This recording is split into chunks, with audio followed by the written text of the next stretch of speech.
In the throne room, a blonde girl in a beautiful red dress was kneeling and desperately reminding the emperor that she was his bride. A little behind her, horrified by what was happening, a red-haired girl stood and silently covered her mouth with her hands, since she was the culprit, but could not help in any way. Already completely saddened, the fair-haired girl tried to convince His Majesty that only she could be his bride, since Scarlet Armand herself. Hoping that the emperor would take pity on her, the girl raised her head, looking into his eyes, but did not see even a glimmer of salvation there. So Scarlet did the only thing she could do, which was to raise her head, proudly meeting the sword pointed at her. Desperately making one last attempt, Armand pleadingly asked the guy to love her no matter what, but this request was an empty phrase for him. This world was part of a novel called The Personal Life of a Tyrant, which the girl read in her life while still alive and healthy. According to the story, the cruel Emperor Carlior kills his own brothers and then meets the main character, falls in love, and becomes very caring.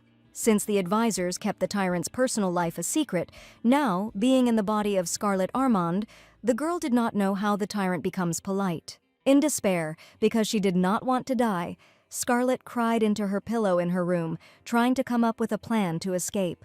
She remembered very well that she was now 20 years old and had recently died, like the heroine of the novel named Scarlet Armand, and for some reason, she ended up in her body. Moreover, Scarlet was not just the bride of the tyrant emperor, but received this place absolutely deservedly, since her character was no less evil and envious. In the novel, Armand loved His Majesty very much and therefore offended the main character in every possible way, and then died at the hands of the emperor, since he fell in love with the heroine. Now, sitting on the bed, the girl was struggling to remember what happened in the middle of the novel when Scarlet died. Luckily for the new Armand, she got into the novel before the start of the main story, when she was supposed to die, which means she had a chance to be saved. It was clear to the new Scarlet that under no circumstances should she behave like old Armand and offend the Emperor's beloved. In order not to be mistaken in the course of history, the girl climbed into the chest of drawers and took out a book from it, in which she decided to keep a record of all her affairs. When one of the maids came to Scarlet, the mistress asked her why the Emperor was considered the wisest. The woman didn't want to answer this question because she was cleaning the rooms, but she had no choice. The maid said that only a few know more than His Majesty, from which Armand concluded that the Emperor is called wise not because of his intelligence, but because of the lack of rivals. Sitting at her notebook, the girl could not understand how her strict family could, in the plot of the novel, send Scarlet to meet the Emperor.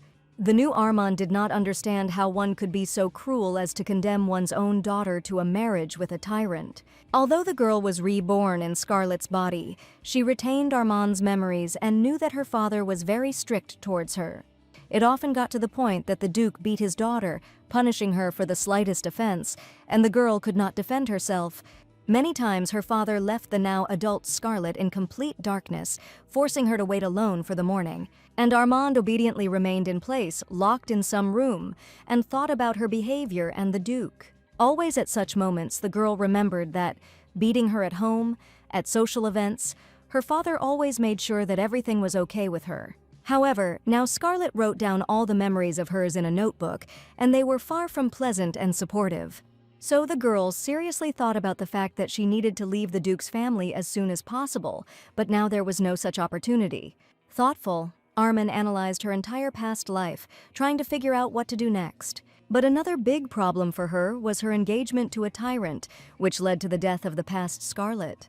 The first meeting between the tyrant and Scarlet was supposed to take place literally 10 days later, at a banquet in honor of the Emperor's birthday. And for Armand, this situation will be a sign that the main story will begin, and the girl will need to urgently come up with something so as not to die.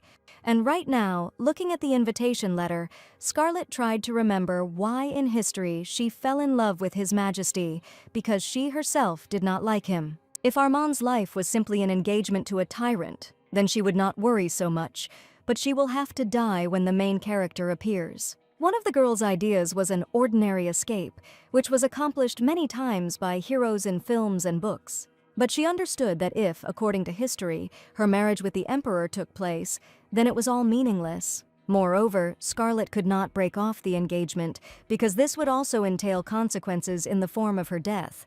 Most of all, the girl was afraid that Armand's memories of her own death would actually become the future of the new Scarlet. The girl herself did not care about the status of her family, so she really wanted Her Majesty to just blow her off and not kill her. Suddenly, Scarlet came up with the idea of why not try to force the Emperor to end the engagement. His Majesty's engagement is sealed by a magical contract, the termination of which requires either the death of one of the lovers or mutual agreement to separate. So all Armand needed was for the Emperor to agree to terminate the contract, although she would still have to see him a certain number of times, specified in the contract. Although she really wanted to leave, the girl understood that it was better to be submissive for now and not provoke the wrath of the ruthless Emperor. Scarlet smiled predatorily as she realized that she had a lot of possibilities to dissolve her marriage. Armand froze in the middle of the room and began to laugh loudly because she already knew how she would make the Emperor abandon her. At this time, the assistant wanted to timidly knock on the room, but she heard the madam's mad laughter and froze. The maid was very afraid that in such a state Scarlet could harm her in any way, so she did not dare to enter. Waiting for the young mistress to stop laughing, the maid was worried about her morale, but could not help at all. A few days later, delving into Scarlet's memories, the girl could not find the answer to why the deceased loved the Emperor so much. The maid, who had been anxiously watching her mistress all this time, remembering her laughter, immediately noticed changes in Scarlet's mood and asked if everything was okay. Armand turned to her assistant named Lucy, but did not explain anything to her, but instead weakly replied that everything was fine. It so happened that Lucy was Scarlet's only assistant and therefore tried her best. Since the mistress was in no mood to argue now, she easily agreed to change the dress at the maid's suggestion. And Scarlet herself thought that she would have to urgently leave somewhere when she broke off the engagement so that her family would not be able to find her. The only thing Armand didn't understand was why prepare for the evening dinner already at lunchtime, but she didn't argue with Lucy yet. When the maid left, Scarlet went to the mirror and, looking at herself, declared that her body was very beautiful. Only after she had told herself many shameful compliments did the girl notice that Lucy had been looking at her all this time. Scarlet was embarrassed, but before she had time to say anything, her gaze fell on the dress brought by the assistant. The dress was made of simple and completely ordinary fabric and was not at all elegant, and therefore not suitable for a banquet. Lucy offered to bring another option, since she herself realized that the pink dress was not suitable, but Armand stopped the assistant. Smiling gloatingly that her chance to play the role of a madwoman had come, Scarlet firmly declared that she would go to the ball in this very dress. Lucy decided to make sure once again that the lady really liked this dress, because they had enough money to buy another one, but Scarlet didn't want to.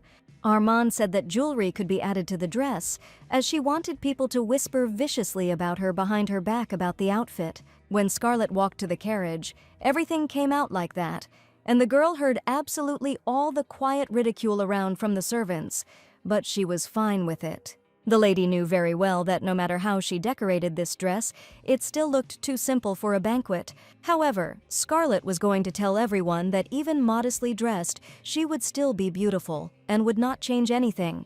In between times, the lady asked Lucy if she was proud of the outfit, since she believed that the assistant had done a perfect job within the framework of what Armand needed. The maid only sighed in response, which Scarlet enjoyed, when she suddenly saw another assistant waiting for her mistress on the street. Armand was the first to greet the maid, and thereby frightened the girl even more than with her outfit. Soon the carriage was prepared for the young lady, and she hurried to it in order to quickly set off. When Scarlet approached the carriage, the servants never ceased to be surprised by the choice of her outfit, which caused a wide smile on the girl's face. The girl herself understood perfectly well that her dress was too simple for a banquet, but was ideal for her purposes. This is because from this outfit, Scarlet planned to declare her madness to everyone and thereby break off her engagement with the Tyrant. Armand grinned contentedly while sitting in the carriage and was glad that even in pajamas she looked very beautiful, although not elegant enough. The only thing that embarrassed the girl was the frightening atmosphere all the way, as the family was unhappy with her clothes. What pressed Scarlet most of all was the gaze of her father, who mercilessly incinerated her, since he was especially angry now. The girl remembered that the past Scarlet was afraid of the Duke, but the current one did not experience such feelings, and tried her best to ignore him. But no matter how Armand tried to silently look outside the window, pretending not to notice anything, they suddenly called out to her. Luckily for the girl, it was not the Duke who called her, but her half-brother named Isar Arman, and asked if everything was okay with her. When the old Scarlet took her own life, only her brother found her and helped her, thereby saving the current Scarlet. Then, only after waking up, the girl felt very severe pain, which gradually went away due to the action of the medications. She lay motionless for a while, getting used to the sensations in her body, and then she heard voices nearby and turned towards the noise. The brother stood within sight and talked with the doctor, who assured that the worst of Scarlet was over, but she still needed to be monitored. But then the girl, who had just woken up and did not know whose body he was in and who was near her, asked who these people were around. Isar was very surprised by this circumstance, but the doctor said that this condition could be temporary due to the fact that Scarlet was dying. So, gritting his teeth, the brother decided to simply help his sister, whom life had brought to such an absurd act. Looking at the exhausted and weakened Armin, Isar told her to rest and said that they would talk later. So now Scarlet looked at the guy who was kind to her and wondered if she should treat him special. So the girl smiled cheerfully and asked what was the matter, what exactly confused Isar about her well-being. The guy was not happy about the girl's incomprehensible happiness and said that her dress was not suitable for the event. To this, Scarlet, not at all embarrassed, stated that she was beautiful in everything and therefore did not worry about anything. To this, Isar did not find anything to answer and therefore froze with surprise on his face, since such a statement was beyond his understanding. Having come to his senses, the guy remembered that he had been told that the girl had gone crazy, and now he believed that those rumors were true. Isar wondered if there was anything he could do to help Scarlet in her condition, so as not to incur her father's wrath. Seeing her brother's searching gaze, the girl was embarrassed, but obediently agreed to remain silent when he unexpectedly proposed. However, in Scarlet's mind, she kept thinking non-stop about why Isar behaved the way he did. It was unclear to Armand whether his brother was really trying to be careful in his words again, and the guy himself was doing his best not to pay any more attention to her. But their silence did not last long, as the Duke still could not stand it and hit the seat of the carriage with his fist. The man loudly declared that the girl was a disgrace to the family and could not understand why this did not bother her. Scarlet grimaced her face in response to her father's screams, as she expected him to explode sooner or later. Deciding to include the actress, the girl said that she was so tired of wearing fancy dresses that she put on simpler clothes. And to finally shift attention away from herself, Scarlet pointed to her brother, saying that yesterday he returned drunk. Pretending to cry, the girl said that she was very ashamed of Isar because rumors about his festivities spread throughout all the streets. Scarlet smiled slyly and asked if he didn't care about the reputation of their family, knowing the answer very well at that moment. In her head at this time, the girl was incredibly happy with the effect she had created, because the past Scarlet did not answer anyone. Stopping mentally laughing, the girl turned and looked at her brother to see his reaction. But to her surprise, the guy was not angry that she ratted him out to his father, although her sister was counting on it. In bewilderment, Scarlet continued to watch Isar, trying to understand why he remained completely calm, despite all her antics. But the Duke, out of anger, could not even say anything intelligibly and only continued to angrily call the girl by name. But, not wanting the conflict to flare up, the Duchess ordered everyone to calm down and behave decently. The woman stated that their behavior did not correspond to the noble family of Armin and it should not be disgraced. After the death of his first wife, the Duke quickly married Melia, and she brought with her Isar, whom she gave birth to during the previous broken engagement. And now Scarlet could understand this woman who felt insecure, although the Duke accepted her son. However, the old Scarlet, who was often punished by her stepmother, could not understand why she was treated so cruelly. So the girl decided to provoke Melia's son again and returned to the dialogue about the fact that he had recently been drinking. The Duchess's eyes turned even greener with anger, which often happened if a woman could not cope with her emotions. With all her appearance, Scarlet hinted to Melia to keep an eye on her son, who was older than the girl herself, although not by much. Because of such unexpected pressure, the Duchess did not even find words to confront the distraught young Armand. Meanwhile, Scarlet threatened that if Melia did not want to be the Duchess of Armand for her, and not her mother, then it was better for her not to give orders. Admitting defeat, the Duchess turned her head away, no longer wanting to continue the dialogue. Scarlet finally decided that she needed to get some sleep before arguing again and leaned against the carriage. And the girl managed to fall asleep in less than a minute, as a result of which she greatly surprised the Duke and Izar.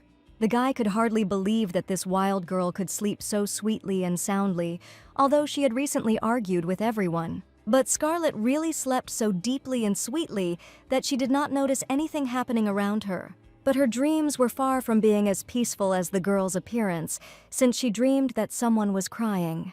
Unexpectedly for herself, Scarlet realized that for some reason it was she who was crying, and no one came to her aid.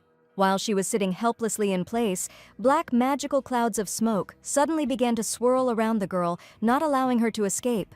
When the smoke almost completely enveloped her, Scarlet woke up abruptly and fell to the floor of the carriage as she could not stay on the seat.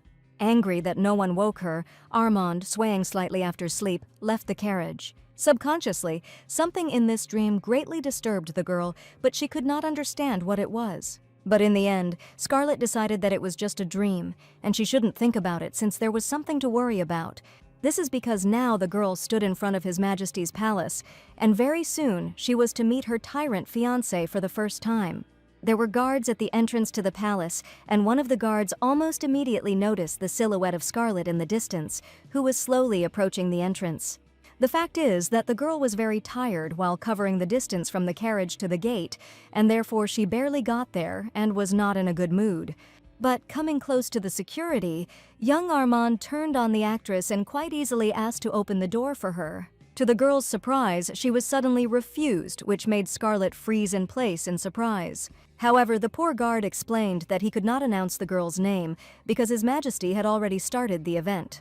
Scarlet realized that she would have to take a detour to get into the palace, but she was ready for this, and so she repeated her request. Seeing that young Armand insisted and even began to get angry, the guard gave in and let the girl inside.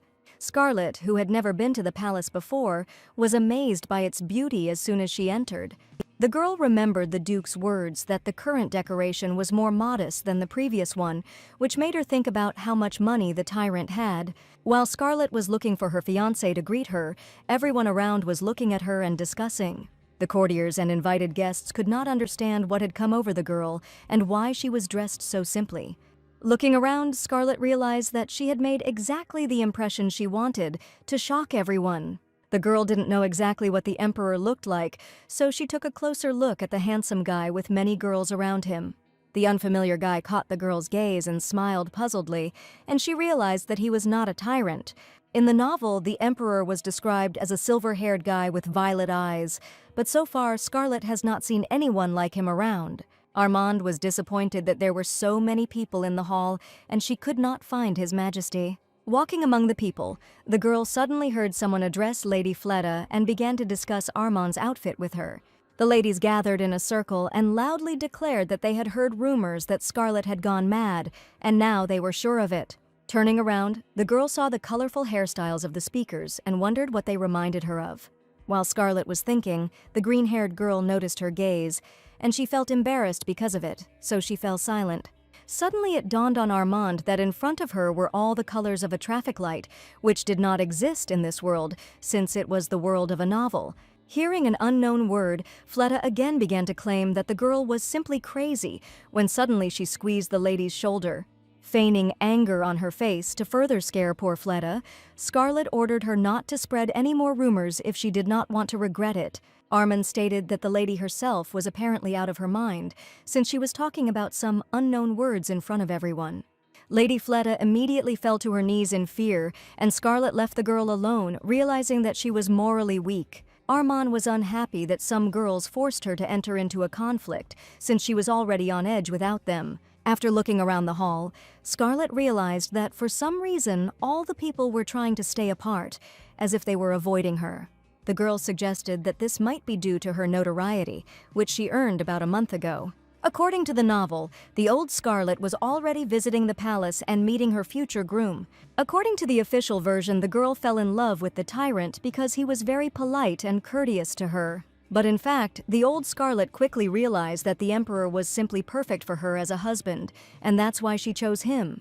However, the current young Armand believed that falling in love like that was crazy and very dangerous, and therefore was not going to allow herself feelings for His Majesty. The girl was pulled out of her thoughts by another phrase about the fact that she had gone crazy, which angered Scarlet. With a forced smile, she slowly turned around to find out who this time decided to discuss her so loudly, and to put this person in his place. And turning, Scarlet saw silver hair and a noble face, since behind her was the Emperor himself. Scarlet froze in amazement, as she did not expect to see her future groom under such circumstances and in such a form. Although the girl was confused for a moment, she quickly came to her senses and introduced herself to the Emperor properly. In response to her bow, His Majesty did not even blink, and it seemed as if he did not care at all. Meanwhile, the servants stood near the throne and whispered to the Emperor that the rumors about Scarlet were true, and she was really crazy. But despite this, Armand was able to gather her thoughts in order to resist not only the guy's beauty, but also the rumors that she herself created. Since the girl lingered in front of the Emperor's throne, he asked what was the matter and why she did not go on to celebrate. Scarlet remembered how, in the novel, this man who mercilessly kills people became the faithful puppy of the main character. Remembering this sweet moment, the girl blushed, although this did not correspond to the situation, so she urgently needed to get ready. Therefore, Scarlet loudly declared that she was amazed by the beauty of His Majesty and could not afford to move away from him. Without allowing anyone to say a word, the girl asked if it was true that the Emperor loved unusual things, which interested him. But His Majesty pretended that he didn't care and asked not to do anything strange, since he didn't want to see it. But the indifference on the guy's face did not stop the girl, and she plaintively said that she really wanted to surprise him. Scarlet affectionately asked the Emperor to look at the prepared oddity, which made the guy's gaze darken, because he had already said that he did not want to. However, so that the girl would not bother him anymore, he agreed to watch, but only once, and Armand beamed. His Majesty said that he would not be surprised if Scarlet had prepared poetry, since he had already heard a lot of them in his life. But, smiling, the girl reached for a glass of red wine, declaring that the Emperor had never seen anything like this before. Standing almost in the middle of the hall, Scarlet shouted that now, with the help of magic, the color of her dress would change from pink to red. And finally, congratulating His Majesty on his birthday, the girl knocked over a glass of wine. The Emperor, and not only him, was greatly surprised by such an unexpected and reckless act, and looked at what was happening without looking away. And Scarlet, enjoying the general shock, whispered that an incredible aroma was now emanating from her. Moreover, the girl deliberately twirled on the spot several times, demonstrating how her dress turned red. A disgruntled whisper immediately began around Armand about how she dared to pour wine on herself right in front of the Emperor. And His Majesty was terribly angry that someone dared to behave like that, and especially his bride. He was so angry because before his birthday he said that no one would congratulate him because he didn't want congratulations. But in fact, the guy was very worried that no one's congratulations would be sincere, and that's why he didn't want to hear it. Scarlet remembered very well that the Emperor wanted to hear congratulations only from the main character, but she violated this moment. And the girl did this on purpose to further anger His Majesty and force him to terminate their engagement. For the Emperor, Armand's congratulations really were the last straw, since he forbade everyone to utter these words. The courtiers and guests immediately noticed how much His Majesty's face had darkened, and they were afraid. No longer able to tolerate the bullying, the Emperor called Duke Armand, since he was Scarlet's father. With his face twisted with anger, His Majesty asked to take the girl home, since she was not feeling well and was behaving like this. Under the gaze of the crowd, the Duke felt extremely insecure and burned with shame for his daughter. So the man immediately grabbed Scarlet by the hand and dragged her away as quickly as possible so as not to anger anyone else. Finally, looking at the Emperor, the girl could not help but notice that even in anger he was very handsome. So Scarlet blew a kiss to His Majesty, hoping that this would definitely make him break their engagement. And, although the kiss was airy, the Emperor had the feeling that he had been hit hard on the head, which was unpleasant. His Majesty was left in complete shock from this whole situation, since nothing like this had ever happened in his life before. While all the other guests and courtiers continued to celebrate the Emperor's birthday, the carriage with the Armand family returned to their estate. Before they had even driven a kilometer, the Duke began to swear and yell at Scarlet, and the girl thought that he was making too much noise. Much more than her father's teachings, she was preoccupied with thoughts about whether her tricks were enough to dissolve the marriage. The girl was distracted from her thoughts by Izar, who worriedly asked if Scarlet was drunk, although she was absolutely sober. But the brother could not calm down, because the girl's wet and wine-stained dress smelled very strongly, which bothered him. To this, Scarlet asked if she didn't look beautiful in red, because she herself believed that any color would suit her face. The girl tried to approach her brother, but he was very much against it, since he absolutely did not like the smell, which made the guy hold his nose. But then the Duchess stopped the squabble between brother and sister, loudly clicking her fan to attract everyone's attention. The woman said that when they return to the estate, she will definitely invite an advisor to deal with Scarlet. Young Armin decided to pretend that she did not understand why such methods were needed and asked what was the matter. To this, Duchess Milia stated that because of the girl's behavior, she had no choice but to find a person who would put her brains in place, which made the girl laugh, although she tried not to show it. Instead of laughing, Scarlet made a very innocent and incomprehensible look, pretending that she was sad and ashamed. Although, in fact, the girl thought that this could be another way to break off the engagement, but she continued to put on as innocent a face as possible. Izar, who carefully observed the girl's behavior, was surprised by the ostentatious sincerity of her actions. Realizing that he could not do anything with his smart and cunning sister, the guy turned away with a heavy sigh. Meanwhile, the girl joyfully declared that she would like to be in the arms of His Majesty, dressed in all red. Izar, after listening to Scarlet, excitedly asked if she would not die, to which the girl stated that she would never die. Playing complete madness, young Armin exclaimed that she was like-minded with the Emperor, and therefore he would not touch her. Sparkling her red eyes, Scarlet said that at every meeting she would ask His Majesty for a strand of hair. This circumstance frightened the brother very much, and he asked why the girl needed all this. To which Scarlet replied that she would put all the collected strands under her pillow and thereby conjure happiness for herself before the wedding. The brother was so frightened by his sister's logic that he could not find the words to answer her. Realizing that it was useless to convince the girl to behave decently, Izar once again simply sighed. When the guy silently and thoughtfully pulled away, staring somewhere in the corner, Scarlet became worried that she had overacted. But then Izar still turned to the girl, starting his words with the fact that it didn't matter to him what exactly she thought. A little later, the carriage drove up to the Duchy of Armand and stopped so that the family could safely disembark and go to rest on the estate. One of the gentleman's assistants was surprised that the Armand family returned so early, because they were expected much later. The guy quickly realized that Lady Scarlet must have gotten into some kind of trouble again. He approached the carriage to help the lady and gentleman out, when suddenly a woman's leg suddenly appeared from the open door. Before the assistant had time to come to his senses, all of Scarlet jumped out of the carriage and rushed to hide in her room from punishment for her behavior. Following young Armand, the Duchess calmly exited the carriage and asked to urgently call an advisor to treat the girl. The assistant promised to do so and then turned to the carriage, only to find that it was empty. The guy turned to Mrs. Melia in surprise. Where did Mr. Izar go? Because he was supposed to come with them. The woman sighed and turned to the assistant to waste some of her time, but tell him what happened. It all started with the fact that, while still sitting in the carriage, his brother began to convince Scarlet that she would soon die if she continued to behave like crazy. Quite rudely, the guy said that he hated funerals, and his mother intervened in his dialogue so that he would not behave so impudently. However, Izar did not let up, and therefore the Duchess ordered the carriage to stop and her son to get out of it. And so the guy had to get to the estate on his own, although not a very long distance. After Izar, the Duke decided to turn to Scarlet to scold him again, but she raised her hand up, asking him to shut up. Young Armand reminded that she is now His Majesty's bride, which means the Duke needs to keep his distance from her and not offend her. Once again, her eyes flashing madly, Scarlet easily defended herself from her father's verbal attacks, which she was pleased with.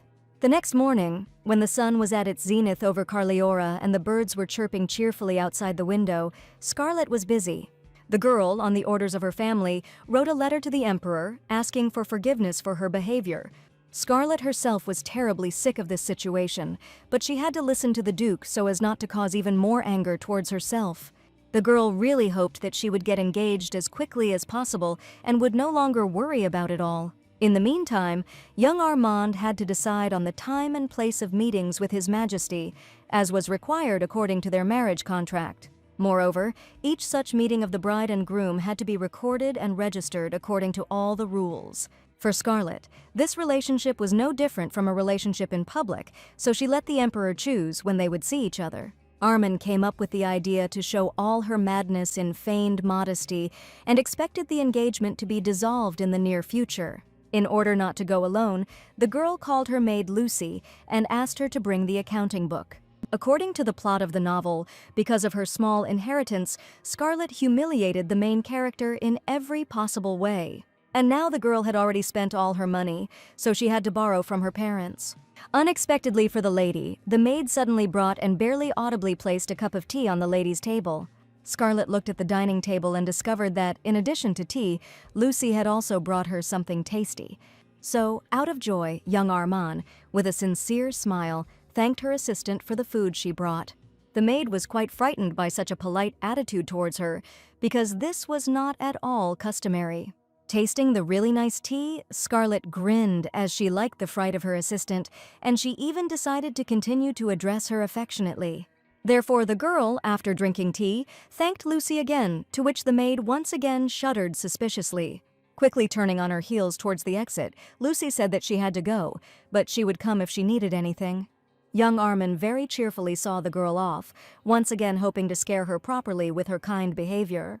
But as soon as the maid disappeared behind the door, the need for a forced smile disappeared, and Scarlet began to think seriously. The girl had to sort out her savings, which were catastrophically less than she needed to escape. Fortunately, Armand had read the novel and knew a way to make a fortune with a small amount in hand, which is what she was going to do. The novel said that there were long-abandoned lands in which magic stopped working. But it was on this land that fairies lived, and when the main character found them, they began to bring her a very good income. However, nothing prevented Scarlet from going to these places first and making friends with the fairies, so that in the future she would have the money. If the girl manages to gain recognition from the fairies, then she will be able to get a lot of good resources, which was vital for her now. Among other things, Armin hoped to receive the most precious stone in this world, which was called the Fairy Stone. The thought of how much she could earn if she sold this stone almost made Scarlet's mouth water. Therefore, Armin jumped up and urgently rushed in an unknown direction, only telling the maid that she was going to the bank. Scarlet laughed joyfully as she took a lot of things to put in the bank, although Lucy was against it. That same evening, tired after such a difficult day of work, the Emperor changed clothes in his chambers. Very slowly, he took off his outer clothes because he was very immersed in his thoughts. Falling onto the bed, the Emperor sighed with relief as he could finally rest peacefully without worrying about anything. But for some reason, His Majesty could not simply fall asleep, because for some reason all his thoughts came down to Scarlet. The guy perfectly remembered his displeasure and disgust at the moment when the girl joyfully congratulated him on his birthday. And Scarlet's face, which shone despite the splashes of wine on and around her dress, still surprised the Emperor. His Majesty could not believe that this girl stood before him without a drop of fear or regret. After all, from childhood he was called the sinister child of Carlior and was avoided, and the little Emperor had no choice but to swallow resentment and pain, not understanding why he was being avoided. And people were still afraid of His Majesty like fire and said that they should be more careful in their expressions in front of him. After all, just by one of his orders, one could lose one's head easier than plucking the bud of a delicate rose. And the guy thought that he knew well how others treated him, but Scarlet showed that this was not so. As a result, the Emperor was never able to sleep, because the memories of Armin even made him feel sick. He jumped on the bed and became gloomy when he remembered the kiss that the girl sent him before leaving.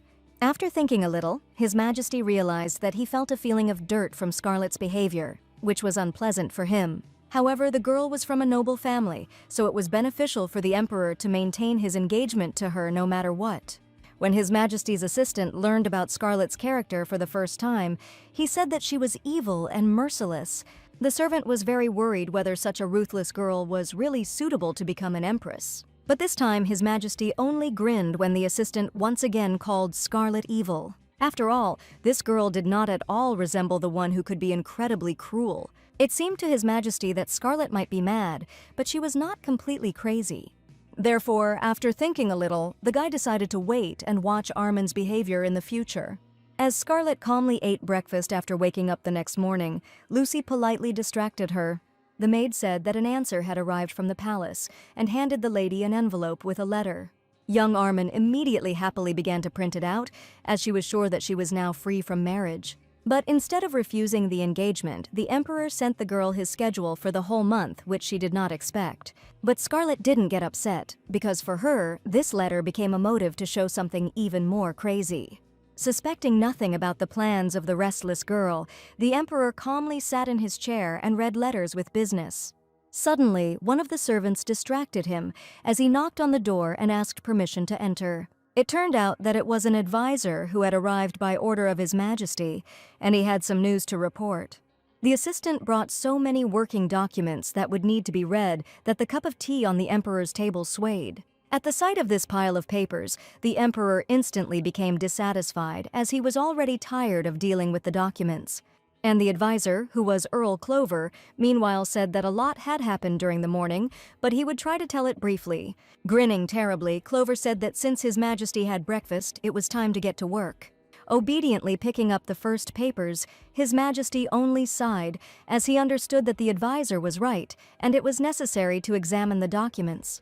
Here, distracting the emperor and his advisor from business, Count Lumen, who was the intelligence commander, contacted His Majesty via a magic ball. Clover immediately tensed, because such an emergency conversation with Lumen did not bode well. And indeed, the emperor did not even look at some of the papers brought by Clover, but instead asked the advisor to check them again. And Count Lumen, due to the fact that his report was not listened to, almost began to cry out of chagrin. Listening to the dialogue between the intelligence commander and the emperor, Clover realized that the target of the intelligence this time was the Armin family. The ancestors of the Armin family were the founders of the family Carliore and Rizabel, who were heroes standing shoulder to shoulder with each other. And these ancestors left a legacy that even the Tyrant, that is, Scarlett, could not cope with. Therefore, now the emperor thoroughly learned all the information from Count Lumen in order to obtain as much information as possible about the girl. But in the end, for some reason, the connection with the tear-stained Count was severed, and His Majesty was unable to obtain more information. Count Lumen himself fell into an even greater panic because he could no longer contact the emperor, but their dialogue no longer continued. Looking at this, the advisor realized that overtime awaited him, since the information received was not enough for His Majesty. As Clover expected, after thinking a little, the emperor began to dictate an order, and the assistant began to listen carefully. In a tone that did not allow any objections, His Majesty told the advisor to find out everything about the Armand family and Scarlett herself. Adjusting his glasses, Clover silently agreed to this task, since it was even more or less possible for him. Therefore, the guy bowed to the master and promised to do everything in his power to obtain all the necessary information. To do this, Clover asked the emperor to share the schedule with his bride, which His Majesty was slightly dissatisfied with. But the advisor quickly convinced the gentleman that if he had a schedule, it would be easier for him to learn something about Scarlett. So the emperor had to admit that the schedule had not yet been approved, but he had a desire to see the girl again. All because this young lady, despite all her efforts, did not push His Majesty away from her, but interested him. So, thinking about the girl, the emperor even smiled slightly, which he did not usually allow himself. And then he asked the advisor to draw up a schedule on his own, since he would still find out everything about Armin. This was not Clover's plan, but he had no right to object, so he turned to get down to business. Walking through the corridors of the palace, Clover thought about how much he was in trouble, since he had so much to learn. But what hurt the advisor most was that, remembering Scarlett, the emperor looked happy. Clover was frightened by the fact that young Armand was able to influence His Majesty so quickly, and therefore might be able to control even his decisions regarding the country. And the advisor could not allow such an outcome of events under any circumstances, so he decided at all costs to find out everything about the girl in the near future. A little later, Scarlett received a letter from the advisor, which he sent on behalf of the emperor, inviting her to a meeting tomorrow. According to the letter, His Majesty scheduled a meeting for tomorrow and said that he would come to it on foot. Scarlett was surprised by this format of the walk and hoped that it contained a hint that the meeting would soon end. The girl wondered what she should do, since she had already made quite a strong impression with her red and pink dress.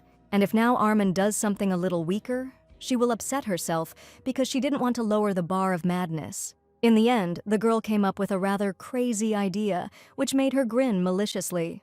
Scarlet decided that there was no way she could go empty-handed, so she quickly went to the shopping street. Here, the girl planned to find as quickly as possible what the Tyrant hates most, namely grapefruit and any white flowers. Scarlet could not understand such quirks of His Majesty, because she personally liked the smell of flowers. However, the guy's similar dislike for bouquets gave her a good idea for the most unpleasant gift for him. The flower seller was a master of his craft and quickly collected a very beautiful bouquet of white flowers. In parting, he, not knowing why exactly Scarlet was buying flowers, said that her beloved would definitely like them. Young Armin smiled sweetly at the seller in response, although she perfectly understood that, on the contrary, she would absolutely not like this bouquet. But the girl did not explain anything to the seller, but instead quickly headed to the meeting, since she had everything ready. Checking the time, Scarlet noted with pleasure that she was very late, which was good for her, and, as the girl expected, even the advisor who met her on the threshold of the palace did not like her lateness. Here, Scarlet was required to show at least a little guilt, which she did not feel, but nevertheless asked for forgiveness for the sake of decency. Clover said that, fortunately for the girl, the Emperor managed to finish all his business, so he could accept her. After this, the advisor, without explaining anything, since he was still dissatisfied, turned and led Scarlet to His Majesty. And to the great surprise of young Armin, the meeting place was not just some hall in the palace, but a prison. Clover, apparently still angry at the girl for being late, mockingly clapped her for guessing their location. But Scarlet immediately felt the irony in the advisor's words, and therefore she herself feigned a smile in response. And so they stood for some time, waiting for His Majesty and exchanging dubious compliments with each other. Talking with the guy like this, Scarlet managed to remember that in the novel people feared not only the Emperor, but also his advisors, because they had great power and were devoted observers of imperial life. And some were even very important figures in the fate of His Majesty, as they helped choose those close to him, and Clover was one of them. So, to confuse this confident man, the girl came very close to him, and it worked. Smiling affectionately, Scarlet continued to compliment Clover, only now sincerely, which made the guy embarrassed. At first, the advisor did not believe what was happening, since the girl changed the topic too abruptly. But after a while, Clover realized that Scarlet was a very dangerous enemy, and sweat began to flow down his face. When the guy jumped as far away from her as possible, young Armand laughed, pretending that she did not understand what was happening, and Clover felt as if he had just survived a catastrophe and did not want to turn to face the girl yet. To finally finish off the advisor with her deceitful kindness, Scarlet put a handkerchief to his face to wipe away the cold sweat. Clover was even more frightened, which the girl in her head was incredibly happy about because she won their mental battle. Besides, she didn't need this scrap of fabric, which she was now using as a scarf anyway. The squabble between the advisor and the girl could have continued for a long time if the Emperor had not come to them at that moment. His Majesty quickly realized that Scarlet had confused the poor advisor and was very dissatisfied with this. The girl herself quickly bowed, declaring that she was very glad to see the Emperor, whom she had been waiting for. The gentleman reminded the girl that she too had made him wait by being late, so they were now even. To try to confuse the Emperor as well, Scarlet stated that she was sorry, and she honestly wanted to see His Majesty as quickly as possible. Then the Emperor noticed that the girl was holding a basket in her hands, about which he knew nothing. The guy asked what kind of basket it was, and Scarlet replied that it was a gift for him, since it was not good to come empty-handed. Young Armand took a bouquet of white flowers from the basket and innocently asked if they were not beautiful. Clover, who was aware of His Majesty's hatred of white flowers, immediately broke out in a cold sweat and went into shock. And Scarlet, not at all embarrassed, followed the bouquet with a grapefruit, which he also did not like, and handed it to the Emperor. The girl said that she had chosen the most beautiful grapefruit to please His Majesty as much as possible. Meanwhile, she herself watched the Emperor's face and was pleased to see the reflection of disgust on it. To arouse even more hatred from the master, the girl began to talk more about grapefruit and said that even light magicians use it.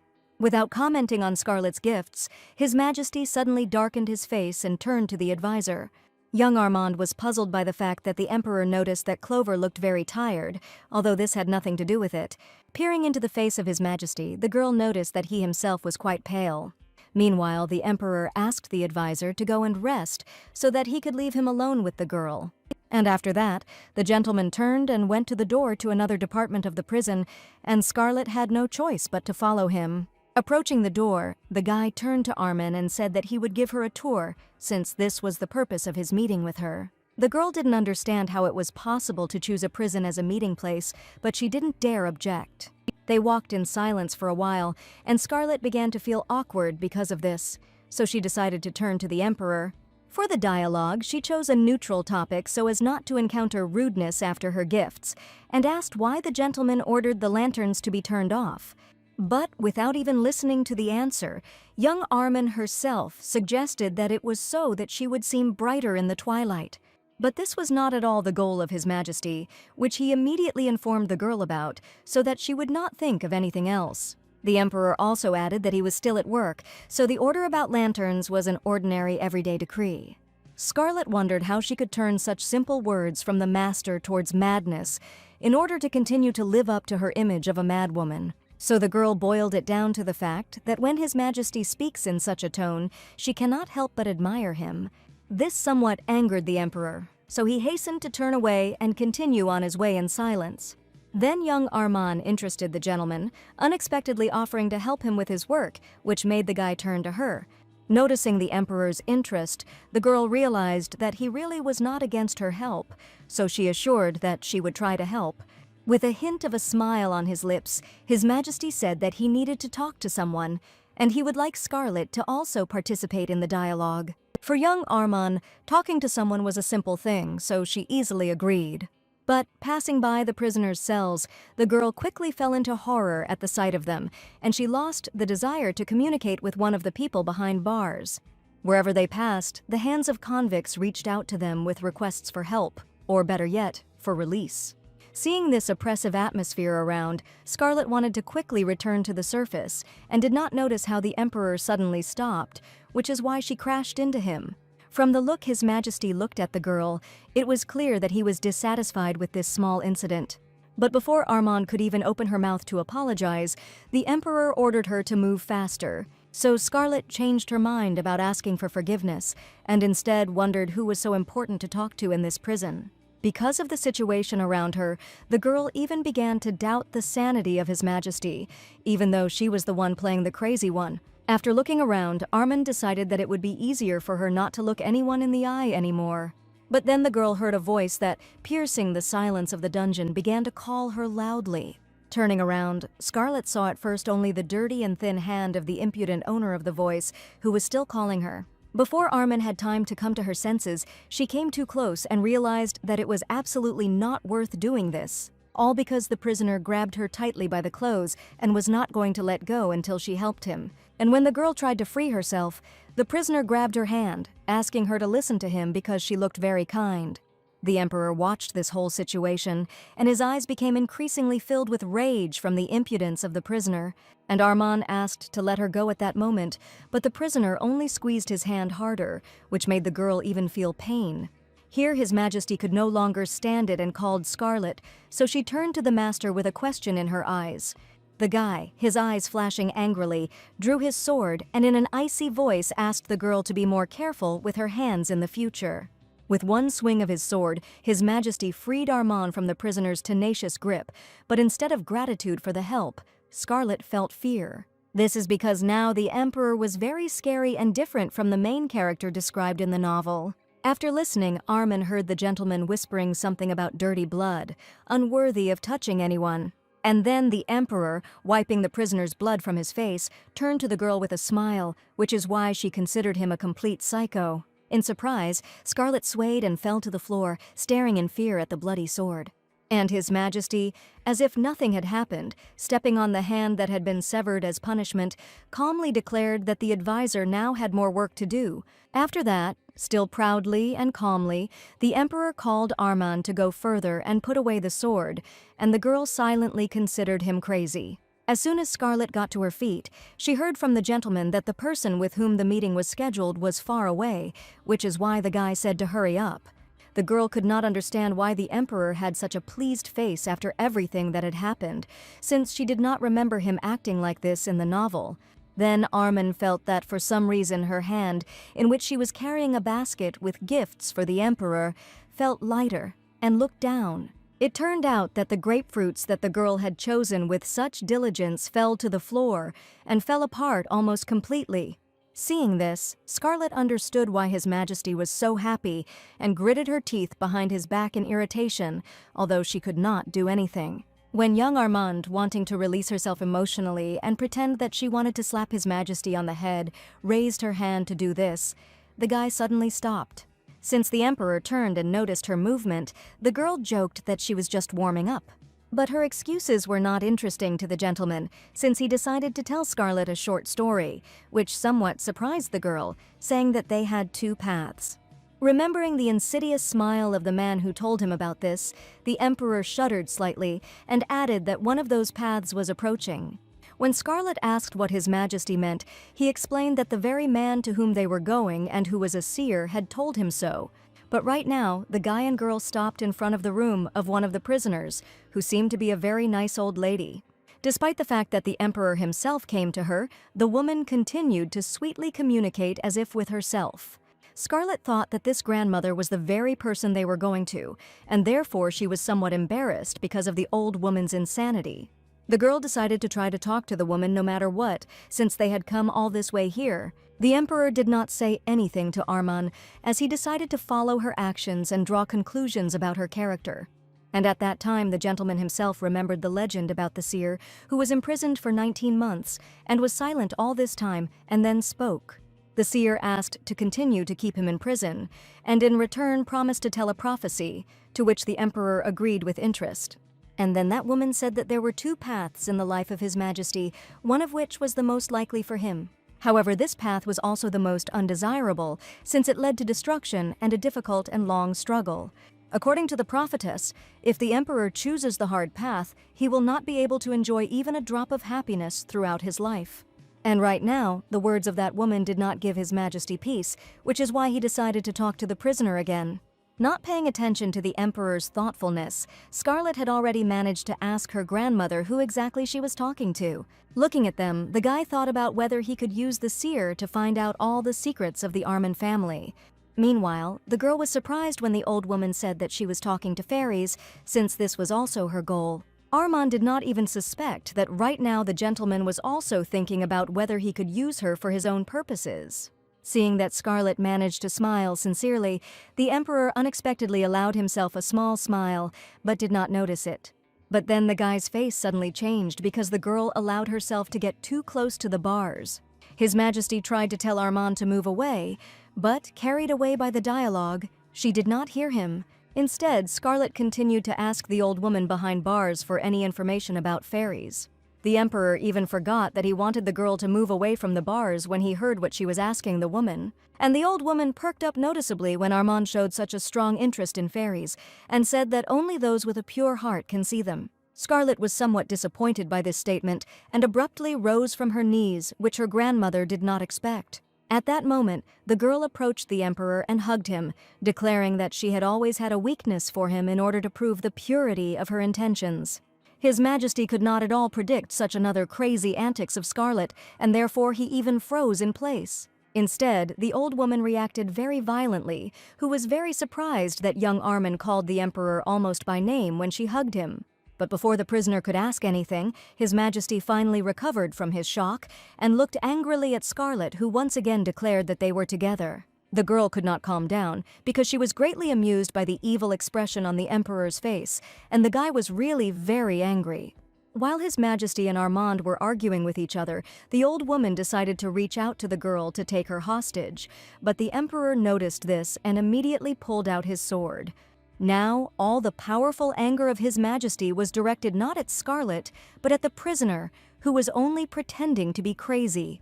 The guy once again reminded Armand that in front of them was a criminal who was better not to be trusted, as she was playing with people's minds. Taking a noble pose, the emperor said that in a place like a prison, one should always be careful. Seeing how serious the gentleman was, Scarlet hastened to ask forgiveness for her mistake so that His Majesty would calm down at least a little. But what surprised the girl most of all in this situation was that the first thing the emperor did was block her with himself, as if he wanted to protect her. Armand didn't know whether to believe what she saw, so she turned on the actress again to change the topic to a more neutral one.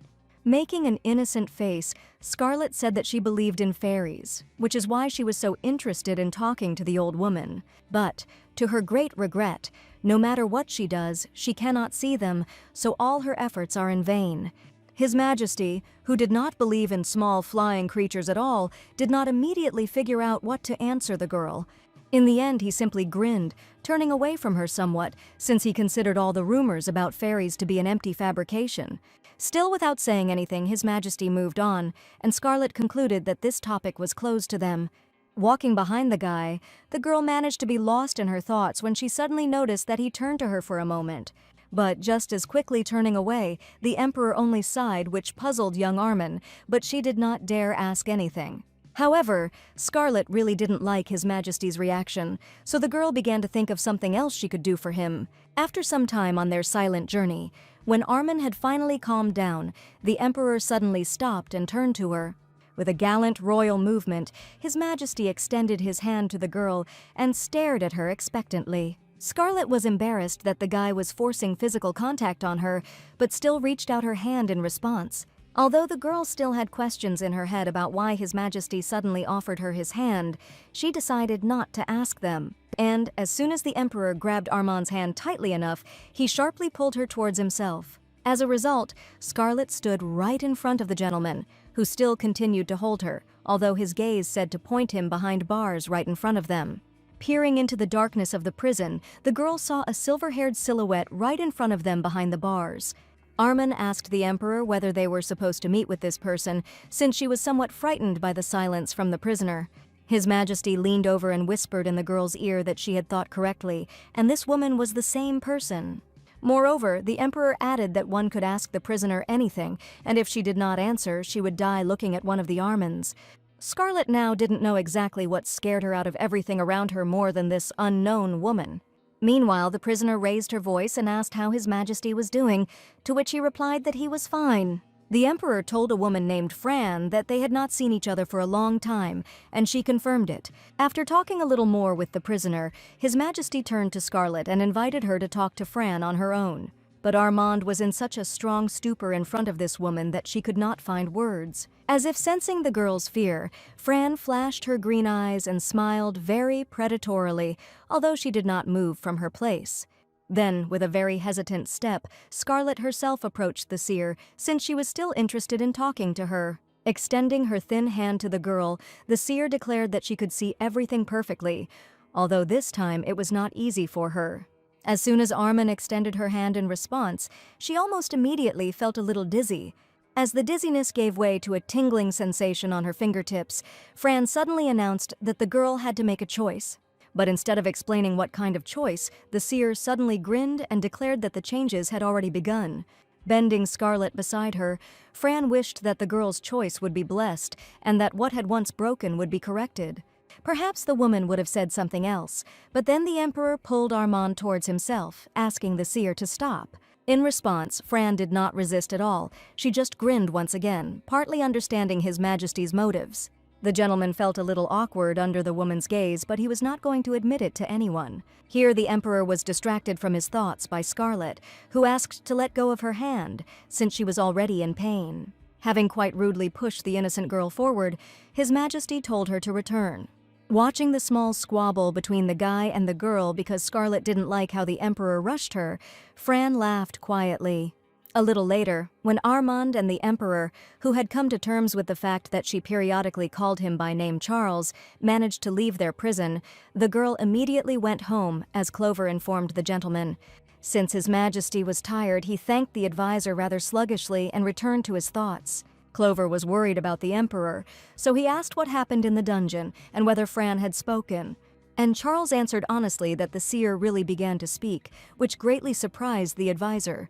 Following this, His Majesty said that Lady Armand asked Clover for forgiveness for his behavior, which the guy calmly accepted. When Scarlet left, Charles asked her not to worry too much about the prophecy, as it was always vague and confusing. In response to this, the girl tried to laugh as cheerfully as possible and said that she would not pay attention to Fran's words. But the Emperor saw that Lady Armand was still worried, although she tried not to show it at all. Scarlet said that she is going to live for today, and as long as everything is good today, then she is happy. Therefore, at the end of their conversation, the girl was even able to smile truly, sincerely, and carefree, which pleased His Majesty. As the Emperor thought, the prophecy tensed not only him or Scarlet, but also Clover when the gentleman told the advisor the essence. The only thing the advisor could do was confirm that the prophecy was indeed very vague and incomprehensible. In between, Clover asked if Armand was okay after this, and Charles assured that she was fine. Moreover, unlike the Emperor and advisor, Scarlet loved everything mysterious, so she was more intrigued than scared. Remembering the girl's cheerful face before leaving, Charles said with a sigh that at least this prophecy could be viewed positively. Clover began to support this point of view of the master in every possible way, and in the end, the Emperor even sighed. With a smile on his face, Charles suddenly thought that it would be nice if he could solve this prediction. When Armin arrived at the mansion, she was already stretching and yawning in the corridor itself because she really wanted to sleep. Then the girl heard footsteps behind her and, turning around, noticed the silhouette of a tall young man who was silently approaching her. In this silhouette, Scarlet quickly recognized her brother Izar, and therefore was not at all afraid and even went to meet him. The girl calmly asked why the guy was not sleeping at such a time, and the brother suddenly began to verbally snap at her, which the lady did not expect. Young Armin retreated a few steps and plaintively asked what her brother needed from her at such a time, since she had changed her mind about communicating. Coming close to the girl, Izar said that he knew everything perfectly well, but he still frightened her by the fact that he was hanging over her. The guy, embarrassed, whispered that he considered it normal to worry when something similar to what happened before happened. Scarlet suddenly realized that her brother was worried because there was a situation when the old Scarlet died. And indeed, in the very next sentence, Izar stated that he could not help but worry about the girl after that situation. Lady Armand was very surprised by the fact that his brother even cried while he confessed his thoughts to her. So the girl hurried to apologize to the guy for disturbing him, and said that next time she would definitely come home earlier. Scarlet herself did not want to allow a situation where she was so obsessed with the Emperor that she decided to die without him. Therefore, now the lady tried in every way to calm her brother down, because she was grateful for his help to her. Smiling sweetly, the girl told Isaru not to worry so much, because she had grown up and everything would be fine with her. The guy nodded silently and stopped crying, which made Scarlet happy, since she herself was able to stop worrying about her brother. Since it was already quite late, the girl preferred to wish her brother good night, and she went to her chambers. But Isar stood for some time and watched Scarlet leaving, and only after that he returned to his place. Starting tomorrow, Scarlet decided to act, and not just like that, but from a financial point of view, because this was what she had the most problems with. And having carefully prepared everything, 3 days later the girl showed up at the Imperial Bank with most of her property. Armand wanted to buy out as many of those safe zones that no one needed. The girl at the bank advised Scarlet and calculated that she could only buy about half a football field. While Armin was talking with the consultant, people behind her began to discuss the crazy girl, once again calling her crazy behind her back. Although Scarlet heard everything perfectly, she continued to smile as if nothing was wrong, since she had nothing else to do. As a result, the girl made a deal at the maximum rate and signed everywhere where it was necessary, so all that was left was to wait. As soon as she dealt with the ground, Armin clicked to her assistant, and the guy immediately came closer to her. Scarlet ordered the carriage to be prepared, but did not intend to immediately go to the estate, which puzzled the assistant. Instead, the girl said that she would go and look at her land, which she had just successfully acquired. Armand was in a good mood and was looking forward to the fact that, if she waited a little, fairies would soon appear on her land. And together with the fairies, the girl will have a chance to receive a very expensive fairy stone, by selling which she will instantly become rich. Examining the safe zone purchased with her own money, the girl noted that it was closer to the palace than it initially seemed. In the novel, when the main character found the fairies, they had already been dying of hunger for 6 months, but here, the fairies were not yet visible. However, they will soon be born, and will happily eat the sweet fruits that Scarlet planned to plant. In the book, the fairies met the main character because the former Lady Armand dipped her in the juice out of anger. Remembering this whole plot perfectly, the girl wondered where exactly it would be better to buy magic fruit seeds. Walking further around her area, Scarlet thought about the fact that she needed very few fairy stones, as long as they were there. At that moment, the Emperor and his assistant were walking through the same territory and discussing state affairs. Charles was unhappy because of the problems with the temple and did not allow the monks to be helped, even if they started to die. Lady Armand heard the guys from afar and initially hid behind a tree, forgetting that she had the right to be in the garden. Listening to the Emperor and the assistant behind the tree, Armand realized how principled Charles was, since he did not want to help the priests in any way. Glancing briefly at His Majesty, who had managed to calm down after a stormy dialogue, the girl decided that it was time to go out. The conversation between the boys continued, and Scarlet couldn't help but laugh as she was amused that no one noticed her. Charles immediately heard Lady Armand's laughter and began to look around in surprise, trying to understand who was laughing and where.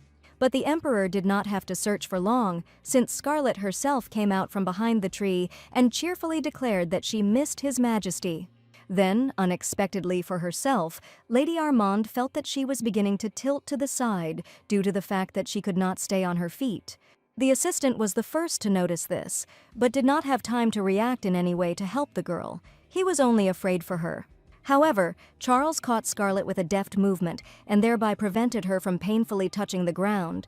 Grumbling dissatisfiedly, the Emperor remembered how someone told him that Lady Armand was acting like a child, but then he did not believe it. The girl did not know what to say to this, since she really tried her best to bother the gentleman. Suddenly, Charles changed his face and menacingly asked what Scarlet was doing here, which greatly frightened the girl. And the Emperor's assistant himself was no less frightened than the lady, deciding that he would be punished for being here. The servant was also afraid that His Majesty might be very out of sorts due to the situation with the temple, which might affect Scarlet. The guy tried to save the girl and offered to take her home, but Charles, not listening to the assistant, asked if young Armand was okay. And the assistant realized that it was useless to say anything to the Emperor in such a state, so he fell silent. However, Scarlet herself did not feel any threat and boldly declared to the master that she had only hurt her heart from his beauty. A little later, the assistant again tried to distract His Majesty from the girl, reminding him that they had a lot of work to do. The guy suggested leaving, and Lady Armand also turned around to return to her place, but for some reason Charles remained in place. Scarlet realized that he wanted to go out with her, and this tensed the girl, who tried to break off the engagement. After all, if everything continues like this, then their story will be reduced to the original story of the novel, where Scarlet dies. Therefore, Armand decided that she needed to act even crazier in order to drive His Majesty away from her. But now the girl had to maintain good communication, so when she and the Emperor left the advisor, she herself began a dialogue. Scarlet remembered that Charles wanted to know what she was doing here, and the guy said that he was still interested. And then the girl surprised His Majesty by saying that she had come to inspect the land because she was buying it. The Emperor absolutely did not understand why Lady Armand needed this, and therefore grimaced his face with displeasure. And Scarlet, smiling innocently, said that it was because there were fairies in this place. This statement completely unsettled Charles, since he did not believe in fairies at all. But Lady Armand, without any embarrassment, declared that she believed in fairies, regardless of age, and hoped to someday meet at least one. At the same time, the girl tried to behave like a complete idiot and, looking at the Emperor, realized that she had achieved her goal, and he sighed heavily. However, this was not the end, since Scarlet did not even think about stopping at the achieved effect. With a cheerful wink at Charles, the lady reminded him that she was his fiancée and therefore asked His Majesty to sell her the land cheaper. The oppressive silence due to the Emperor's displeasure lasted for almost several minutes, until Scarlet herself became confused. The girl assumed that she had gone too far in her antics and requests, so just in case, she asked the gentleman for forgiveness. Only after this did His Majesty deign to move and very slowly began to say something in response to the girl's request. Suddenly, Armin saw that the Emperor began to put on gloves, which greatly frightened her, as she decided that the guy wanted to hit her. Scarlet even closed her eyes because it was easiest for her to perceive the beatings in the way that her experience with her father had shown her. And Charles, grinning, noted that it seemed that the girl was scared of him, while he decided to think about her request. Somewhat perplexedly, young Armand thanked His Majesty, realizing that the gentleman had no intention of harming her. And indeed, instead of assault, the Emperor took off his gloves and then offered to return, since it was already late. Having reached the chambers and changed clothes, Scarlet fell on the bed and began to remember the events of today, feeling awkward because of them. For some reason, Armand was absent-minded too often, and therefore could not maintain a normal dialogue with Charles. Lying on the bed, Scarlet was indignant at the fact that very often all the villains are the most beautiful, which also applied to her tyrant fiancé. Since she didn't want to sleep yet, the girl decided to try to remember various events from the novel, which greatly helped her live in this world. In the novel, Charles was confident in his attitude towards the woman he loved and other people, and Scarlet was jealous of him. Since the tyrant was very kind to those he loved but harsh to everyone else, Armand got a lot of trouble, while the main character got away with everything. However, remembering the Emperor's barely noticeable smile, noticed on today's walk, the girl could not believe that he was the same tyrant from the novel. With a smile, Scarlet thought that His Majesty was with her, although still unnoticeably, he still began to smile. Here, distracting Lady Armand from her thoughts, someone knocked on her chambers, which made the girl jump up in bed. Most of all, she was afraid that the Duke, whom she did not want to listen to, decided to come to her and once again educate her. But there was absolutely nowhere to escape from the closed room, so Scarlet essentially had no choice.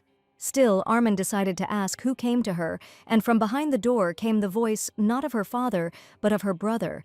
Scarlet instantly recognized Izar, even despite the distance between them, and therefore allowed him to enter. As a result, the guy continued to knock as quietly as possible because he wanted to get into the girl's room without attracting anyone's attention.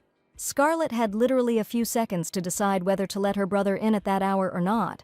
To buy herself time, the girl tried to joke, but this only angered Izar. In the end, since it was not the Duke, Armand decided to open the door and let the guest in. She had already reached out her hand to the door when she stopped and froze in fear, thinking about what Izar was doing here. The girl thought that the guy could come with his father and trick her into letting both of them in.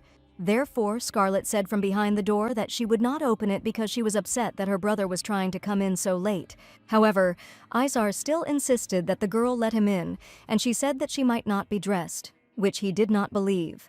While they were arguing, the lady checked to see if there was anyone else at the door besides Izar, but she did not hear anyone. But still, Scarlet asked her brother to tell him what he wanted outside the door. Izar was somewhat embarrassed, but still said that today everything would be calm, so the girl could sleep soundly. Lady Armand was surprised that her brother was so worried about her that he came to console her about her father. This moment forced Scarlet to open the door, if only to look Izar in the face. The guy, who no longer expected the door to open, was no less surprised than the girl herself, only at her action. However, what confused the brother most of all was that his sister was wearing an ordinary nightie and not something more decent. With a sigh, Scarlet asked if Izar was sick, since he blushed so much at the sight of her, and the guy hurried to go to bed. Despite her brother's words, the girl did not sleep for a long time and came up with dirty tricks for the Duke in her notebook. And it so happened that, as a result, she herself did not notice how she fell asleep, still thinking about what methods of revenge on her father would be the best.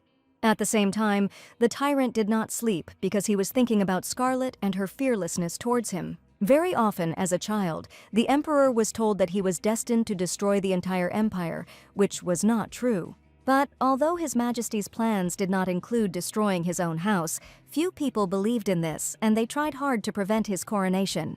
It was for this reason that Charles took the sword and began to defend himself from everyone in order to survive in this world. The Emperor killed to live until the people around him feared him more than the prophecy. Then, having unanimously given the Emperor the title of Tyrant, no one else dared to object to him.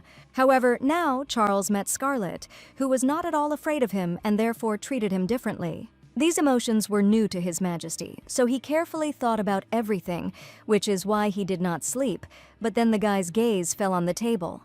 On the table lay documentation for Lady Armand's purchase of territories, which she asked to sell cheaper. Remembering that place, the Emperor understood that the girl had given him good food for thought.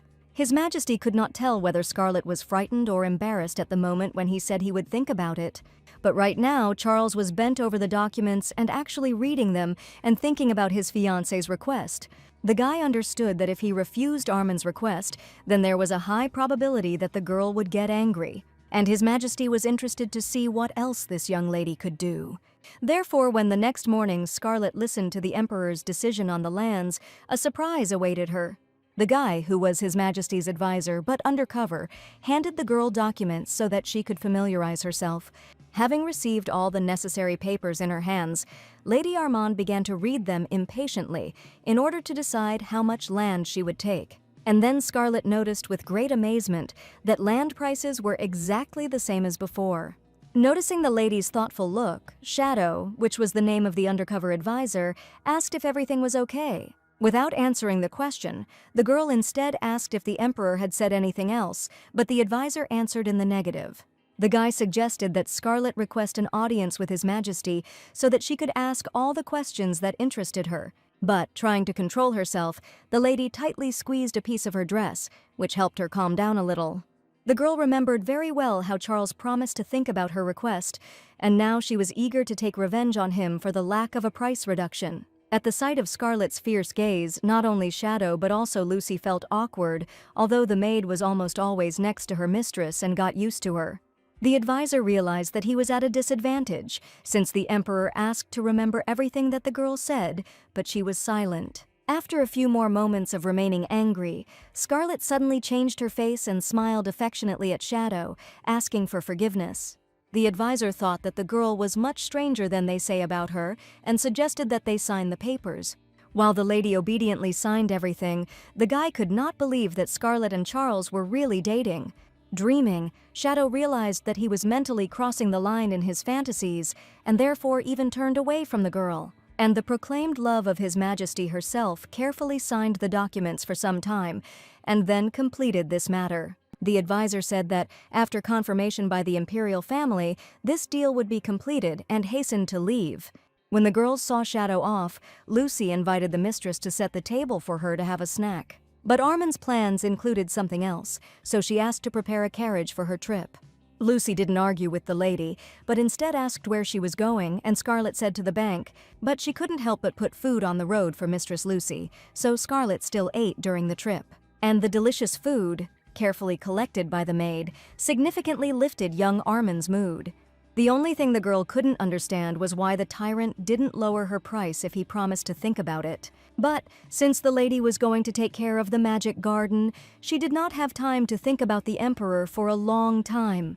The carriage brought Scarlet quickly to the market with magic seeds, and the girl began to look for what she needed. But no matter how Armand tried to navigate the drawn map, it seemed that it was wrong. Wandering back and forth, because of which the girl's legs even began to hurt, she thought that she was really going crazy. Once again passing along some alley, the lady did not notice how she passed by a man she knew. That man also recognized Scarlet, but unlike her, he decided to talk and not pass by. Therefore, the girl was forced to turn around at the female voice calling her, and that girl immediately began to laugh at Lady Armand, realizing that she was lost. The person who laughed at Scarlet was a green-haired girl cheerfully fanning herself. Having widened her eyes in surprise, the girl realized that she had already met this green-haired woman before. The only problem was that Scarlet had poor memory of faces, so she didn't recognize the stranger. Meanwhile, the girl began to attack poor Armand, who did not understand anything, asking how she dared to threaten her in a public place. Only after these words did Scarlet remember this green-haired lady from the event where she called her a traffic light. Hearing how Armand described Fletta's hair color, she objected that her hair was not green, but golden green. But Scarlet didn't care. The girl still had her own things to do. So, not wanting to continue the pointless dialogue with this lady, she tried to leave. But Fletta suddenly began trying to stop Armand, reminding her of her name and offering to talk a little. Scarlet decided to ask directly, and directly asked if the green-haired girl was trying to make friends with her right now, and she became embarrassed. Noticing this, Armand said that she would not like to communicate with the girl because she likes communicating with a different type of people. so Scarlet would like to skip any interactions with Fleta in the future, no matter how rude it may sound. Hearing this, the lady shook with resentment and anger, whispering that she did not expect anything else from such an upstart. Since Scarlet was the daughter of the noble Armin family, she had the full right not to communicate with practically anyone whom she considered inferior to herself. And the girl was very upset that Armin did not even remember her name, although Fleta's family was not the most obscure. So, because she was very offended, Fleta shouted that Scarlet would not live long because she did not want it. However, there was some truth in the girl's words, since all the tyrant's brides in the plot of the novel were dead both at his hands and by their own deaths. But no matter how true the offended lady's statement was, it was not worth shouting loudly on a crowded street. Scarlet thought about how likely it was for her to die early, because she worked hard to avoid it. But instead of discussing this with Fleta, Armin decided to put the girl in her place and stated that she had never heard more boring words before. Scarlet added that she was now giving her very last warning to the green-haired lady. Turning to leave, Armand finally advised Fleta to watch her language if she did not want to die before Scarlet herself. The girl herself understood that she had treated the lady very rudely, but she did not want to correct anything, and therefore silently left. And she completely didn't notice how the figure sparkled in the darkness with glasses, who had been carefully watching Armin all this time. This figure turned out to be the Emperor's assistant, who immediately brought a report on Scarlet's actions to the palace. After reading all the information, His Majesty wondered what was the girl's real manner of speaking and what was crazy behavior. But even so, remembering Scarlet's antics, Charles involuntarily smiled, which did not go unnoticed by the surprised advisor. The guy standing not far from His Majesty could not understand why the gentleman was laughing, and in general he considered that he was lucky to see laughter. Since the advisor did not know what the real feelings were between Charles and Scarlet, he clarified whether they were really dating. The Emperor was noticeably dissatisfied with such a question, even from his close assistant, which was instantly reflected on the master's face. Therefore, His Majesty reminded the advisor that he asked him to conduct the investigation and not to irritate him, and the red-haired man fell silent. The assistant hastened to admit that he had asked a stupid question, and in response, Charles asked him to get on with his business. But before leaving, the advisor asked where Lady Armand was now, and the guy replied that the girl was planting sprouts in her safe zone. And Scarlet, having successfully purchased various magical seeds, was indeed now carefully digging them into the ground so that they would germinate. The girl sighed tiredly, as she had managed to do a lot during the day, and even ran into the unpleasant green-haired Fleta. Although the Emperor sold young Armand the land for more than she expected, the lady was able to achieve a balance in expenses. The only thing she was worried about now was whether everything was going according to her plan, and whether the fairies would appear soon. Lost in thought, the girl did not notice how His Majesty approached her, but when she heard him approaching, she was glad to see him. Scarlet was somewhat angry at the Emperor for not lowering the price of the territory, but she still smiled at him. And Charles did not notice at all that the girl was slightly unhappy with him. Instead, he became interested in her occupation. And Lady Armand said that she had bought magic seeds and was now planting fruit trees throughout her territory. The guy leaned closer to look at the already planted sprouts and smiled slightly as he found the activity funny. Scarlet still enthusiastically added that these seeds would grow in 3 weeks, which was quite a bit. Only now the girl noticed that Charles unobtrusively sat down next to her on the ground and was thinking deeply about something. It turned out that the gentleman could not understand why Armand needed such trees, and she explained that she would bring fruit as a gift to the fairies. Scarlet was a little sad that she couldn't come up with anything crazy, so they spent some time in silence, and then the girl looked at the guy. To her great surprise, Armand noticed that His Majesty's lips slightly lifted, forming a hint of a smile. The girl realized that the Emperor himself did not even notice that he smiled, simply sitting on the ground next to his contract bride. However, looking at the guy's peaceful face, Scarlet couldn't help but enjoy his beauty, because there really was something to see. Suddenly, her own thoughts made the girl feel awkward, so she blushed and turned away. Lady Armand decided that something needed to be said, and declared that it was all her land now, which she was happy about.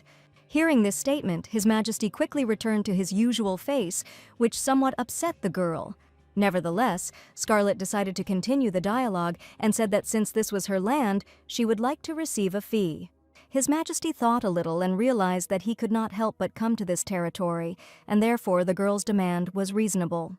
However, instead of the duty, he offered to rewrite the contract upon his return and sell this land to Scarlet at half price, to which the lady immediately agreed. But immediately the girl became wary, because she could not believe that His Majesty would do this just like that. The guy was in no hurry to present his only condition, after which he agreed to lower the price, but only silently look at Scarlet. In the end, the lady could not stand it anymore and hurried the emperor so that he began the dialogue by asking him to listen very carefully. It turned out that the emperor asked for the right to freely cross this territory, and the fruit and everything else would be left to the girl. Seeing Scarlet's happy look, His Majesty was surprised that the girl would like his proposal so much. Charles, of course, assumed that Lady Armande would be pleased, but to this extent he could not predict at all. Meanwhile, the girl was glowing with happiness and spinning in place, rejoicing that the land would be sold to her at half price. Young Armand did not think that in the end she would be able to get a discount so easily, and even began to hope that with an engagement it would be no less simple. While the girl ran and jumped, having fun, His Majesty watched her carefully as he subconsciously began to appreciate their moments together. And then Charles said that they would need to make a joint schedule, which is why Scarlet turned around excitedly, as she was already determined to break up. Leaving the girl no chance to break the engagement, the Emperor said that he would soon send her all the information on the meetings. His Majesty, since it was time for him, turned around but finally said that Scarlet chooses the day and he decides the place. Lady Armande was left alone, completely confused by what had just happened, since she had learned too many new things today. A few days later, the girl was lying on her bed and enthusiastically making some bugs, which Lucy asked her about. Scarlet, not at all embarrassed, invited the maid to come closer and look at what she was doing, but Lucy changed her mind. All because the maid noticed that the lady was making magical insects, which apparently she was going to use as traps. Lucy was very afraid of any such living creature, so when Scarlet handed her the spider on her hand, she froze. And the girl enthusiastically said that she had improved these toys, and now, if you step on them, they leave offensive inscriptions.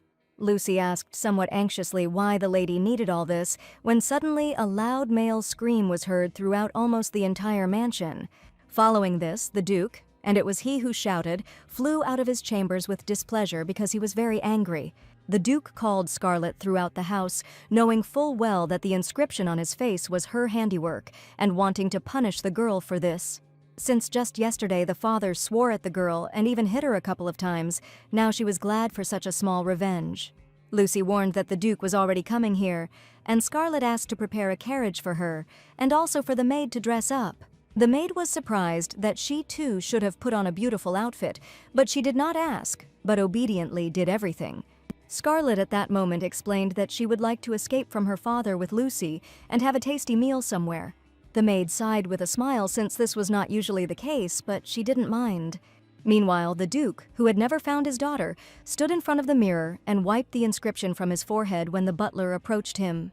The man, angry at everyone, immediately began to chase the butler named Vector away, but he did not leave. Instead, Vector helpfully asked if he could help the Duke with his face, and instead of answering, the father ordered him to tell him where his daughter was. When the butler, before answering the Duke's question, suggested calling him a doctor, the man became furious and began to scream. Having given orders to all the servants to immediately find Scarlet, the Duke promised that he would definitely deal with her today. The servant girls, looking at all this, sadly thought that a couple of years ago they could not imagine this, since another Duke ruled. The first Duke, whom everyone loved, and who was the elder brother of the current Duke, was Aaron Armand. The man treated all his subjects very well, and they also had great respect for their master. Almost everyone said that this guy would bring prosperity to a family that had practically fallen into disrepair.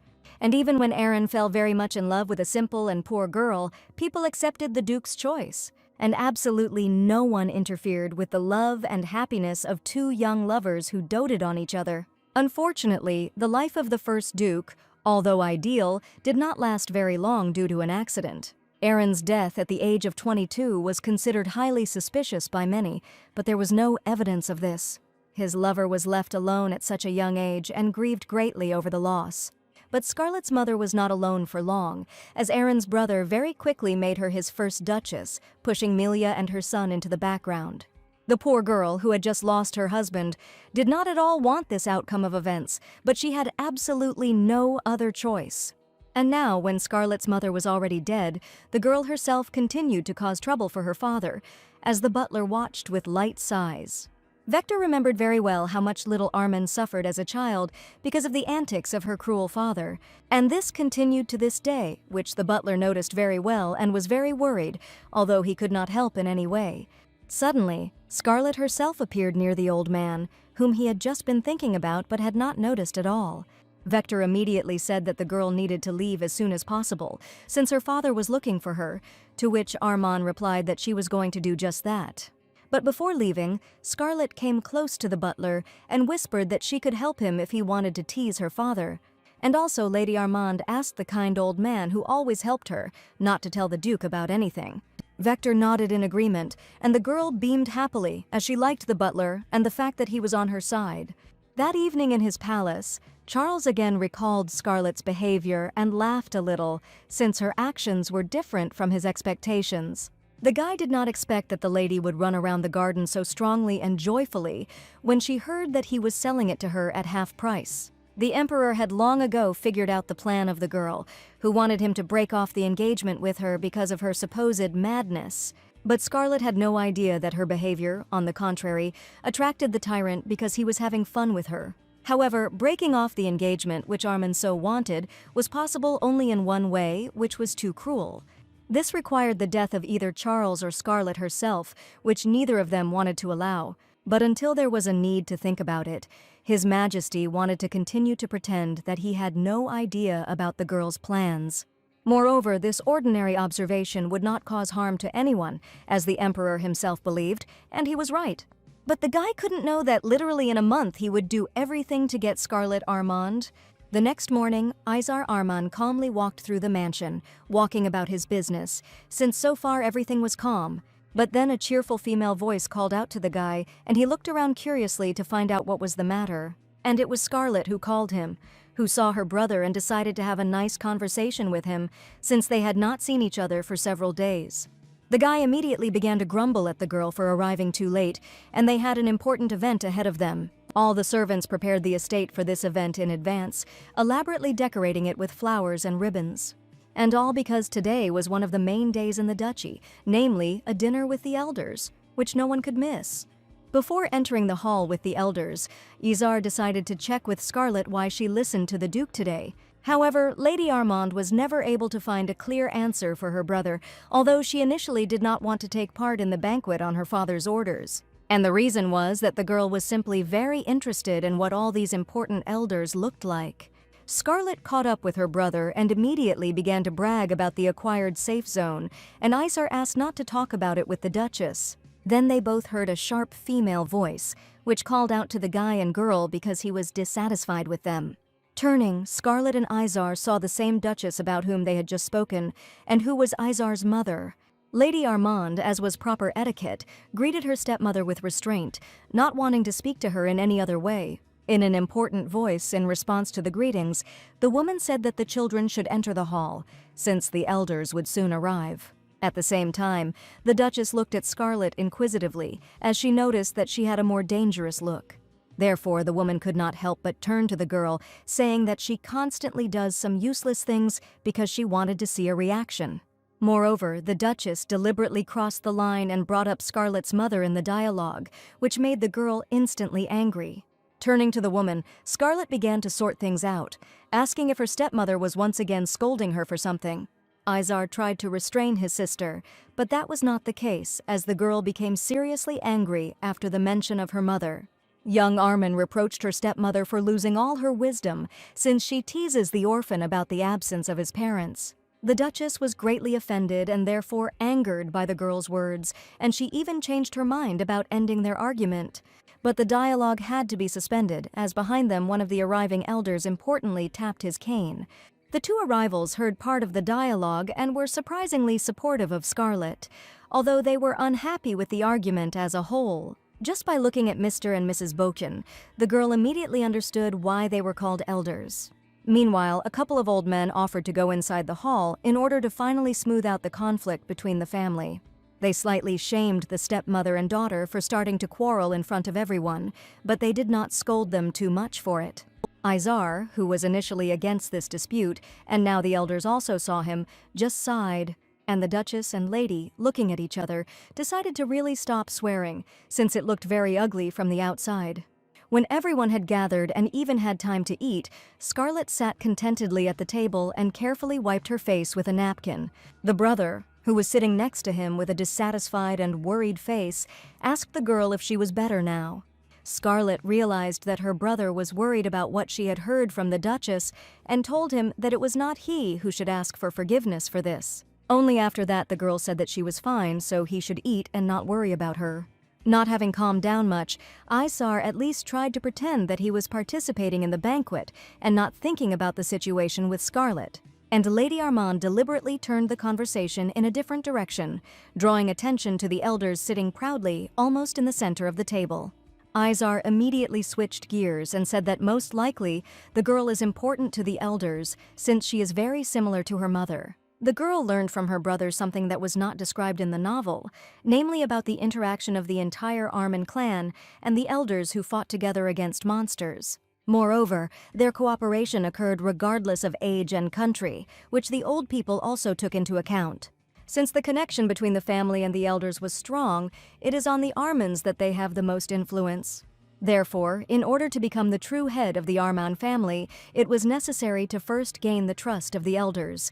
And the first Duke did this wonderfully, since everyone loved and respected him and wanted to continue to cooperate with him. However, now, because of the current Duke, a lot has changed, and some even began to hate the Armand family.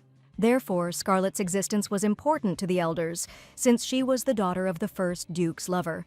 Having told all this, Izar did not notice much interest from the girl, and therefore decided that she was embarrassed to talk about her family. But in fact, at this time, Armin was simply remembering that in the book, even the great elders died as a result of conflict and corruption of the family. Scarlet was very worried that if she thought only of herself and ran away, then everything would happen exactly as it happened in the novel. And then all the people she knows will die at the hands of the Tyrant for some reason only known to him. The girl thought so much about the plot of the book that not the first time she heard her brother calling her by name. With concern, which he now did not even hide, the guy once again asked if his sister was okay, to which she answered positively. Lady Armand immediately tried to join the dialogue and realized that today she could not allow herself to be distracted during the evening. The girl decided for herself that she did not have to bear responsibility for those who had nothing to do with her. And then she felt that, wanting to support her, Izar took Scarlet by the hand, speaking words of support. Moreover, as it turned out, the guy himself did not notice this gesture because he behaved completely normally and relaxed. And when Lady Armand asked why her brother took her hand, he looked at their hands with great surprise. Izar immediately pulled his hand back, asking for forgiveness from his sister, since he really didn't notice his gesture at all. Having decided to mock her brother a little, Scarlet said with a smile that this time, so be it, she would believe in his words. Izar was very embarrassed by this, and he blushed and asked the girl not to look at him like he was an idiot. While talking further with her brother, Lady Armand subconsciously thought that there must be a way to save her brother, since he was very important to her. A little later, Scarlet thought that not much time had passed since she came into this world.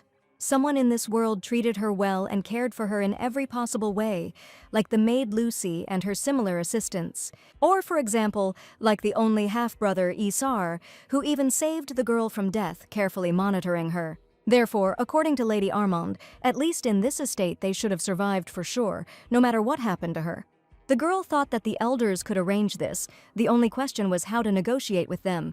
But Scarlet didn't have time to come up with a plan because her brother, once again, distracted her from her thoughts since it was time to leave.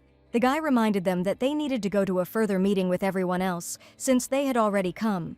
The girl did not argue, and while they walked, thought about whether there was anyone among the Armans strong enough to protect Izar and Lucy. However, no matter how hard the lady tried to remember someone, no one came to her mind, which is why she was serious. Unexpectedly, on the way, Scarlet and Izar met the butler Vector, who was calmly walking around the estate. The butler bowed to the girl and boy and said that His Excellency was already waiting for them. Before going inside, the brother asked his sister if she was ready, and Scarlet nodded, slightly hesitantly. For her, meeting with the main family was a priority, but when she opened the door, the girl immediately felt an oppressive atmosphere. It seemed as if none of the elders present were at all happy with her, although everyone was welcoming. The Duke, who was sitting at the head of the table, when he saw that his children were frozen in place, displeasedly ordered them to take their places. In order not to enter into unnecessary arguments with his father, which happened quite often, Isar quickly and humbly bowed. Meanwhile, Scarlet met the menacing and powerful gaze of one of the elders, which could have made the girl feel uneasy. But instead, it suddenly dawned on the lady who exactly she could ask for help to help Isar and Lucy. From such an insight, Lady Armand could not help but smile joyfully as she realized that these elders would be ideal candidates. According to history, she received part of the money that the former Scarlet spent on humiliating the main character from the elders. It would seem, why would such respected people give money to humiliate a poor girl named Shirla? But the answer was very simple and was that the elders had a soft spot for Scarlet's mother and therefore for her. The girl very often blackmailed her sponsors with the fact that she grew up without a mother and therefore they could not leave her. The words that Lady Armand shouted to the elders hurt them to the core so that they could not stay away. This is how it turned out that over and over again, these respected people lent money to the girl without demanding anything back. However, this time Scarlet was not going to take money from anyone since she understood that this would not be a way of trust. While the young lady was pondering her new plan, the Duke majestically announced the beginning of the meeting of the heads of the Armand family. Still smiling a little, because she was very pleased that she was able to find a way out, the girl looked straight at the old people. She had already decided that she would make sure that the elders would owe her, and not she would owe them, as earlier in the novel. Meanwhile, Scarlet and Isar's father had already begun to sort out the issues raised by his family members and settled on the fact that they were asking for money. Two elderly people assured the Duke that they needed to purchase poisonous mushrooms in order to continue protecting the borders from monsters. From a scientific point of view, what these two needed was called kavil and was not exactly a mushroom, which the elderly woman immediately began to prove. Watching all this, Scarlet noted with a sigh that at such meetings there was a lot more arguing than she thought.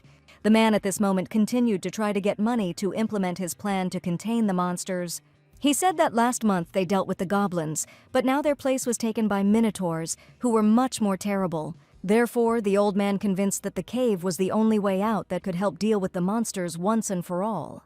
Remembering the novel, Lady Armand realized that the barrier between the forest and the rest of the territory began to weaken. So the girl raised her hand and asked the man to tell him more about what happened at the border. However, although Scarlet tried to help with her question, the old man suddenly became embarrassed. So his wife came to his aid, saying that they themselves did not know anything about what had happened. This is because the monster forest was a forbidden area where you couldn't go and therefore you couldn't find out anything. After listening to the husband and wife's opinions, Lady Armand agreed that their situation was quite difficult. The girl was also able to find an answer for herself why, in the future of the novel, Charles accused the elders of incompetence. To sum up, we can say that the culprit of everything that was happening was some flower unknown to everyone. Because he turned ordinary monsters into real mutants who stopped feeling pain and became stronger. Unfortunately, the elders did not know this, and tried to fight against the monsters with kavil, but the situation only ended up getting worse. Therefore, after some time, the Tyrant personally entered the forest to solve the problem with monsters and mutants. For some time, the young man wandered through the forest of monsters, but soon he managed to find a magic flower. Since Charles had little knowledge of magic, he immediately realized that it was this plant that was the problem. As a result of this, stability returned to the forest of monsters, but all the elders, without exception, went to the guillotine. This whole moment in the novel was quite bloody, and therefore Lady Armand would not want it to be repeated in reality. While the girl was recalling this whole story, the Duke continued to claim that he had no money, so he would not give anything. Scarlet just rolled her eyes at her father's statement and tried to remember exactly what the flower looked like in the plant magazine. For several minutes she was unable to do this, but then suddenly Armand found the answer she needed and was very happy about it. Therefore now she could very well help the poor elders in the hope that in the future they would help her. Then the girl was approached by her brother, who noticed his sister's laughter not for the first time and only now asked what was the matter. But it would take too long to explain anything to Isar, so Armand simply said that she had an idea. The guy tried to find out what she was up to since she was so inspired, but Scarlet didn't tell him anything else. The next morning, all the elders began to go home, and Old Man Bochan carefully supervised the loading of things. Before the elderly couple left, Scarlet hurried up to them, politely greeting them. Miss Bochan, however, took Armand's arrival as a mockery of them, but the girl quickly explained that this was not the case at all. Moreover, Scarlet intrigued the elders by saying that she wanted to give them something. To the great surprise of the Bochan family, the girl suddenly took out the jewelry and said that she inherited it from her mother. The elders were, to put it mildly, very surprised that young Armand was giving this to them. Mr. Brian Bochan asked why the lady was doing this since she owed them nothing. In response, Scarlet simply reasoned that the elders would definitely need this money since they asked for it from the Duke. The girl explained that she was not the head of the family and therefore this was all she could give. Armand assured that their family values the elders and the fact that they refused today does not really mean anything. Mrs. Adrian Bochan said displeasedly that she was not going to leave so easily, but she thanked the girl for the money. Scarlet was somewhat surprised by how militant the attitude of this old woman, who commanded her respect, was. After that, the Bochan family said that they would definitely repay Scarlet's kindness. This time the girl simply smiled back, deciding to wait for the moment when she would ask for a favor in return. Scarlet's plan is that when she leaves, she will have a good enough relationship with this family that they will protect Lucy and Izar. A little later, when the girl was resting in her chambers, the maid brought her a letter from the palace, which made the lady happy. Scarlet had completely forgotten that the official schedule of meetings with the Tyrant was supposed to arrive today. The lady immediately began to read the letter, hoping to find information there that the Tyrant had broken off the engagement. But her wishes were not destined to come true, since Charles sent only his schedule with a request to decide when they would see each other. After this letter, the girl finally realized that the Emperor could not be relied upon in matters of the heart. In this case, Scarlet had no choice but to change strategy, and she immediately asked Lucy to bring walking clothes. The assistant clarified what exactly the lady wanted, and the lady chose something elegant, but without nobility. Lucy said that she would definitely look for it and prepare it for tomorrow, but Scarlet demanded it now. Young Armand, her eyes sparkling angrily, decided to meet someone and thereby amaze. At this time, Counselor Clover was sitting at his desk and wondered how he managed to fill out the paperwork so quickly. He even thought that he could go to bed early today, since he also slept in the morning when the military man came to him. Reluctantly, the guy turned to him, realizing that he definitely had more work to do. And Clover was very surprised to hear that Scarlet had come to see him. The guard said that the girl declared the incredible importance of her arrival, and therefore did not even warn. The military man also added that he asked the girl to wait in the carriage, but it turned out that she got out of it herself. At this moment, as if sensing that they were looking at her, Scarlet raised her head up, and she immediately met the gaze of the advisor, who was not delighted with her arrival. But the girl was not at all embarrassed. She just waved cheerfully at him, so Clover said to let her in. A little later, when Lady Armand was comfortably seated at the table, the advisor poured her a special tea from the very east. Clover prudently warned that if the girl did not like tea, then he could bring coffee. And then the guy sat down in front of the lady and realized that for some reason he was afraid to say anything. But still, in a trembling voice, the guy managed to ask why the girl came to him. And Lady Armand immediately began to put her plan into action, declaring that she did not believe that the advisor did not care about her arrival. The girl recalled that for the first time, they looked at each other in the dungeon, and not later. And when the mistress said that from that moment fate began to play a cruel joke, Clover even hiccuped in surprise. Scarlet described the advisor's state as sublimely in love, as if the guy couldn't breathe without her. But Clover himself immediately shouted that he had never experienced anything like this. However, the girl did not listen to the guy at all and continued to state that she was very sorry that he had been alone for so long. But in fact, Armand was not counting on the advisor's reaction, but on rumors among the servants. After all, they can cause a lot of problems by inflating ordinary information to incredible proportions. Therefore, knowing full well that they were being overheard, Scarlet continued to play the role of separated lovers. Deciding to finally finish off the guy, she asked him directly whether he liked him and why he didn't confess to her before. The girl partly felt sorry for the advisor whom she had chosen as her victim, but she was not going to stop. So poor Clover, who had absolutely no idea what was happening and why he was being accused of love, only became more and more panicked. And Scarlet still skillfully acted out her bewilderment, not understanding what exactly the guy disagreed with. The girl listed the emotions that the advisor experienced when he saw her and attributed them to true love.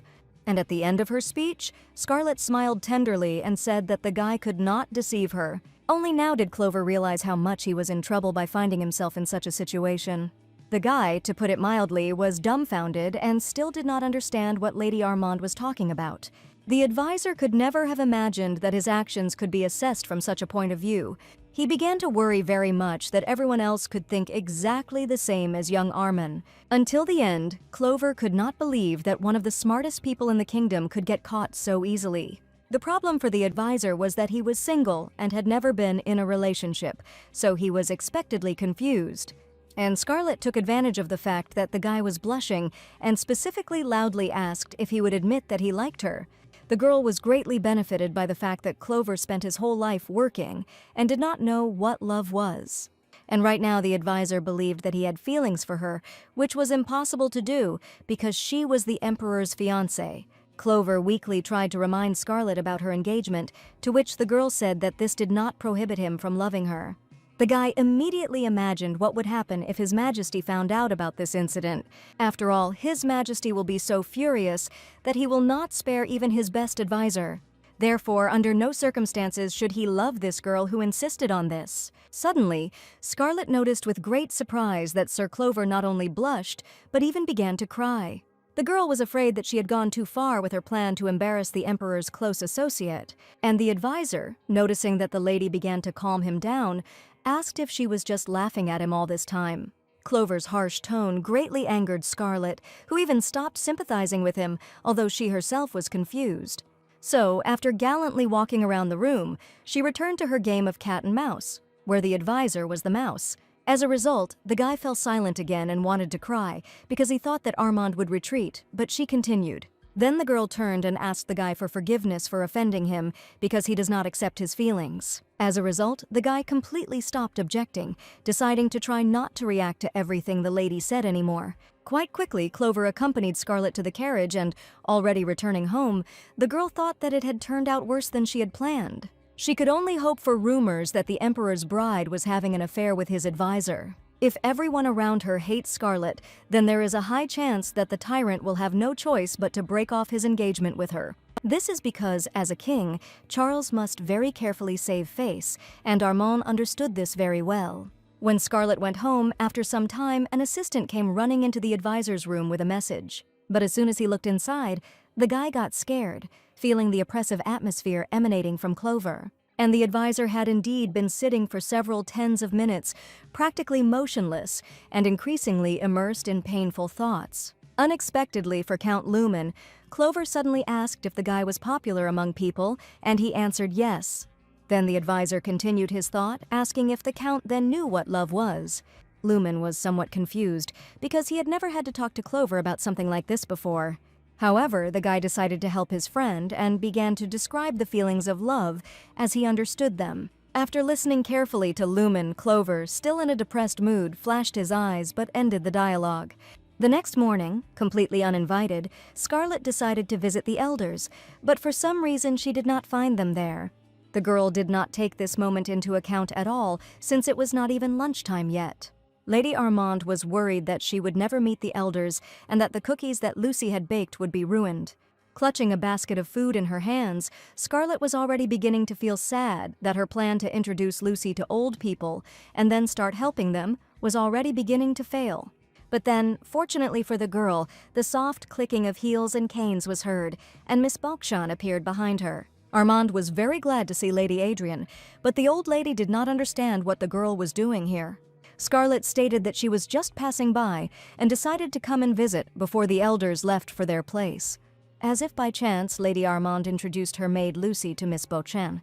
Since this turned out to be of no interest to anyone, Scarlet cleverly switched the topic of dialogue to Cavell.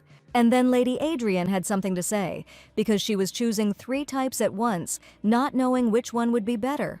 Since the old lady didn't feel sorry for it, and the Cavell wouldn't have gotten anything out of it, she took it out and showed it to Scarlet.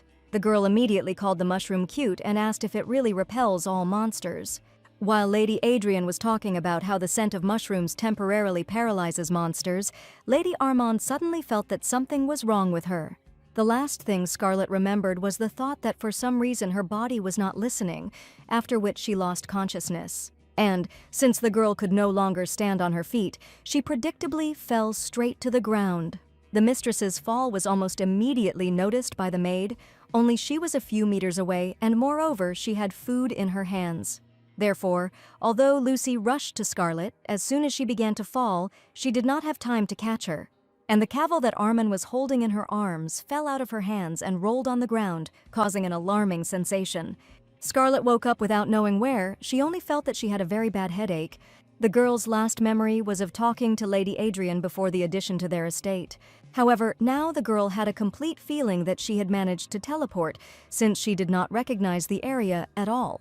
Looking around, Armand finally realized that she had never been in this strange and incomprehensible place before. Then the girl noticed some movement out of the corner of her eye, which first frightened her, and then interested her. Turning around, Scarlet saw a girl with red hair confidently walking through the forest with a lantern. Lady Armand immediately recognized her as Shirla Diel, who, according to the plot of the novel, was the very main character. But it was completely unclear to Scarlet what this girl was doing in such a confusing place. Then Armand heard Shirla whispering about some remedy that could replace the well-known cavil, and the lady managed to remember that in the novel this red-haired girl found something that could help against the monsters together with mushrooms. But apparently, Shirla did not guess this herself, which means that someone else is behind her. Moreover, this was clearly not a tyrant, since he himself was subsequently surprised by the discovery of the girl. Since Scarlet had no other options, she decided to follow Shirla since she still didn't see her. And the decision to first find out everything about the remedy was really beneficial for Armin, since she completely remembered the route. Just in case, although there was no definite need for this, the girl tried to follow the main character as quietly as possible. Moreover, she could not remember whether there was such a scene in the novel or whether there were any differences. But Scarlet didn't have time to think about it, because Shirla suddenly stopped, because she had found what she was looking for. The object of her search turned out to be one of the monsters of the forest, only it was called the Geppetto slime and was harmless to people. On top of that, Geppetto has the ability to feed on other monsters despite his cute appearance. Although the slime itself is not large, it can easily swallow anyone, even the most terrible monster. Scarlet instantly realized that it was precisely this remedy that Sheila was looking for, wandering for a long time through the forest of monsters. And now Armand herself is lucky, since she perfectly remembered the location of the slime, so she can return and find it. The girl wanted to move on, but then she heard voices from somewhere outside, and therefore woke up. It turned out that she was lying on the bed, and her brother was near her and was calling in panic, asking if she was okay. Behind him stood Lucy, barely holding back her tears, who called the girl's brother to help. Scarlet, who did not know how long she had been unconscious, was greatly surprised by the company that had gathered. Armin remembered that she lost consciousness on the street, which means that Isar himself carried her to the bed. The girl considered her fall strange because she did not lose consciousness when she remembered the plot of the novel, and besides, she greatly worried the elders. Mr. Bakshin began to grumble about what could have happened if no one had been with Scarlet at the time of the fall. But Isar stopped the old man and told his sister that if she needed it, she could continue to rest. The guy even offered the girl to go somewhere if she felt uncomfortable relaxing on the estate, and looking at the elders, Scarlet realized that she would really like to go with them to the border of the forest. Moreover, her condition, which needed to be maintained by good forest air, was an excellent excuse for a trip. When Miss Buchan asked what Lady Armand had come up with, she said with a wide smile that she wanted to visit. But as soon as the girl had time to rejoice at her brilliant idea, Mr. Bryan immediately refused her desire to go to them. And Miss Adrian confirmed her husband's words, saying that their territory was too dangerous to visit. But all these words were powerless to stop Scarlet, who had already decided that she was going. The girl came up with a cunning plan, according to which she first goes to the lands of the Bakshan family and scouts everything out. And then she returns and tells the Duke about everything in vivid colors so that he wants to help. Scarlet doesn't care about the elders, but she can still take a means of communication with her so that her father can see everything with his own eyes. According to the girl, the Duke was cowardly enough that after all this he wanted to allocate money for the border. After listening to Lady Armand, Miss Adrian was forced to admit that the girl's plan was quite good. So Scarlet said that from now on she will consider that they have agreed, and the rest is up to her. Young Armand actually believed that if she teamed up with the elders, her chance of getting money from the Duke would increase. Therefore, the girl already wanted to go and talk with the Duke when Isar suddenly firmly said no. Scarlet opened her eyes wide in surprise and was not even immediately able to answer her brother. Meanwhile, the brother repeated his word no, also firmly not allowing the girl to go anywhere. The guy explained his decision by saying that the place was too dangerous for his sister to go there. Isar recalled that the road there alone, which would also be difficult, would take about 3 days. After listening to her brother, Scarlet realized that he was just worried, and therefore said that she would be fine, because she would not go alone. Isar noticeably relaxed, but asked who the girl was planning her dangerous journey with then. But instead of answering, Scarlet only smiled mysteriously and sweetly, saying that he would soon find out everything. At this moment, despite the late hour, the Emperor was still sorting out his work papers, and he received a letter from Scarlet, in which the girl invited him on a trip, so the guy called an advisor. When Clover responded, Charles asked him to move everything forward 2 weeks, as he would be busy. The advisor clarified where His Majesty was going, and the guy said with a smile that the young lady was going to travel. The next morning, all preparations for the trip were almost completed, so no one was worried. Scarlet was full of anticipation about the trip because she had very big plans for the Forest of Monsters. The only thing that made the girl nervous was that the Emperor was late for some reason, which her father did not forget to remind. But at such moments, Isar came to the girl's aid and verbally supported his sister. Lady Armand heard briefly from her brother that the imperial family never visited the Armands and was surprised. After all, the relationship between the families has always been good due to their united struggle against the mutants from the Forest of Monsters. However, the girl remembered that in the novel, their cooperation would end because the elders would not fulfill their obligations to the Tyrant. Here, Scarlet was distracted from her thoughts by her brother, who suddenly began to swear because she decided to go with the Emperor. But the girl did not see any problems in this because she was His Majesty's bride. Then the brother asked how his sister asked the Duke for leave, and she replied that she simply asked to go to recover. However, Scarlet herself understood that there was something suspicious in the fact that her father let her go so easily when she came to ask. Then the girl opened the door too abruptly without even knocking, as a result of which she caught the Duke talking with someone. The father immediately began to shout at his daughter for not even knocking, while Scarlet did not see anything wrong with this. While the girl slowly approached the table, the Duke tried to cover the magic communication ball with his hands, but his hands were much smaller than the ball. Pretending not to notice anything, Lady Armand asked her father for permission to tell him about her recent situation. Scarlet, taking advantage of the fact that the Duke was listening absent-mindedly, explained that she had recently fainted, and therefore now wanted to go to the elders to rest. After thinking a little, the father asked where his daughter would stay, and she answered that at the Bokshan family estate. The man's face showed how badly he treated these elderly people, but he was able to remain silent. Unexpectedly, the Duke asked if Scarlet really wanted to become an heir, since she was almost on the heels of the elders. But the girl said that even if they really asked her, she wouldn't do it, because she dreams of not having to work but getting money at the same time. When her father looked at her after her words, the girl felt embarrassed at how much he hated her. Nevertheless, Scarlet was going to stand her ground and asked again if her father would allow her to go. The lady insisted that she was very thin and needed to gain weight, and at these words, the Duke suddenly grinned evilly. But young Armin did not notice the man's emotions, as she was very keen on coming up with arguments. However, the girl did not have to say much, since the Duke sighed and still allowed her to go on this journey. Beaming with joy, Scarlet immediately said goodbye to her father, as she wanted to start getting ready for the trip as soon as possible. But before she had time to leave his office, the Duke suddenly asked if she really didn't remember anything at all. The father meant whether the girl had seen something like a seal or a ring, and each time he pretended that he was asking for the first time. Lady Armand turned slightly to the Duke, perplexed, since she had no idea what she was talking about, which she told her father about. Noticing the nervous tapping of the man's fingers, the girl realized what exactly he was looking for and so badly wanted to get. We were talking about the seal of the Arman family, which was inherited from generation to generation and was proof of belonging to the family. This seal contained magic and therefore could be transferred to different objects depending on its current owner. If the Duke did not have this seal, then it turned out that he did not become the real head of the family and therefore could be overthrown. The only thing the girl didn't understand was why her father asked her about the seal. What could she possibly know? Everything that I remembered from the novel about Scarlet's seal was not enough to know about its location or even its shape. The brother suddenly approached the thoughtful sister because he wanted to talk before she left on a trip. It turned out that the guy ran up for a reason because, slightly nervous, Isar told the girl to bow because the emperor had arrived.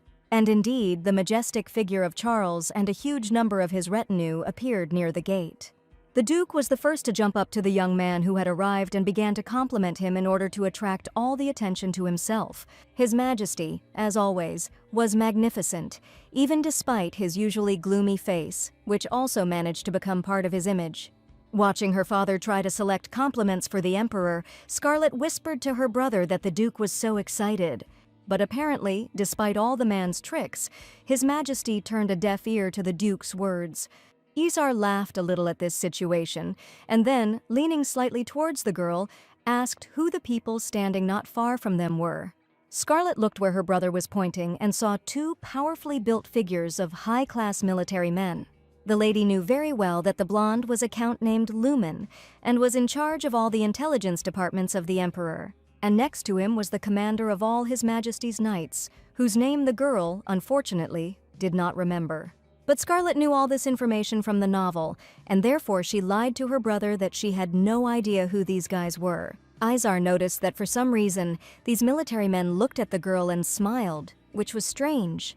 Scarlet even began to seriously think about approaching Count Lumen and asking what was the matter, but Charles called out to her. It so happened that the girl absolutely did not expect such a quick and sudden appearance of the Emperor, and therefore she was very frightened. Lady Armand staggered and would have fallen down, hitting herself hard if His Majesty had not caught her in time. Still in slight bewilderment, Scarlet continued to look rather stupidly at the gentleman, hearing the beat of his beating heart. Smiling slightly, Charles helped the girl regain her balance and noticed that she was falling beautifully. When Armand regained her ability to speak, the Emperor asked how she was doing in order to somehow begin a dialogue. They exchanged a few casual phrases, and then the guy turned and asked Count Lumen to bring something. To Scarlet's great surprise, the Count handed her a beautiful bouquet of red flowers, saying that it was a gift from the Emperor.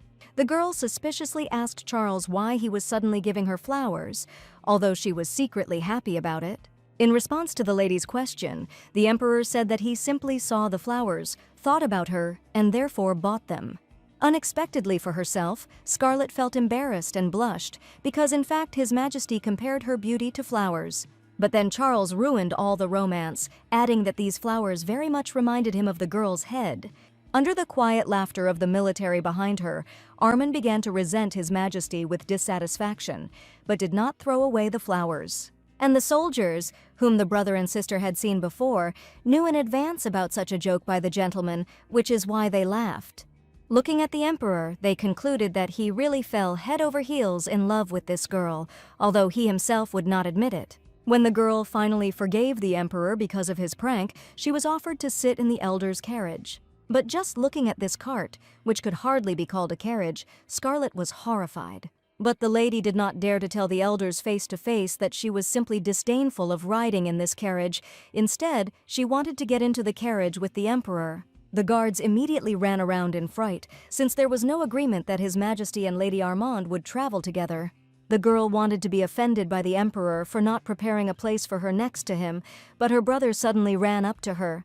Scarlet was surprised that he had not left yet, but Isar had no intention of leaving because he wanted to talk to his sister. The guy, although slightly embarrassed, still asked if the girl remembered their dialogue yesterday.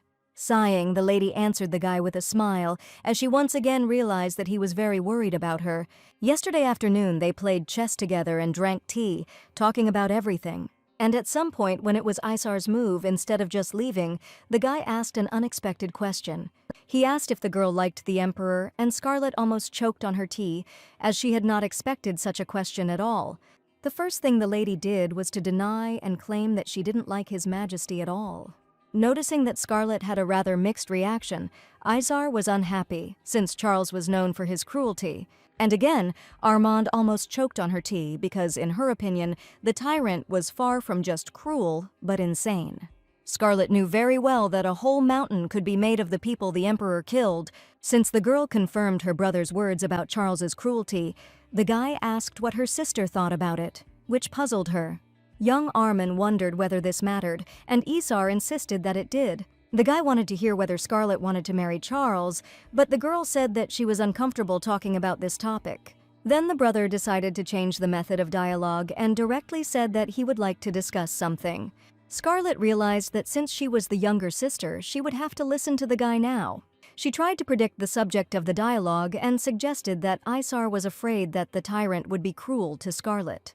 The guy confirmed the girl's guess, adding that no matter how much she liked His Majesty, she should not allow him to be cruel.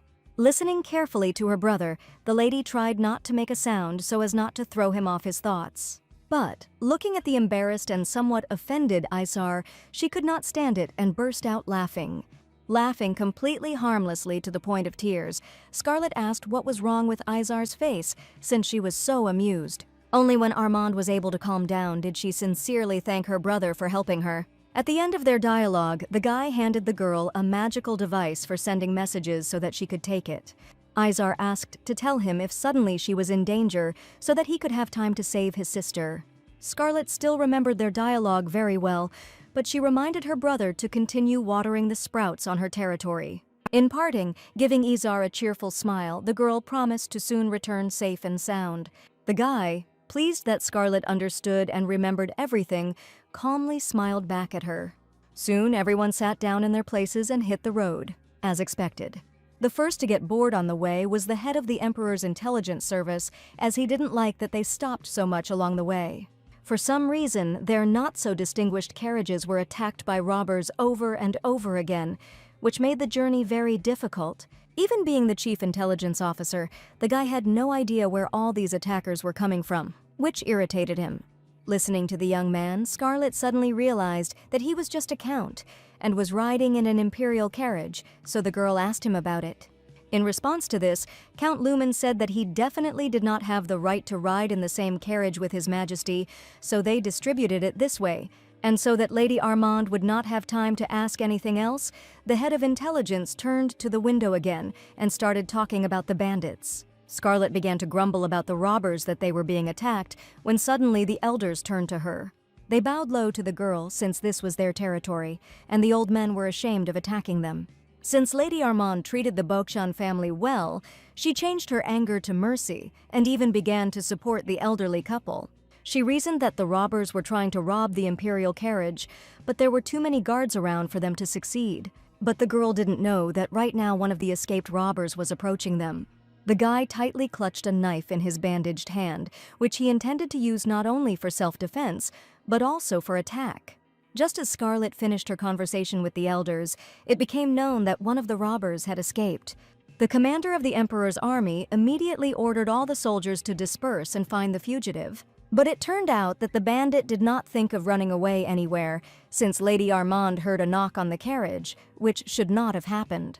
A robber, whose face and body were almost entirely covered in scars, looked into the carriage, smiling predatorily. For some reason, this guy knew Scarlet's name, even though she thought they were attacking the Emperor, not her. But before the robber had time to do anything, Charles appeared from somewhere and thoroughly stunned the bandit. All Scarlet could do was silently watch the sudden change of events. Looking at the fight in amazement, the girl noticed that His Majesty's face was twisted with incredible anger. But literally a few seconds later, the guy came to his senses and politely asked if the lady was okay. While the elders were lamenting about the damaged carriage, the girl confirmed that she escaped with a slight fright. But most of all, the girl was surprised that for some reason the Emperor was so close to her carriage. Having looked around, Scarlet saw His Majesty's favorite horse and realized that the guy was not riding in a carriage at all. The fact that Charles put himself in danger for her sake greatly embarrassed Lady Armand, and Charles himself did not pay any attention to the anxiety of his bride, but instead looked for his guards with his eyes. Suddenly, the Emperor apparently made some decision, and then abruptly opened the carriage door. telling Scarlet to get out. At the girl's surprised look, His Majesty replied that they would now ride together in his carriage. When the guy and girl moved into the imperial carriage, Charles told Armand something that greatly shocked her. The Emperor did not expect that the lady would not know anything about the current situation and therefore agreed to explain again.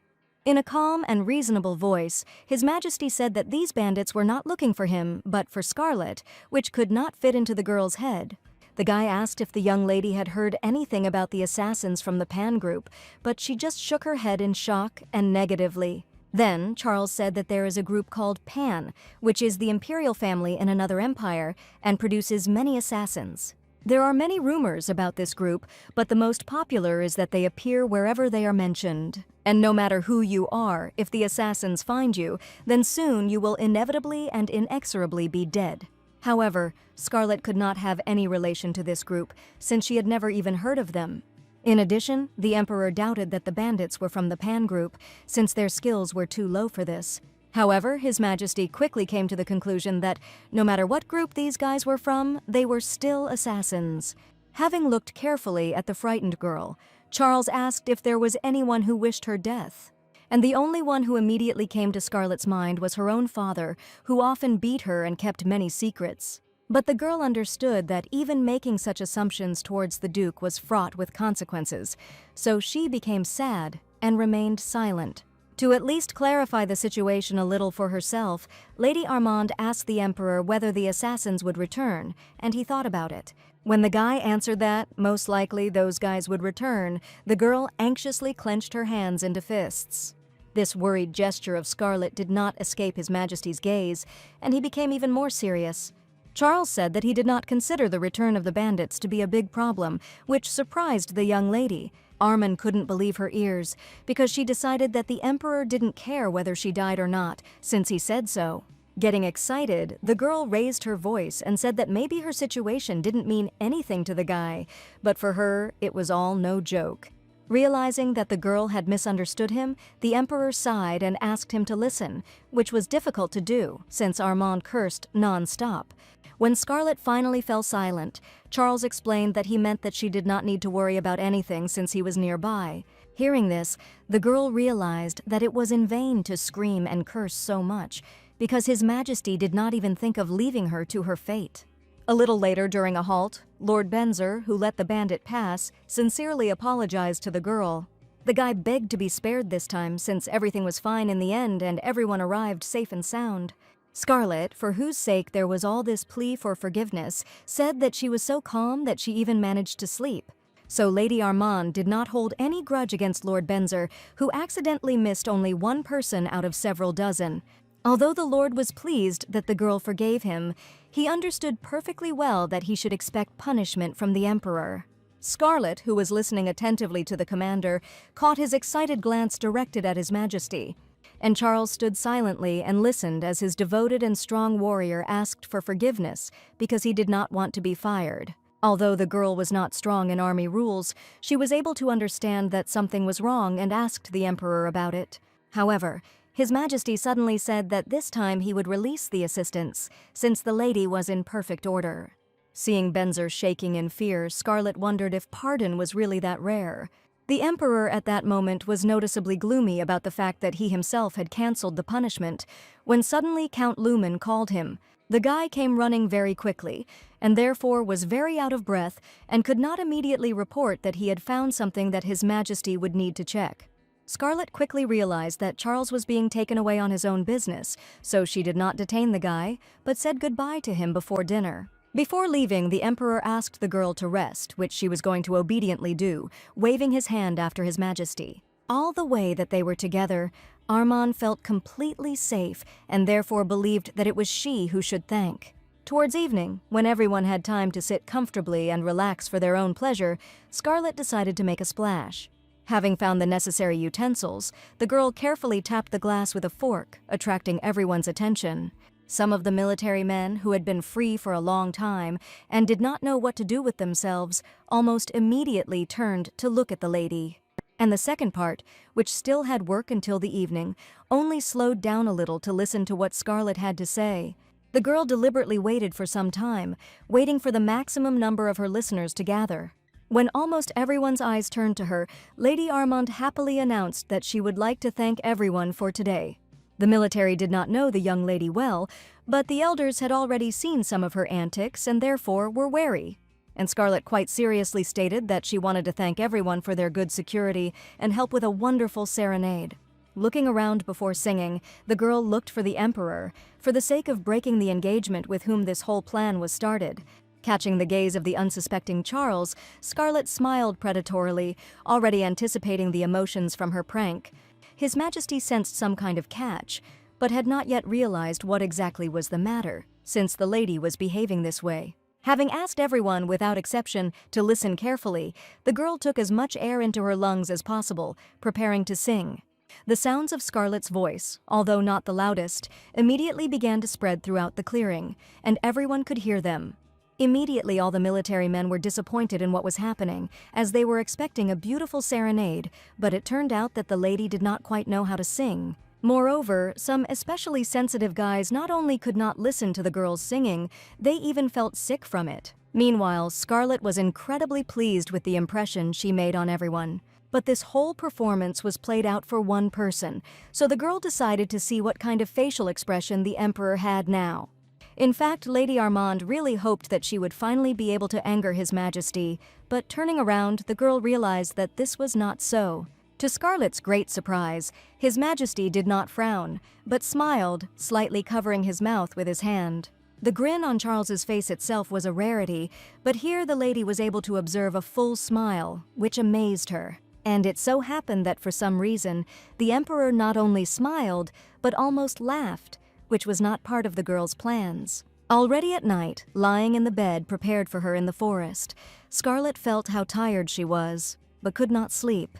The girl was still worried about the Emperor's smile, because she really counted on the fact that he would absolutely not like it, like everyone else. Scarlet seriously thought about what she could do to make His Majesty quite ashamed of her. Without coming up with anything, the girl couldn't even fall asleep, and therefore decided to take a little walk around the night camp.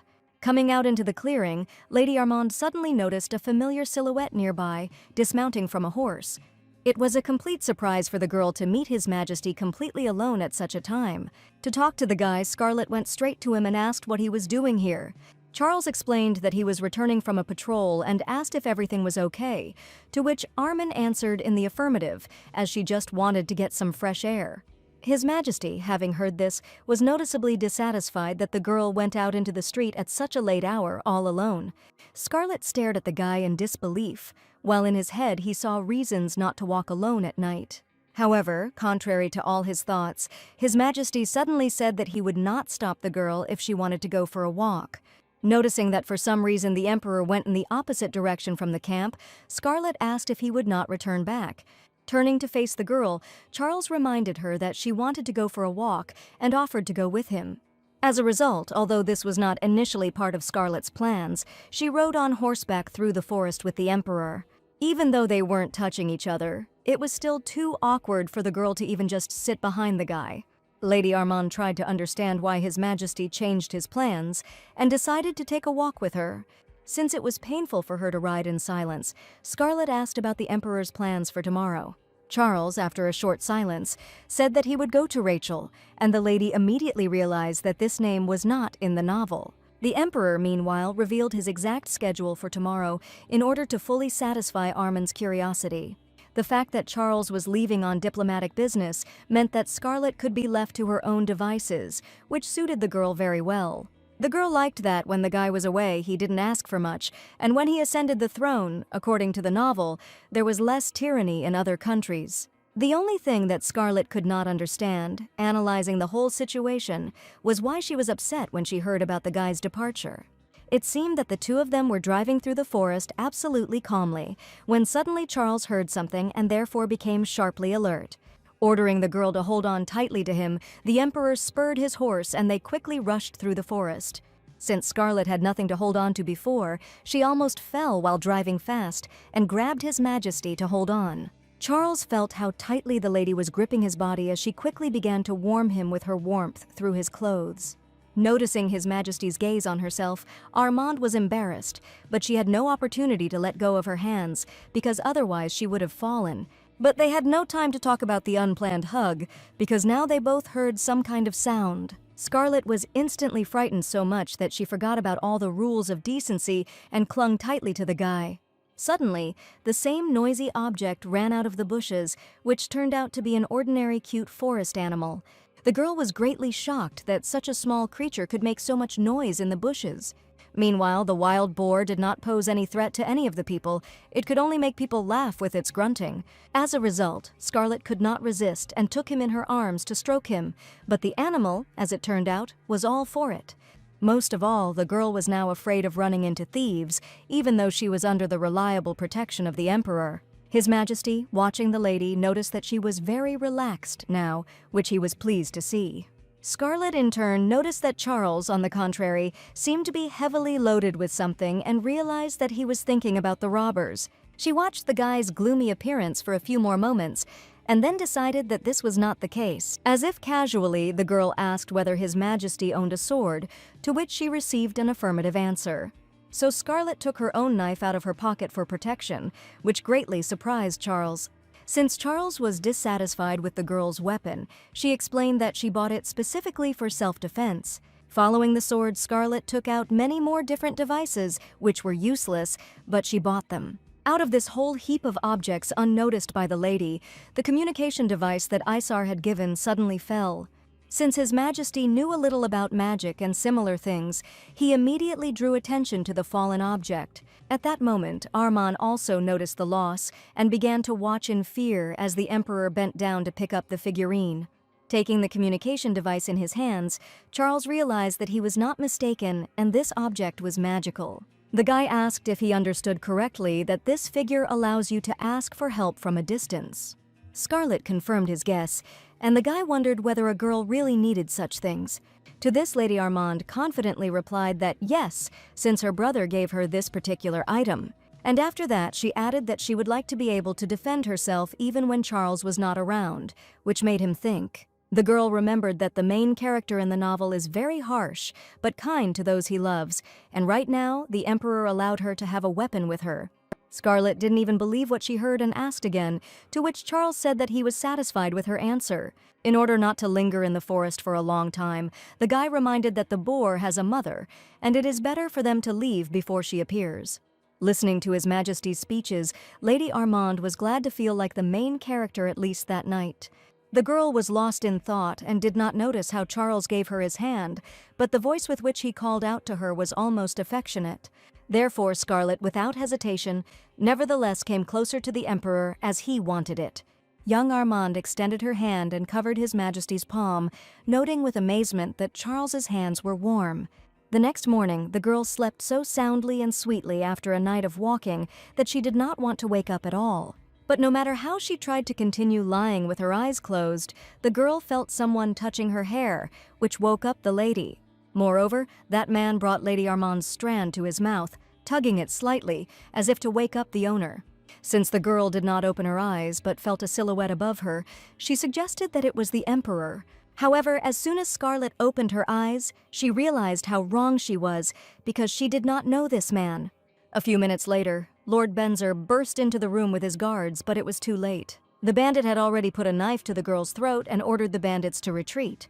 Smiling maliciously, he ordered the military to retreat if they wanted Scarlet's life. At this time, the elders fought with all their might against the bandits, so they forgot to think about Scarlet. Only at the very end of the battle did Mr. Bakshan ask his wife if she had seen the girl.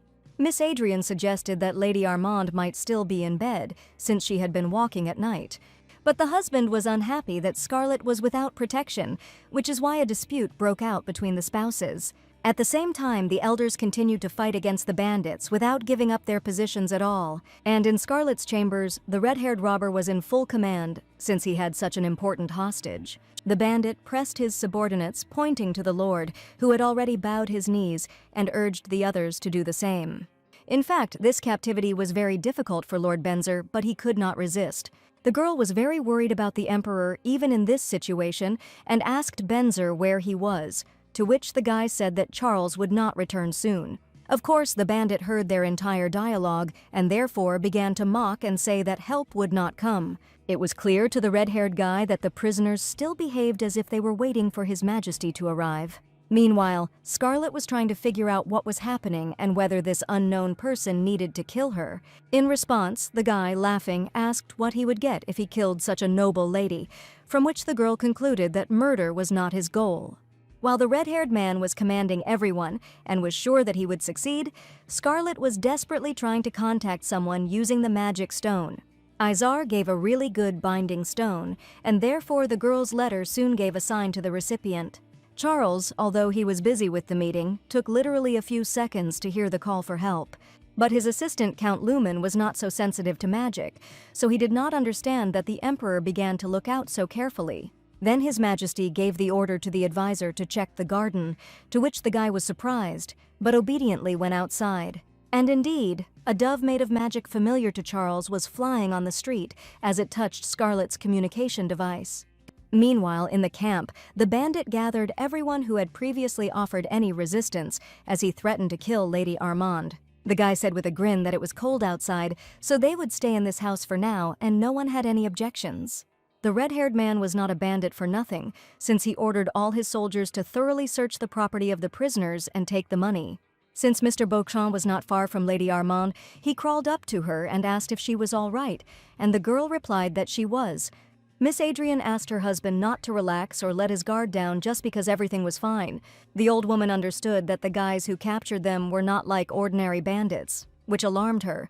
Lady Bokchun was especially afraid of the main one, who gave off a scary aura even when he tried to smile. The elders couldn't figure out who this guy was, and it also bothered Scarlet, who tried to sit quietly. However, here the girl could not stand it and asked the couple if they knew anything about the Pan assassins. Mr. Bryan immediately asked in fear where Lady Armand had heard about them, because they were a secret group, and the girl replied that His Majesty told her about this group, and now she thinks that the fighting style of their invaders is similar to the Pan assassins. Many years ago, the entire Pan family disappeared along with the head of the Armands at that time, as their traditions were not recognized. But now there are very few people left who knew what exactly happened then and what traditions Duke Armand destroyed then. And now a very good question arose. Could these guys still be subordinates of someone from the Armand family? The red-haired bandit heard the prisoners' dialogue, although they tried to speak more quietly and said that he was impressed by their intelligence. The guy came closer, but there was only cruelty in his voice, not praise, so he added that it would be better if they pretended not to know. The bandit grabbed Mr. Bryan by the throat and lifted him up so that the old man began to choke slightly. But this only made the guy have fun because he loved to watch other people suffer, like now. Since Scarlet began to resist, the boss of the robbers said to take her to another room. But this did not stop the girl, and she continued to scream and struggle, demanding to leave the elders alone. But the red-haired one said that the old man really had nothing to do with it, and that means his death would not affect anything. Scarlet instantly understood that the bandit meant that he didn't care about Sir Bryan, so why not kill him? But Lady Armand was absolutely not happy with this outcome of events, so the girl planted her feet and loudly shouted for them to stop. The girl said that she knew that they needed her, so she would give whatever they asked if the bandit did not touch her friends. The red-haired man looked at the lady in surprise, apparently not expecting that she would confront them so violently. Scarlet decided to take a very careless route and stated that they could kill her right now if they wanted, but the girl herself hoped that they wanted her life. And judging by the behavior of the silent boss, this really was the case, and they did not plan to kill her. However, the lady did not have 100% guarantees, so she really could die now. And the guy, looking at Scarlet with a predatory smile, seemed to have deliberately not said anything for a long time, as if he wanted to torment the girl with the unknown. It was the bandit's attention that the lady needed so much, so she decided to continue to attract him so that he would not bother anyone. The girl said that it was too obvious that the bandits needed her since His Majesty was not here. But suddenly voices were heard outside, announcing that the Emperor had arrived, although the bandits were not expecting this. Scarlet instantly realized that she would not have a better chance to escape, so she decided to act. Since the girl had long since untied her hands, all that was left for her now was to take advantage of the effect of surprise.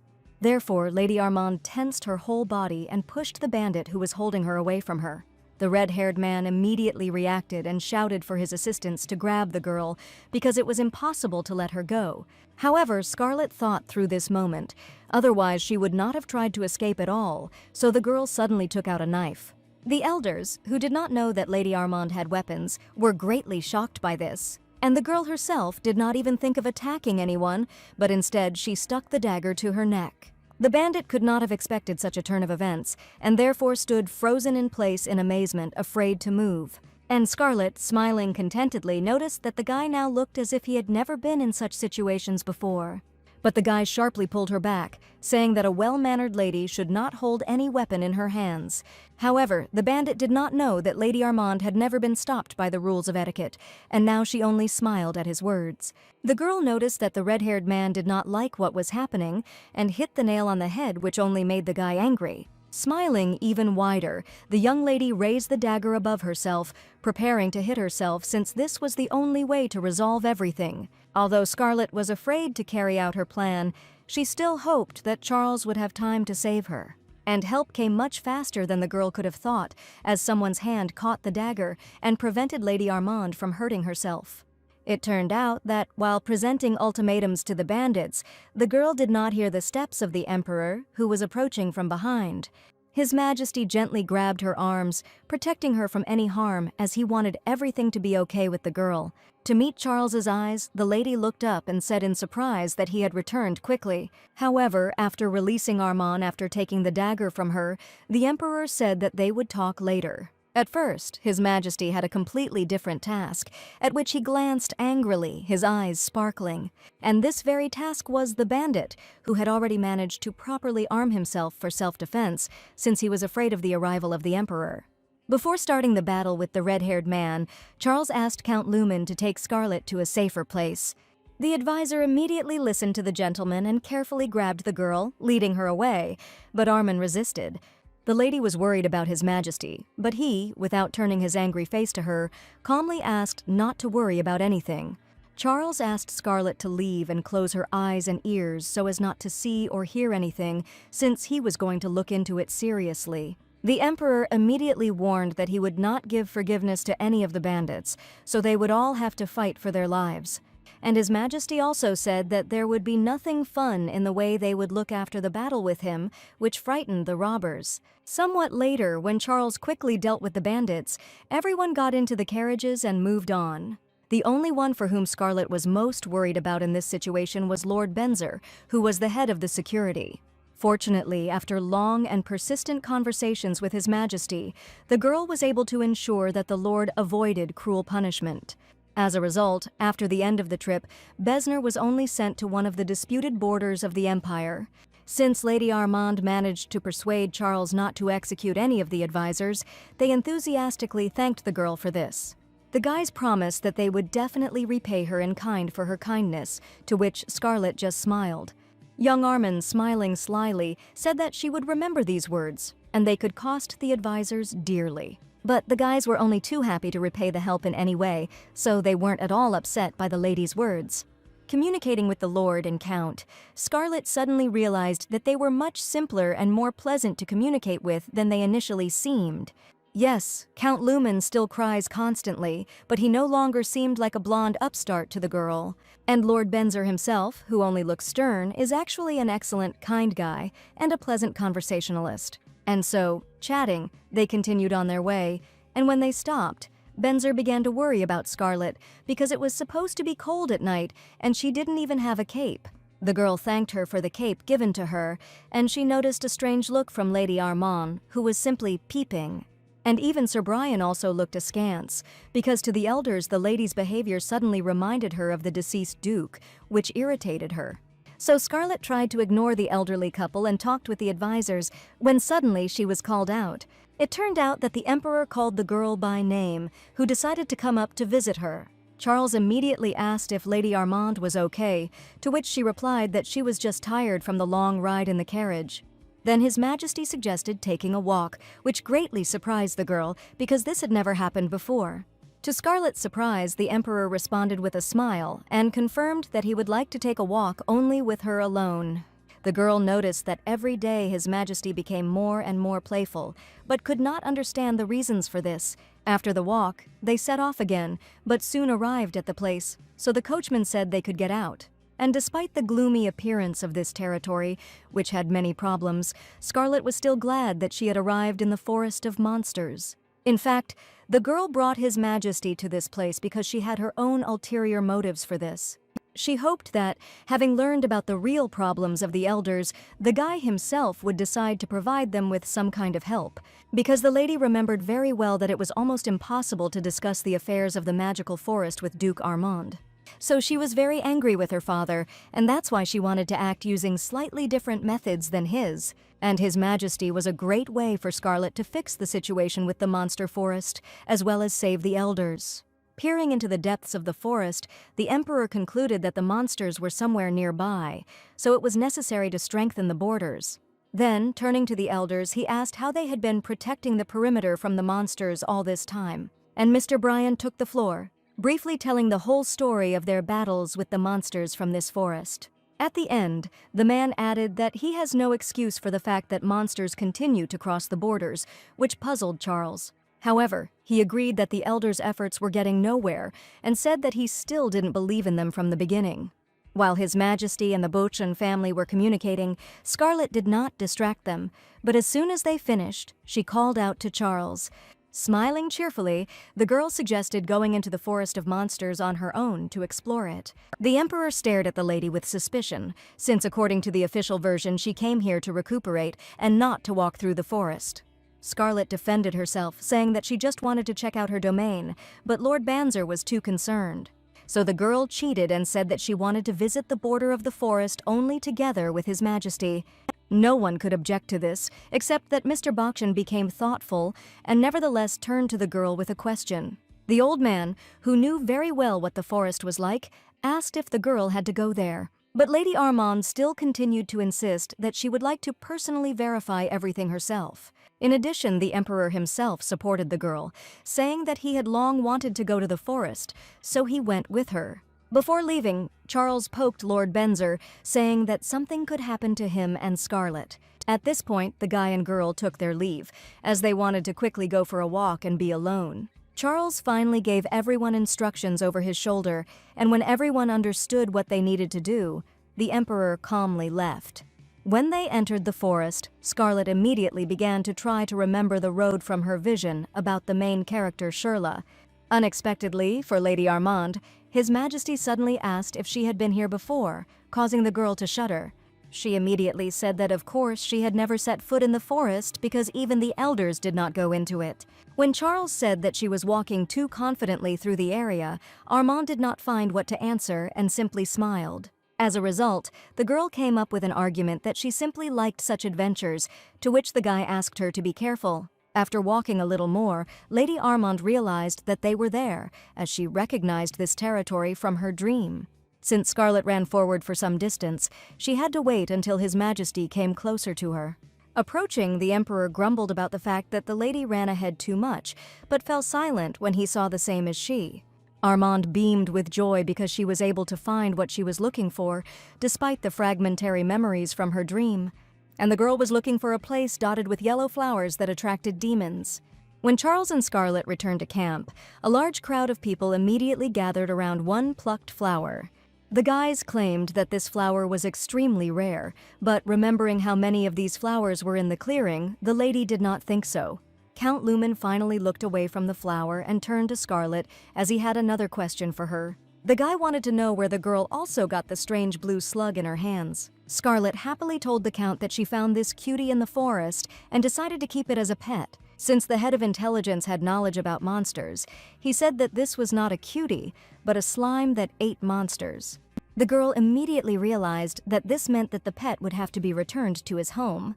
And no matter how pitifully Scarlet looked at Charles, she still decided that the slime's home was in the forest of monsters.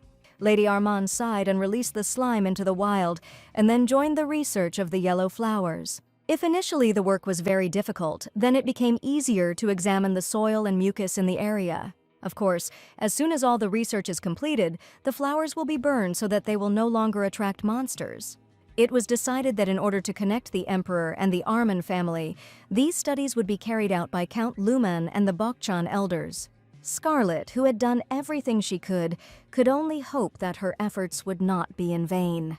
Before leaving, the girl decided to please the elders by giving them a sphere for communication. The old people did not even want to accept such a gift at first, since these spheres were very expensive. But in the end, they took the sphere and said that if the lady needed anything, they would be ready to do it. It was surprising to Scarlet that the Bokchan family would completely side with her so quickly. But since this is exactly what the girl wanted, she grinned since she had something to ask. The lady asked the elders to take care of her brother Izar and the maid Lucy if necessary, to which the elders were surprised. However, since this was a request from Scarlet herself, they got down on one knee and swore that they would fulfill everything. Smiling happily, Lady Armand said that he then completely relied on them and trusted them. Already sitting in the carriage, the girl shouted to the family that she would definitely come to them to stay in the spring. And Sir Brian and Lady Adrian were gladly ready to accept the girl as they informed her. Scarlet knew that it seemed like the Duke was going to kill her, so it was very useful for her to have allies. The lady continued to stand in the aisle until Count Luman called her, saying that the Emperor would like to talk to her. The girl immediately sat down and turned with interest to His Majesty to find out what was the matter. Without dragging out the moment, Charles immediately said straight away that he would like to talk about the killers who were targeting Scarlet. The Emperor said that he had conducted an investigation into unknown persons threatening the life of Lady Armand. And only one detainee, after an unsuccessful escape attempt, confessed several things to His Majesty. What Count Luman said, even though he chose his words carefully, plunged the girl into severe shock.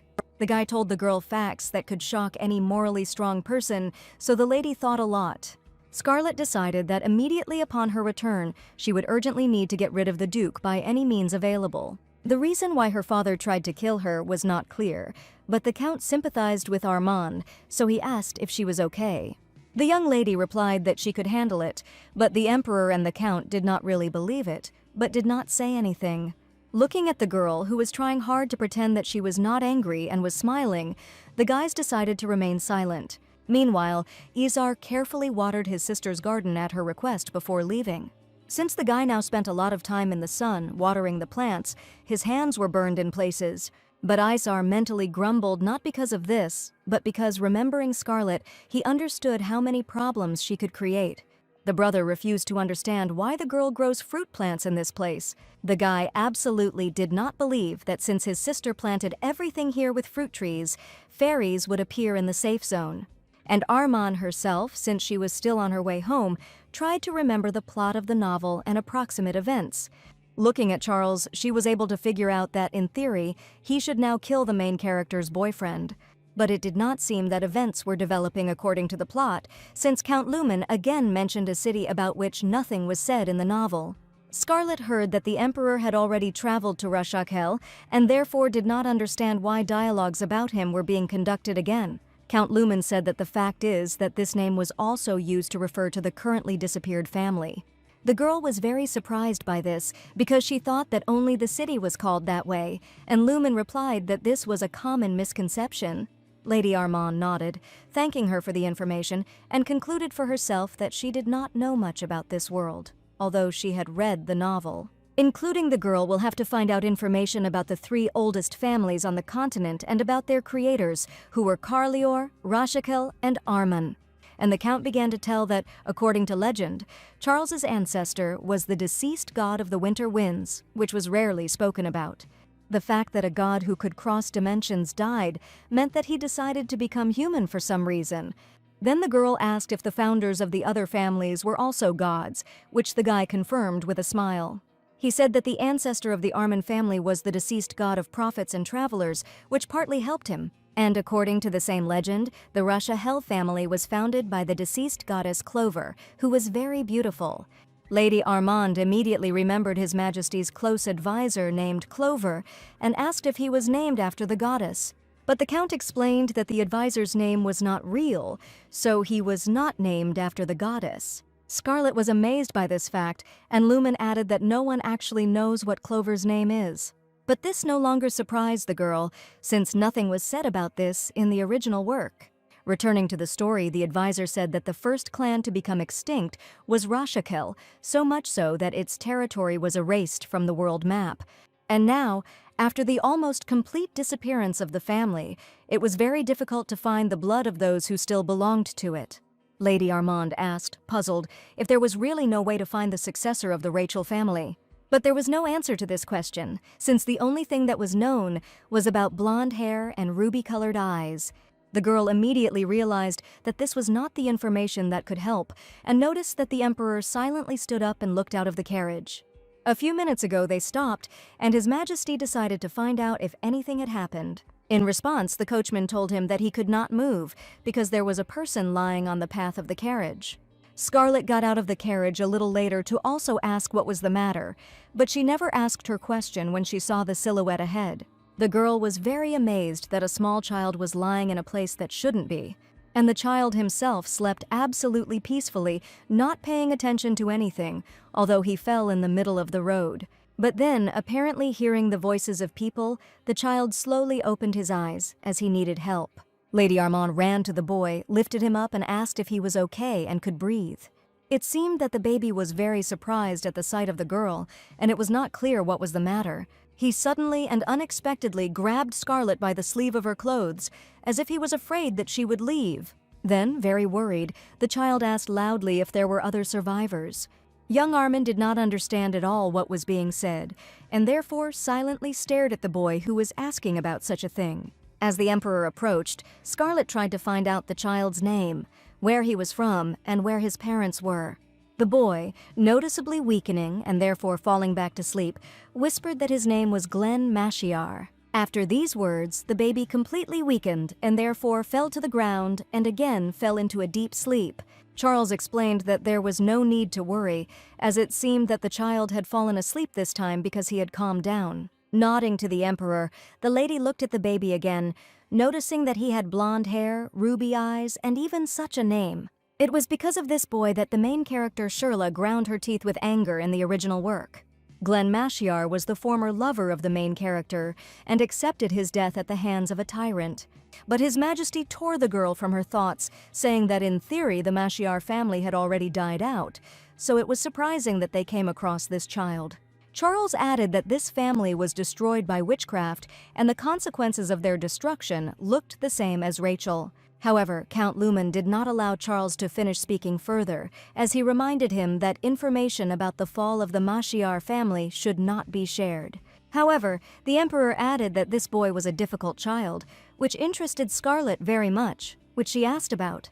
His Majesty explained that the Mashiar family had only one son, who had a disease that prevented him from growing. In other words, he'll be about 20 this year, making him the same age as Scarlet. And since 20 is the age when you can become the head of a family, it was difficult to say what Glenn would do. It was decided to take the boy to the elders, and at this time on the estate, the Duke was incredibly angry with his daughter. But he could not find the very certificate of the head of the family that he needed, even though he was one. This is because without this small detail, the Duke could not enter the castle of the owner of the feud without permission. And the man was very angry that without a certificate in his hands, the deceased Aaron was officially considered a duke. The father was sure that his daughter had the certificate, but he could not find it, which only made him angrier. If in childhood he could scare her, now it was useless, and therefore the Duke was afraid that 20-year-old Scarlet would present a certificate and become a duchess. The Armand family had deep roots, and therefore the presence of a certificate was decisive when choosing a candidate for the role of head. So there was a high probability that they would have chosen a girl who was the continuator of the line through the legitimate son of the family. The next morning, Scarlet finally returned home, which she was very happy about. The Emperor immediately asked the girl to go inside, saying that he would come soon, and she agreed, thinking that she was slightly delayed on the way due to several incidents. Since the girl first wanted to scout out the situation and find out what mood the Duke was in, she gladly went to the estate first. In parting, Scarlet shouted to His Majesty that he could take his time, and only after that she went inside the estate. As soon as Lady Armand left, Count Lumen immediately turned to the Emperor with work questions. The advisor strongly doubted that it would be possible to establish surveillance of the Armand estate, since it was surrounded by strong magic. In response to this, the emperor stated that he would sort everything out himself and that the count would only need to prepare a crystal ball. Charles was about to head into the estate following Scarlet when he suddenly felt some kind of magic that stopped him. Moreover, he felt something that should not have happened, since this action was the vibration of his sword. At that moment, when the mistress returned, all the servants ran into the lobby to greet the girl. Scarlet was very glad to see familiar faces and asked if everyone was fine during her departure. A little late, but Lucy ran out to Lady Armand, and the girl did not notice that she had an excited face. The young lady began to carry on a normal dialogue with the maid, but Lucy interrupted the mistress. However, the assistant did not have time to provide the necessary information because Scarlet heard the Duke's angry voice behind her and turned around. It turned out that he was temporarily detained by the butler Vector, but the father stubbornly continued to break free as he wanted to approach his daughter. Vector reminded that there were guests from the imperial palace outside, but this did not reassure the Duke as he still broke out. Watching what was happening, Scarlet could not understand why her father was so impulsive, and even with a quick glance at the man, it was now clear that he was extremely angry. But what embarrassed the girl most of all was that, looking at her, the Duke seemed to only become angrier. Before the lady had time to understand anything, she received a slap in the face, although she herself believed that she had done nothing for this. But from the father's appearance, it was clear that even this was not enough for him, and he really wanted to hit him again. Lady Armand looked at her father with great amazement, practically not recognizing him now, while he shouted about the enormous damage due to her trip. None of the servants, to their great regret, could help their mistress now, since they were not allowed to interfere in the family's dialogue. But Isar came to Scarlet's aid, calling out to his father while still going down the steps to them as quickly as possible. The brother was no less angry than the father because he did not understand why his sister was being punished like that. Unexpectedly, Isar's question was repeated by the emperor, who managed to come to the estate and was aware of the whole situation. Coming close to the Duke, Charles, sparkling with anger in his eyes, asked how he even dared to raise his hand against his bride. All the father's anger disappeared in an instant, replaced by fear for his life, because His Majesty himself stood before him.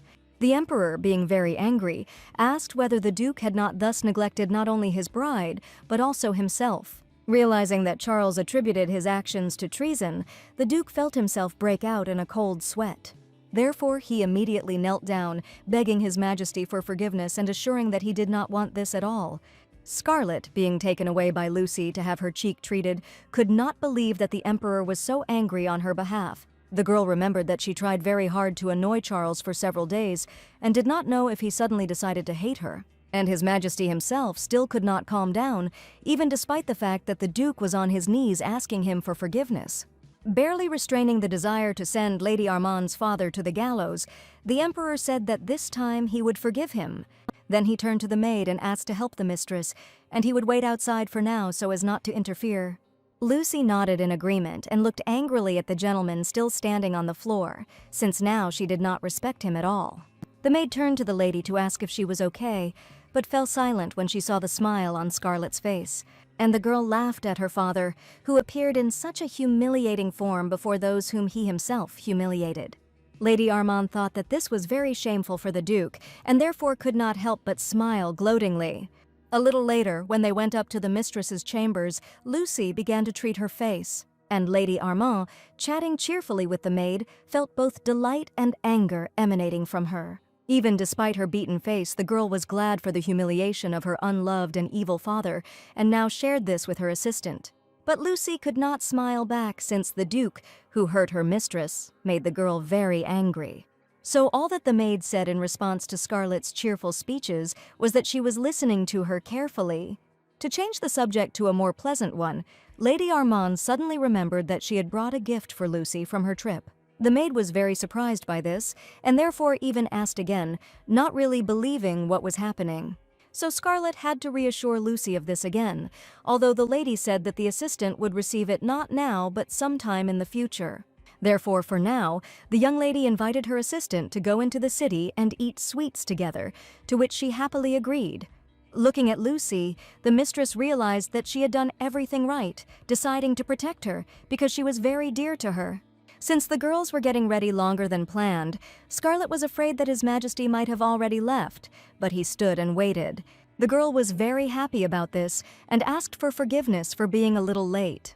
But His Majesty, silently assessing the dressed-up girl with his eyes, did not swear. Instead, as he approached the lady, the Emperor asked if her cheek was okay, and she answered in the affirmative. Then Charles decided to get down to business and discuss the next item on the schedule that they had drawn up together, which made Scarlet wary. While the guy was listening, the girl thought that she would need to keep the guy out of her zone for a while, and so she suggested a break of a month. With a smile, the lady suggested that since she had robbed His Majesty of a working week, a month should be enough for him to restore his business. Moreover, if Shirla's reason to take revenge on the tyrant disappears, then the original plot may not begin at all. However, for some reason, the girl was emotional when looking at the Emperor after asking him not to see each other for a month. This was because it seemed to her that His Majesty had a sad and upset expression on his face. But after that, the Emperor silently turned around and left, leaving the lady with thoughts that she had done something wrong. Charles really seemed thoughtful and sad, but Scarlet never guessed what exactly was wrong. A few days later, Lady Adrian was sitting at her desk writing a letter to Lady Scarlet.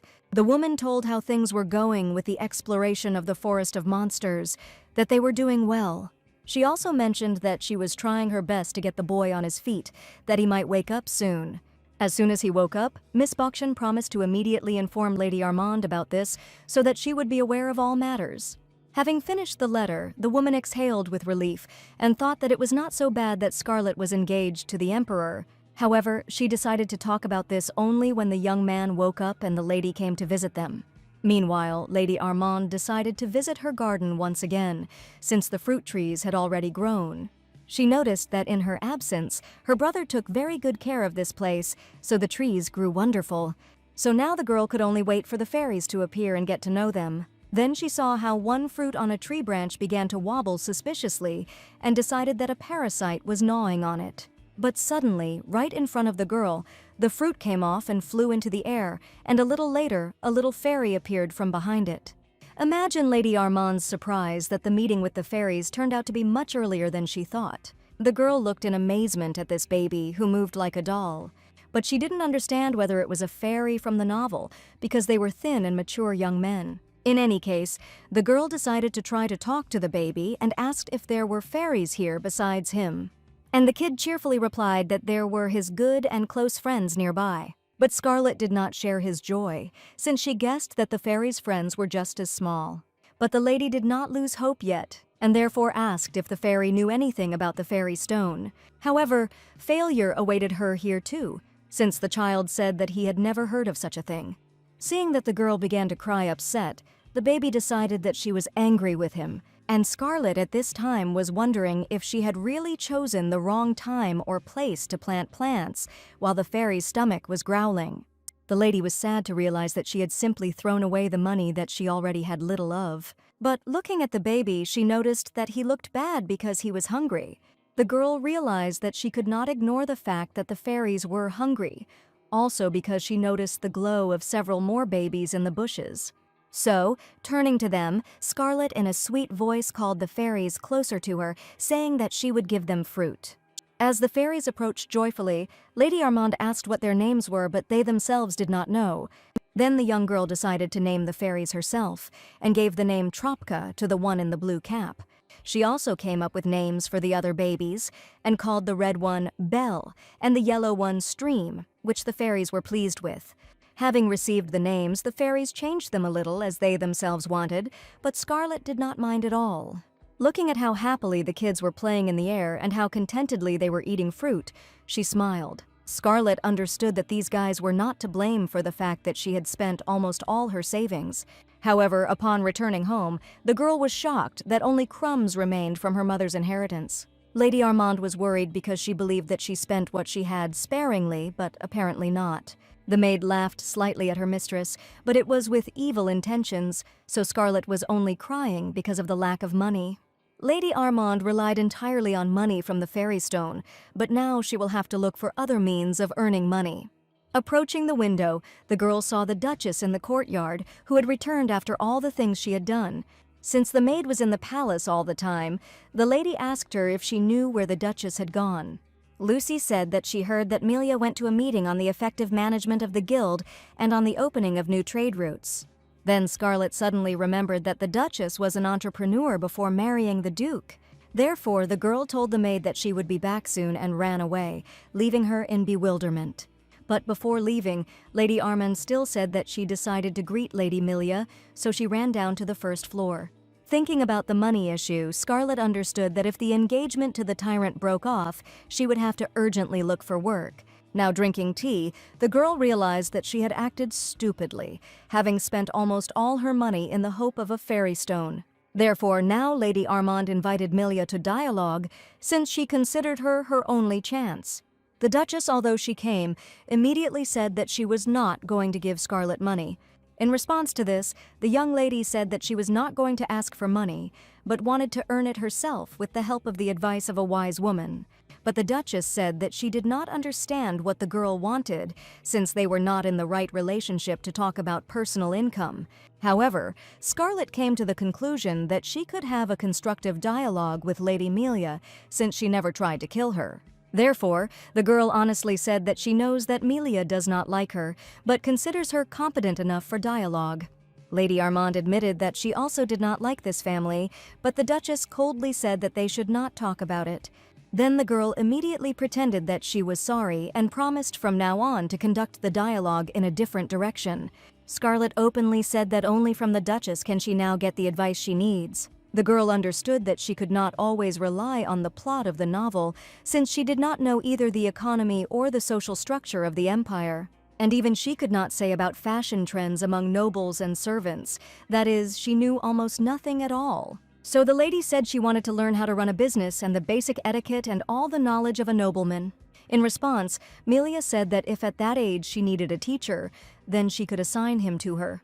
But the girl said that she would like to learn precisely the noble and arrogant dignity of the Duchess. Scarlet ended with the conclusion that she would like to study all such practical aspects. She also added that she is also very interested in trading matters, since she does not have strong family support behind her. The Duchess, after listening carefully to Scarlet, said that her desire was simply ridiculous and impudent. She noticed that if a girl really wanted to learn something, she would look for information herself and would not bother others. At this point, the Duchess did something that Scarlet did not expect from her, namely, she got up and went to her chambers. But Lady Armand could not allow this, so she jumped up and invited Melia to call her bad words if she was offended, but not to leave. Scarlet passionately stated that she truly considers the Duchess an outstanding person, although their relationship leaves much to be desired. And so she really was going to listen to the woman's words and asked her not to be so prickly. The girl's last argument was that she was not the one Melia was angry with, and she really got it right. Noticing the woman's clenched fist, the girl realized that she had guessed right, and she hated her husband very much. It couldn't have been any other way, because in the pursuit of power, the Duke forgot about his wife and married the wife of the deceased first Duke. Lady Armand promised that if Melia was on her side, she would help repay the Duke in full. Having said all this, Scarlet was pretty exhausted, but noticed that her words had an effect on the woman, and she turned around. Without yet saying whether the lady took the side, the Duchess asked what exactly she was up to. The young lady said that she would definitely come up with something, and so they entered into a temporary alliance with her. A little later, when they were riding in the carriage, the lady told the maid exactly what she was doing, and she reacted calmly. Scarlet happily shared that the Duchess accepted her proposal, although she had great doubts. Then Lucy asked another question, namely, why the lady decided to visit Grazioso right now. Clapping her hands in anticipation, Lady Armand asked if the assistant wanted to know the reason for the temple. When the maid nodded, Scarlet said that she just wanted to show how much of a devout believer she was. But in fact, the whole point was that recently two forces clashed violently in the Empire, one of which was the imperial family of Carlior. And the second, opposing and no less strong side, was just following the Temple of Grazioso, to which Lady Armand was traveling. The temple was originally the owner of the empire, but this quickly changed with Charles's rise to power. As soon as he ascended the throne, power was divided into two, but each side stubbornly pulled it towards itself. Thanks to the emperor's actions, peace was quickly restored to the empire, but the temple was dissatisfied with his cruel methods. and Scarlet hoped that Charles would break off the engagement if in such a situation she united with the temple. Therefore, the girl took with her a special offering for Grazioso, which would ultimately put her status in a difficult position. Lucy, seeing the box, asked if this was not the necklace that was given to the ladies when they turned 17. Armin confirmed the maid's thought and said that she still needed this thing, and the temple would like it in every way. Scarlet knew that all financial support for the minions had been suspended, so they would agree to accept the gift. When the girls arrived at the temple, they were greeted very joyfully and calmly allowed to pray. Lady Armand, who had not prayed in a long time, carefully pretended that she was also very happy. The employee did not want to communicate with the girl any longer and therefore almost immediately offered to take her to the prayer room. But Scarlet firmly said that she did not want to go to the prayer room, but to the altar, which the guy was surprised by. He immediately squinted his eyes, trying to understand what exactly the noble lady brought as a donation. Of course, the servant immediately wanted to accept God's grace, which is what Lady Armand was counting on. The guy apologized for not immediately understanding the girl's motives, saying that he would now prepare the altar. Scarlet knew very well that the altar was the center of the temple, where other people were not often allowed. It was in the altar that all the donations of the nobles came, as it was a spacious place, well suited for demonstrating their religious beliefs. Since there were practically no donations now, Lady Armand was quickly called to the altar, and the high priest, who was called only on special occasions, which was rare, came out to her. The man immediately began the dialogue with the fact that the girls came to make a donation to their altar, which was true. He quickly led them to the right place and asked them to put their things in a special storage box.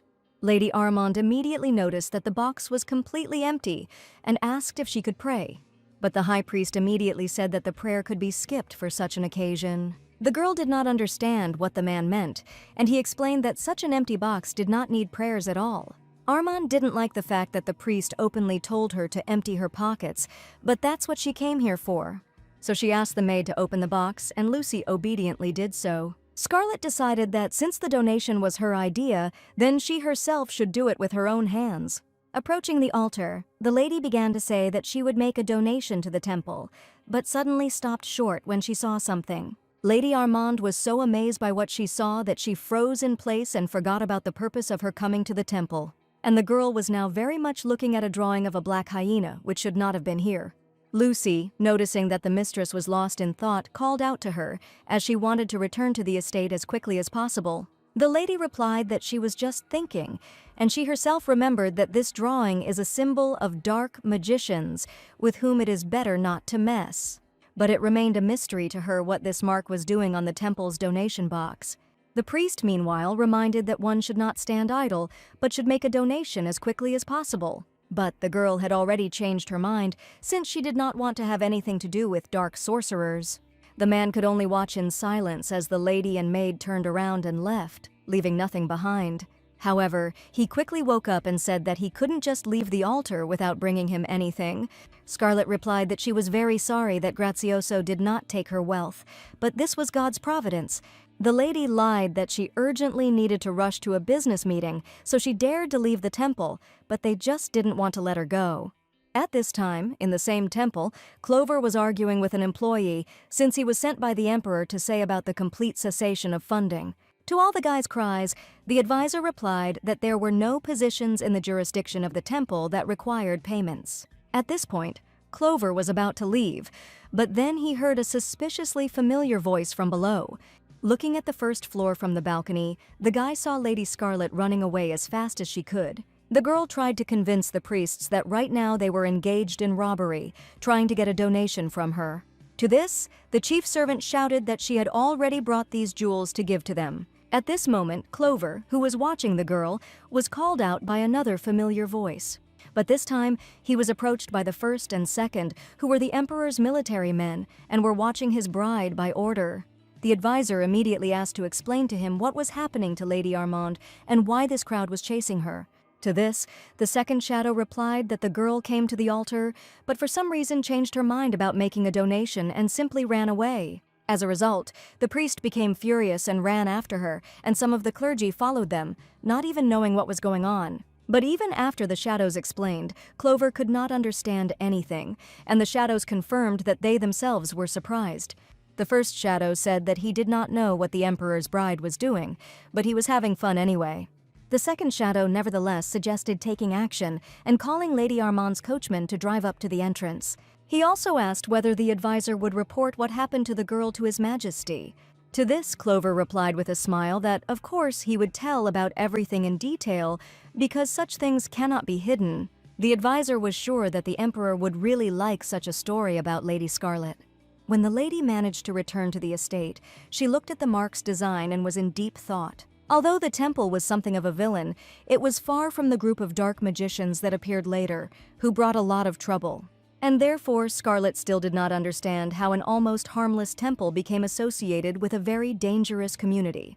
While she was still thoughtful, her brother quietly approached the girl, wanting to talk. The lady was surprised that Isar was at home, but greeted him joyfully. The guy said that he was just looking for his sister because she had received a message from the Imperial Palace. Armand did not expect this, since there were still many days before her next meeting with the Emperor. The brother replied that he did not know what the letter was about, but it had been delivered quite recently, so it was not too late to read it. The girl was wary, because after parting for a month, His Majesty behaved as if he did not want to see her. Just starting to read, Scarlet was perplexed, which even Isar, who was standing nearby, noticed. In the letter, Charles was very friendly and asked to see the girl earlier than agreed, which made the lady not happy. The brother asked with interest what the letter was about, but Armand had not yet answered as she was still reading it. Then the guy turned and noticed that his mother had returned from another event, to whom he immediately greeted. The first thing the woman asked was why the brother and sister were together at such a time. Scarlet quickly realized that the Duchess had not expected their interaction to be warmer than she had imagined. And the girl could not deny herself the opportunity to get on Melia's nerves, even though they were allies, and therefore hugged her brother. The woman immediately drew attention to this moment, and she really didn't like it, but she didn't dare say anything. Lady Armand, hugging her brother's hand, cheerfully said that they had greeted a woman and therefore would be the first to leave. Scarlet added that they needed to discuss something and left, which angered the Duchess. Stepping aside, Lady Armand gave the letter to her brother to read, and he too did not recognize the Emperor's handwriting in it. The brother did not understand why, if the girl was His Majesty's bride, she was now in a depressed mood. But the girl didn't want to tell her brother any of this, and so she just continued to lie sadly. The lady admitted to herself that she did not understand the tyrant's train of thought at all, since she messed up in the temple, and he called her to a meeting. Isar still continued to think that the syllable in which the letter was written did not match the Emperor's face. Lady Armand was interested in her brother's train of thought, and she asked him to explain in more detail, which he did. The guy explained that Charles was strict and cold and could not believe that such a type was his sister's type. In response to this, the girl suddenly jumped up to her brother and grabbed his face with both hands without saying anything.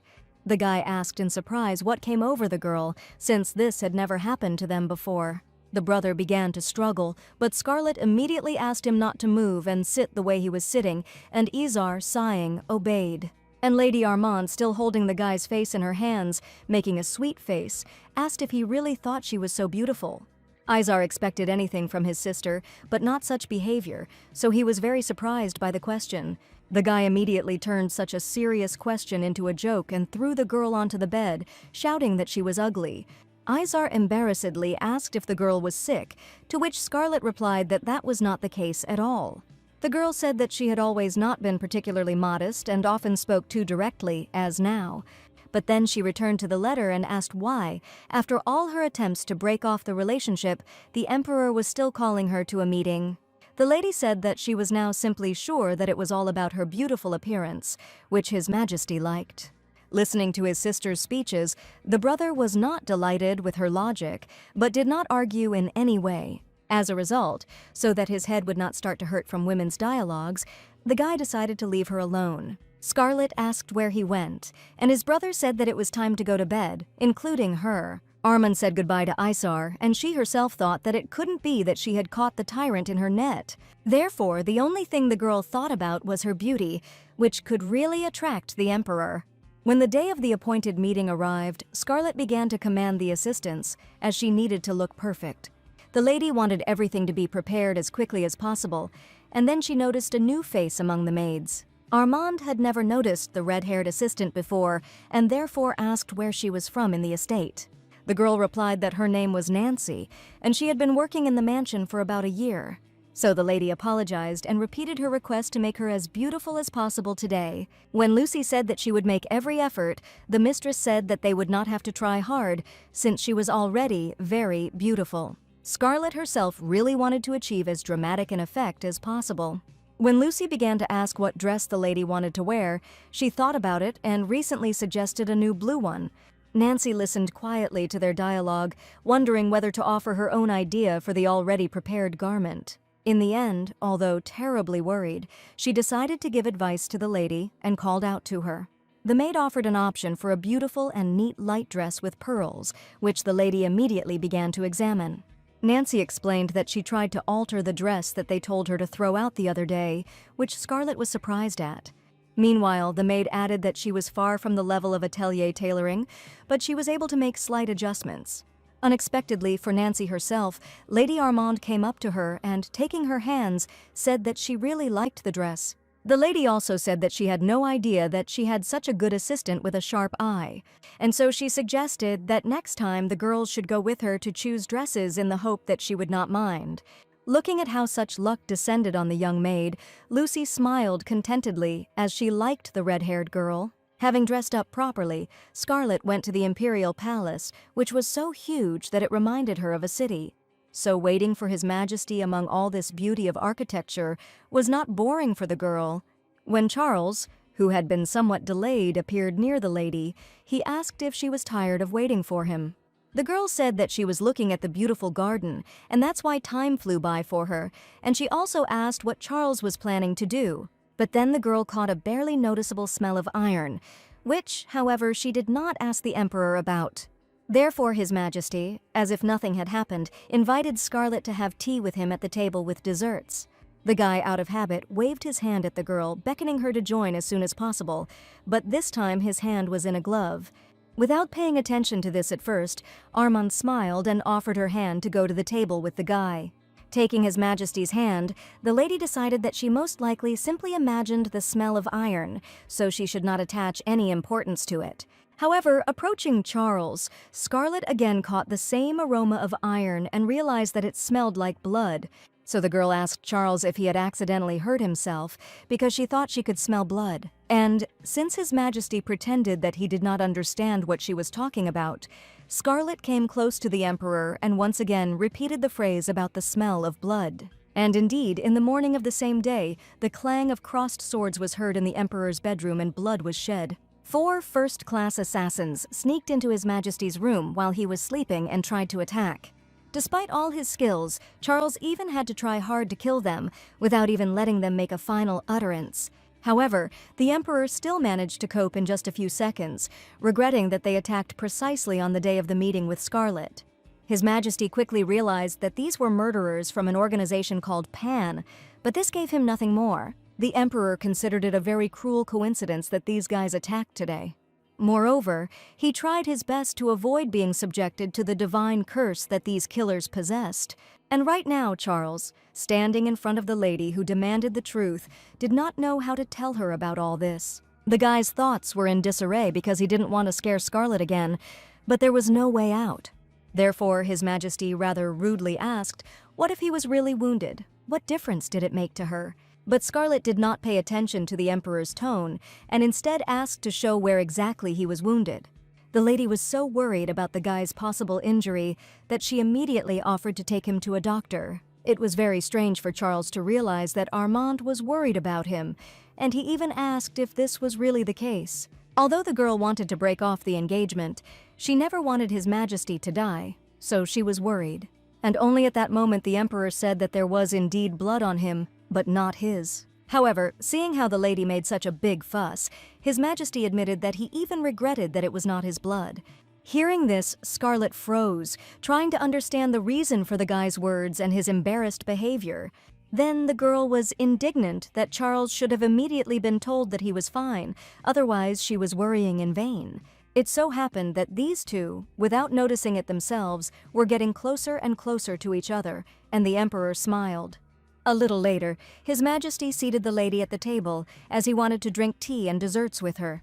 And he saw a picture of Scarlet eating cakes with great pleasure, as he did with her. Since His Majesty decided to tell the lady about what had happened, he asked if she wanted to know about the mourning. In response, Armand asked if she really needed it, which made His Majesty frown somewhat. But Charles still said that in the morning he was attacked by 4 assassins from the Pan Squad, which was more than usual. The lady said that it was hard for the guy with his high position, which is why he fell silent, and she did not understand what she said wrong.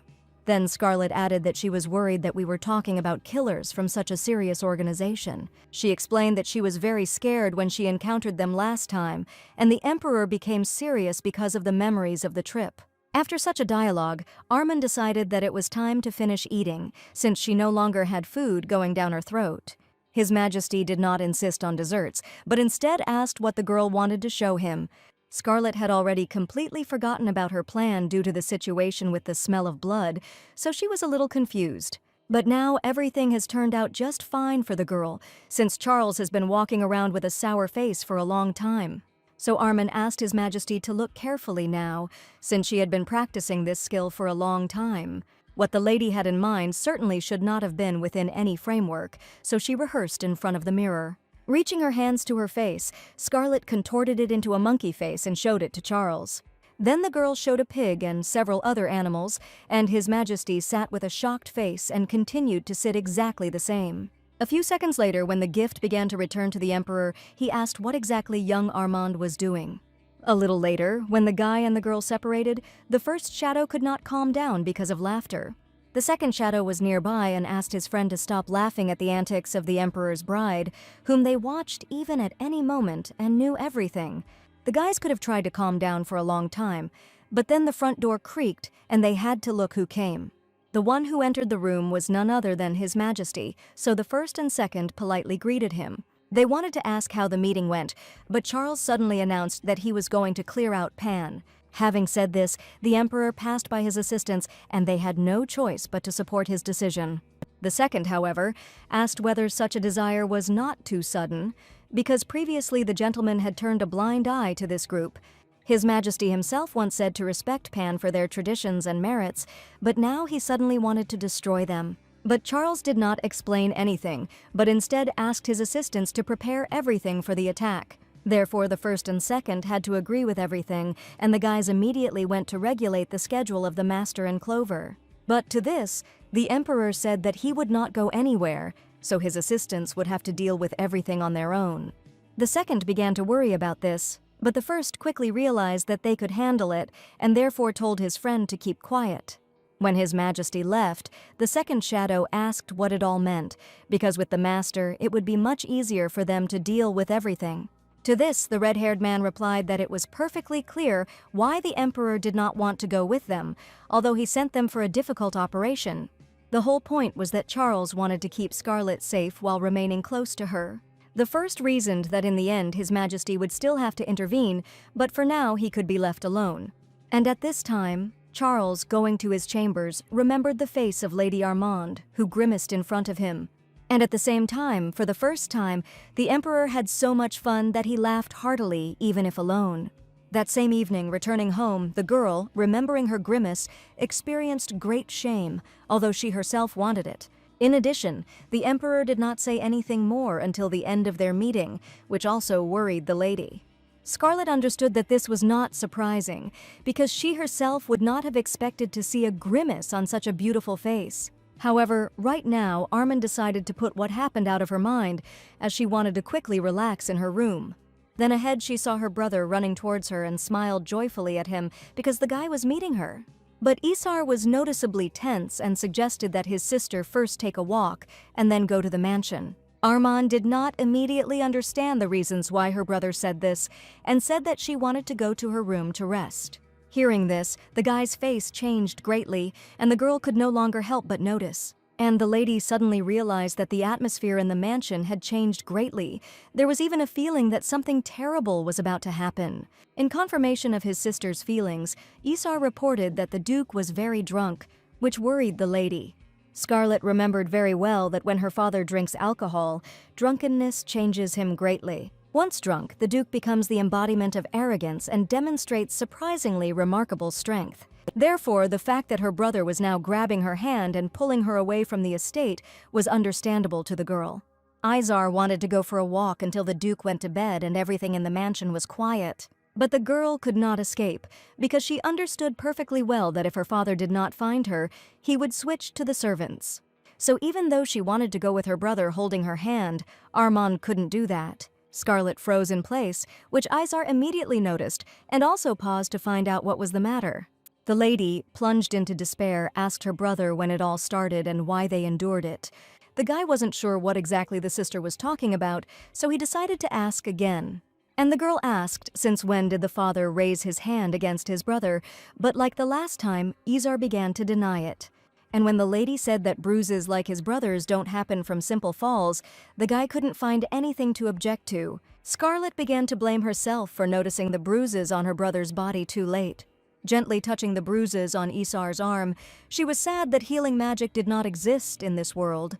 Lost in thought, the lady unexpectedly remembered one event from little Scarlet's past. The fact is that the words that her father spoke to her in her drunken delirium were cruel, but he was much stronger. He often told Scarlet that she was an unchanging creature, whom even her own mother did not love. Such ridicule of a father against his daughter happened quite often, and she could not do anything about it. The girl could only cry sadly and wait for a better and calmer life to come.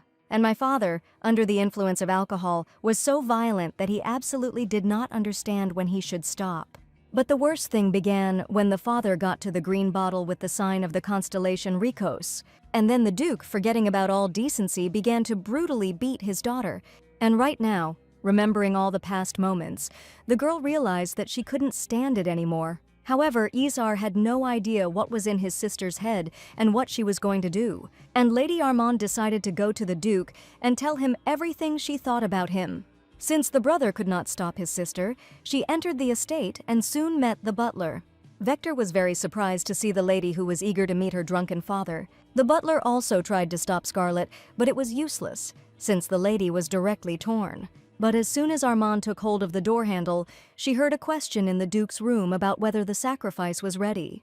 The girl froze in place, not understanding whose voice it was and what was going on in her father's room. And the person who contacted the man said that certain difficulties had arisen because the heir to the Ruthless family had fled. The fact that the victim escaped was very bad, but the cloaked men had a backup plan. The magician said that there was another suitable child in the Armand family, and the runaway child was already dead.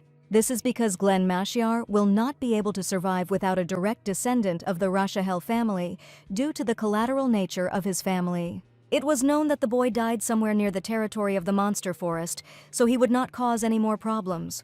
The only thing the magicians were worried about was that with Glenn's death, part of the power needed to activate the crystal had disappeared. One of the people in the circle asked what would happen to Carlior, and she was told that he would soon be finished. The chief among them all said that he had a plan, but he needed a little time and therefore asked to trust him. Then the magicians asked what about the Armand family, and then the Duke declared that he was completely at the mercy of his masters. Carlior, Rashachul, and Mashiar, when they were gods, created a seal that captured the demon god, and the occultists were now trying to break it. Since the seal was created with the help of their exceptional powers, it was precisely these powers that were needed to destroy the seal. And it will break only when all the blood relatives of these families, without exception, die.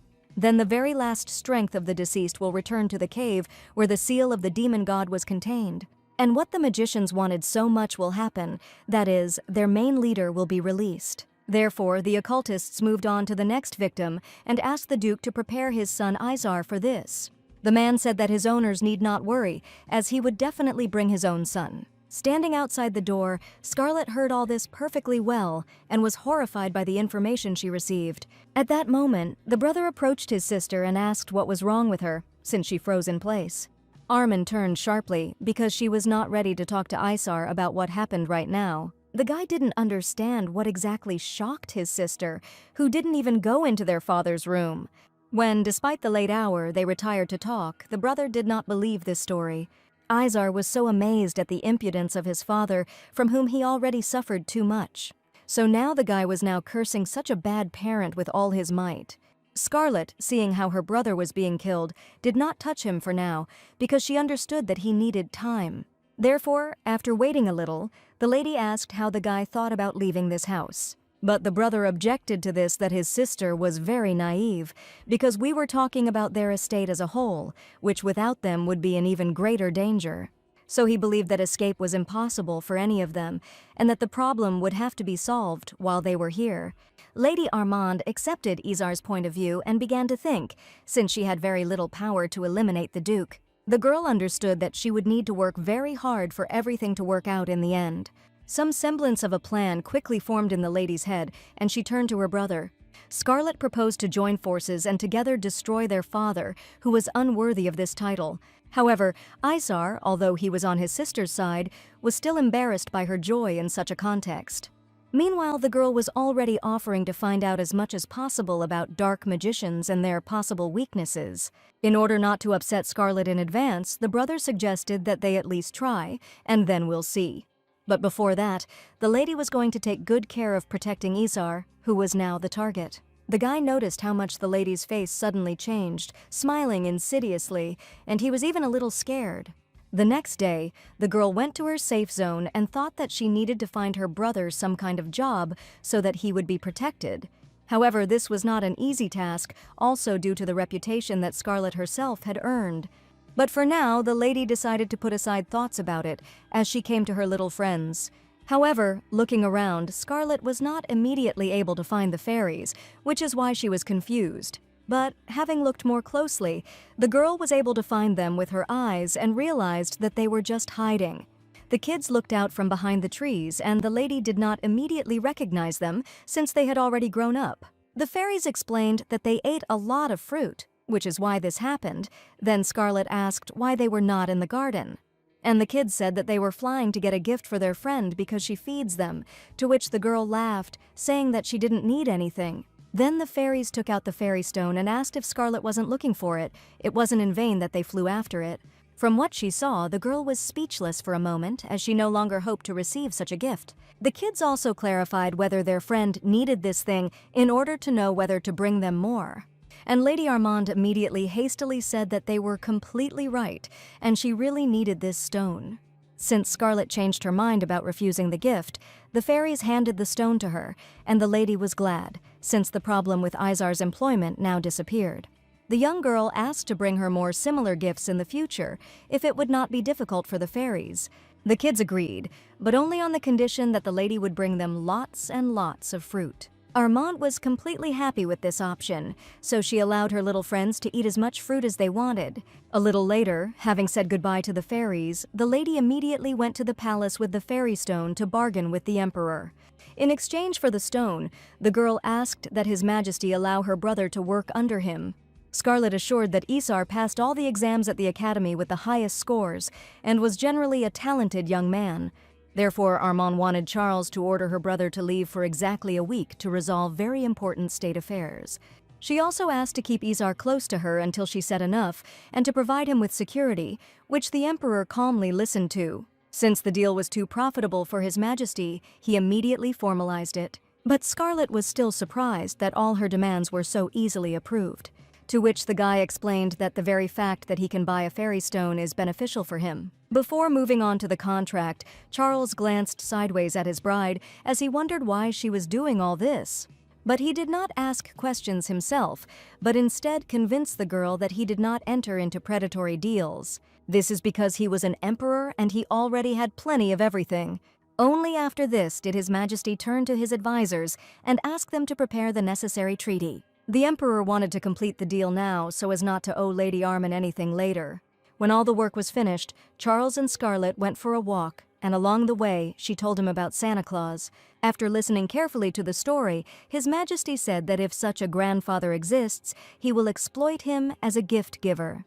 Charles said that whoever grandfather brings a gift for good behavior will receive the best education. But first, the emperor needed to know by what criteria good behavior would be assessed, which made Armand somewhat funny. Without hiding her smile, the girl said that His Majesty's idea was not so bad. In response, Charles smiled contentedly, because although both understood that their dialogue was comic, they still supported each other.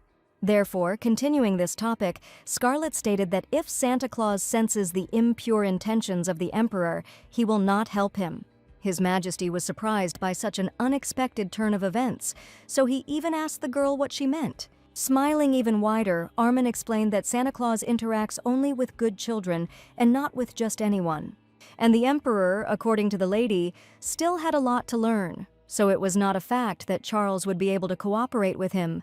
The Emperor asked what he should have learned, and Scarlet took out a book she had recently read. Charles asked if it was interesting, and the girl replied that it was very interesting, but you should at least start reading it.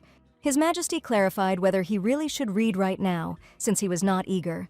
And Armin, since she loved this book very much, told me to read it almost right now. As a result, while they were sitting on the bench, the guy managed to read the book and said that it was an ordinary third-rate novel. However, Scarlet did not share the Emperor's opinion, especially regarding the main character. The girl tried to prove to His Majesty that the main character is a sensitive and very friendly person. Poking her finger at the text, the lady showed the moment where the main character was described as attentive and slightly assertive. In addition, Armand enthusiastically added that this character has traits that are not present in other books. His Majesty, although he read the book, still clarified what exactly these qualities were in order to know for sure. And Scarlet began by reminding us of the main character's different manner of speech, which was rare. But Charles did not take this fact as a real argument, but for now he remained silent. The second point that was important for the lady was talking to each other as equals between husband and wife. Armand said in all seriousness that if there is no respect between partners, the relationship will quickly crack. His Majesty again did not understand this, but also continued to listen to the girl rather than speak his opinion. And Scarlet summed it up by saying that she believes that respect is the key to happiness. Looking at the contented and happy lady, Charles did not dare to object to her. Instead, the guy, clearly thoughtful, asked if this meant that this was Armin's type. And then His Majesty explained that he meant the ideal type of lover, and not something else. Hearing this question, the girl thought about whether she had really made some important change in the Emperor. Somewhat later, when they were already walking through the palace, His Majesty suddenly asked what one wish Armin would ask to be fulfilled. Scarlet was surprised, and Charles added that, as her fiancé, he could only do one thing. The young lady exhaled as she almost asked to break off the engagement, but His Majesty did not mean it at all. However, although the girl didn't say anything, she still had to talk about the desire, so she thought about it. Just a few seconds later, a brilliant idea came to Armand's head, which made her very happy. Turning to the Emperor with a smile, the lady proposed to remain friends for the rest of their lives. His Majesty stared at the girl and asked incomprehensibly what she meant. And Scarlet continued to finish off the Emperor with her desire for friends, which made him droop. Armand, playing the fool, asked if this was not a simple and ordinary desire suitable for the doomed. Smiling evilly, Charles, barely restraining his emotions, said that this desire was not at all suitable. Then, still looking irritably at the girl, the Emperor declared that fulfilling this desire was beyond his capabilities. Charles turned around and left, and the lady had to catch up with him, shouting that having friends was actually very nice. Since the girl's and the guy's steps were very different, it was difficult for her to catch up with him, which made Armin angry. Making every effort, Scarlet overtook His Majesty and, blocking his path, reminded him that he himself had offered to fulfill her wish. But the Emperor suddenly backed down, turning away and saying that he had not said such a thing at all. The lady was amazed at such impudence and therefore did not even immediately find the accusatory words, starting to stammer. Not wanting to help the confused lady, Charles looked at her carefully, thoroughly analyzing her. Scarlet looked very hurt and sad that His Majesty ultimately refused her. Therefore, with a sigh, the Emperor suggested that if it was impossible to become friends for life, then they could at least be friends for now. Lady Armand looked at the guy in surprise because he proposed an idea that she had never even thought of. And His Majesty, in response to the girl's questioning look, smiled and once again confirmed that he was serious. So for now, having become friends with Charles, Armand finished her walk and came to her brother to report the news about his work under the Emperor. While sharing the information, the lady noticed that Isar was somewhat sad, and therefore asked what was the matter. And the brother, worried, explained that he was very worried about receiving the ducal title for his sister. But Scarlet herself did not share her brother's concerns, since she had already thought through everything carefully. Then Isar began to grumble excitedly about the fact that the old people were not some simpletons and carefully examined every question. The guy added that since my sister did not graduate from any academy, even for this she would be deducted the required points. Moreover, she was the emperor's bride, but the girl objected to that this was not so bad. To which Isar stated that, unlike his sister, the elders may not think so. But Scarlet still didn't become afraid, saying with a smile that maybe her brother was right. But in any case, for Armand everything was in perfect order and under control, which she informed Isar about. With a smile, the lady said that first they all need to hit, and only then they can deal with the consequences. At night of the same day, a meeting was broadcast again in the Duke's room, where the magicians discussed that Charles had taken Isar into his hands. Scarlet, who assumed that her father would get in touch with the dark magicians, was already standing at the door and eavesdropping. Meanwhile, the occultists were discussing her, saying that Lady Armand was just an obstinate young lady, and the Emperor posed a threat to them. But right now they could not kill His Majesty, so they decided to lie low for now and watch everything that happened. Armand, looking through the crack of the door, heard that the people's target had now changed to her, since she also belonged to the Duke's children. And the Duke himself suddenly confirmed that his own daughter was quite suitable for the role of a victim, if it was impossible to get to his son. Since the decision had been made, one magician said with a smile that he had a good way to catch the girl. The lady immediately began to listen even more carefully and was surprised when the occultists mentioned someone named Barbar. It turned out that Barber was the last priest who managed to escape and was now pretending to be a doctor. The Duke also had not heard anything about this guy, so for now he remained silent, and the magicians remembered how they stole 2 sacred objects from Barbara. But one of the magicians said that there was still something left that could be taken from the priest. They held in their hands a sacred object that could make the Duke's daughter fall asleep forever. And it was possible to get out of this trap only if you had a certain power, but the magicians were sure that Lady Armand did not have it. One of the people under the hood said with a smile that he understood what his guildmate was talking about and asked to tell him more about the plan. And the man also smiled and said that they do not have access to the power of the demon god, but they have mediocre sacred objects. And this plan of his was the only opportunity for all occultists to overcome the powers of the 3 dead gods.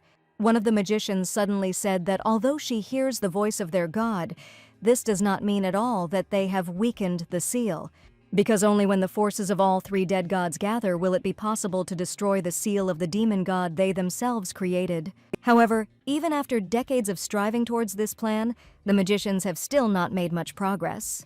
So right now they decided to change the way they were operating in the hope that it would speed them up. The magician told the Duke that since he did not have the seal of the head of the family, he could lock up his daughter, and then he would not have to worry about the right to rule. The Duke agreed, and then he was told that a box for storing relics would arrive at the mansion, and soon its owner Barbar would come for it. All the Duke would have to do is open the guy's door, then knock him out and lock him in his daughter's room. Since the plan was not so complicated, the occultists hoped that the man would cope with such a task. The magician said that in the book there is a space, once in which you will live very slowly and forever. So if you put Scarlet there, she'll end up going completely crazy quickly. Simply put, unless some miracle happens, Lady Armand will never open her eyes again. Among the 3 families, either a child would be born who would be the soulmate of the other, or a magical contract would be concluded with an engagement. Since the girl heard everything she wanted, she began to slowly retreat, when suddenly the magician said that you need to die and be reborn in order to possess the 2 powers of the gods. Until now, the magicians did not know that Scarlet was exactly such a person, now running away along the corridor to her room. And the girl was going to never let the plans of the dark magicians and her father come true. The next morning, the lady decided to do something more cunning than her father, so she called all the servants together, and, making sure that they were listening to her, Armin announced that a guest would come, who would need to be immediately taken to her room secretly from everyone. The assistants immediately said that they would do everything in their power, but the lady was still worried. However, her plan was a success, and soon Barbar was indeed sitting in her room, coming for his book. Scarlet managed to keep the guy close by saying that his book was here, but he was already starting to grumble without her. Then the girl sighed and brought the sacred object, but she was in no hurry to give it to the guy. Barbara was surprised by the girl's behavior, and therefore directly asked what she was doing. Scarlet said with a sad look that she heard that there was a very cursed thing inside the box. But the guy himself was amazed that the lady suddenly started talking about this topic, so he remained silent. But Armand continued to say that she heard that this book was created for the meanings of divine relics. Barbar could not stand it and asked how she found out about everything, but the girl simply replied that it just happened that way. But then she added that she knew the conversation of dark magicians who want to first put Barbara and Lady Armand, and then the Emperor, into sleep. The priest asked if the girl herself was a dark magician, which the lady immediately began to vehemently deny. Scarlet pretended to be deeply offended and even turned away, asking who the guy took her for. The girl even thought that she was trying to help, but maybe it would have been easier to give the priest to her father. However, before this, the lady decided to make one last attempt and told Barbara that he had lost 2 sacred objects that were stolen by dark magicians. And the guy immediately remembered how he tried to find his objects everywhere, and then the book disappeared. And now it was clear to him what it was all about. Therefore, the priest said with a sigh that he would believe the girl, but then asked why she told him everything. The guy doubted that Scarlet was conducting a dialogue with him out of the kindness of her heart, and he was right, as Armand suddenly smiled. Smiling, the girl said that she liked that the guy would guess the very essence of the situation. She frightened Barbara with information that dark magicians were trying to break the seal of the demon god and proposed an alliance. That same night, the Duke reported that he had received the box and began to wait for Barbara, but for some reason he never came, and their plan failed. Moreover, the box itself had disappeared somewhere, and even searching for it throughout the estate did not yield any results. The magicians were incredibly angry with the failed Duke, and therefore ordered him to shut up. Scarlet this time stood at the door and heard how the occultists even wanted to remove her father from the case for failure. The girl thought how great it was that, despite his bad character, the man was stupid. So today she could sleep peacefully, and therefore went to her room, without hearing anything new about the plans of the magicians. Meanwhile, the magicians, disconnected from communication with the Duke, were preparing a new case. They called Shirla, who was one of them, and asked her to go to the Emperor, as planned. The girl's task was to break the engagement of His Majesty and Lady Armand by any means necessary. To which Shirla said with a smile that she should kill just one of them. The next morning, thanks to their union, Barbar showed Scarlet his sacred objects. And in order to protect all the descendants of the 3 great gods from dark magicians, the priest gave the girl bracelets and rings. So when the lady later communicated with the Emperor, she gave him a magic ring for protection. In the conversation about the gods, the girl was very serious, and His Majesty listened to her no less attentively. Then Scarlet decided to ask if Charles knew anything about the goddess of the fire, but he answered in the negative. The guy and girl came to the conclusion that the people hardly knew, since there were no myths about her. So the lady shared her only knowledge about the fire depicted in the corner of the myth of the beginning. However, this did not give anyone any information, so it was decided to change the topic. Charles, somewhat alarmed, asked if it would be safe for him to wear Barbara's ring, but the girl assured him that the power of the goddess was concentrated inside him, which simply cleanses everything around him. The guy thought deeply, but he had no reason not to trust his bride, so he accepted her gift. Although the Emperor still considered the ring not the safest, since its action would weaken the body. But the lady convinced him that there was nothing wrong with looking bad, provided that His Majesty would be all right in the end. Moreover, Armand said that there is no painful effect from the ring, which means everything will be fine. The girl remembered the legend that as soon as someone heals through absorption, they will immediately become closer to the goddess. The lady did not know exactly what this legend meant, but she hoped that it could help her. As they continued to sit at the table, the Emperor continued to grumble about the sacred object. However, now the guy was worried that the lady might look sick because of the ring, which surprised her. It was very strange for Scarlet to hear that the tyrant Charles could be worried about someone. So Armand said that she wouldn't be really sick, so he shouldn't be scared. The lady tried to laugh it off in order to lighten the atmosphere and not start worrying about it herself. But His Majesty once again did not appreciate her jokes, but instead grimaced. Seeing the Emperor's reaction, the girl could not help but laugh, but then calmed down. Scarlet decided to return to the topic of sacred objects, since she wanted to talk about the moon god item. To this, the Emperor said that there is no moon in this world, and the girl should also know this very well. However, Armand began to arguing that the moon was simply obscured by other stars, as Barbar said. Suddenly, Charles asked if he could trust that fugitive priest if he was so needed to fight the dark magicians. The lady immediately said that he could be trusted, and His Majesty decided to take her word for it. After this, Charles asked his bride not to try to solve problems on her own in the future, because she could be caught, with which the lady agreed. So His Majesty proposed that in the future we discuss all plans together and decide how they will proceed. After a short silence, Scarlet turned to the Emperor with permission to ask him a personal question. The lady asked if the guy was now imitating in his manner of speech the ideal type of girl they had read in the book. His Majesty himself was slightly surprised by the lady's question and did not immediately answer it, as he was thinking about what to say. Scarlet suggested that Charles was trying to build an ideal relationship between lovers and later spouses. Of all Armin's phrases, the Emperor caught on the word beloved and thought deeply. And Scarlet continued to cheerfully insist that it was so, because she had read the book well. Then His Majesty realized that he had been declassified and asked what if so. To this, the lady replied with a little sadness that they had become friends and they were not supposed to behave like that. This plunged His Majesty into despondency because he imagined their relationship somewhat differently and therefore became confused. The lady, in turn, did not quite understand why the guy suddenly sighed, since she believed that there was nothing wrong with their friendship. To this, His Majesty continued to remain silent in frustration, covering his face with his hands because of the emotions that overwhelmed him. Armand finished off Charles, saying that he didn't have to talk to his friend in such a soft tone. She asked the Emperor to behave with her as usual, so that he too would feel comfortable. To this, His Majesty unexpectedly smiled, answering that he understood what the girl meant. Scarlet was surprised that her words reached the guy's consciousness so quickly, although she was pleased. His Majesty clarified that it turns out that he can only behave in this way with a lady. And the girl no longer expected such a turn of events, so she froze, her mouth parted in surprise, but fortunately for her, the dialogue was over. A little later, when they were almost leaving, the Emperor suddenly said that recently something had been bothering him, and the lady asked what exactly.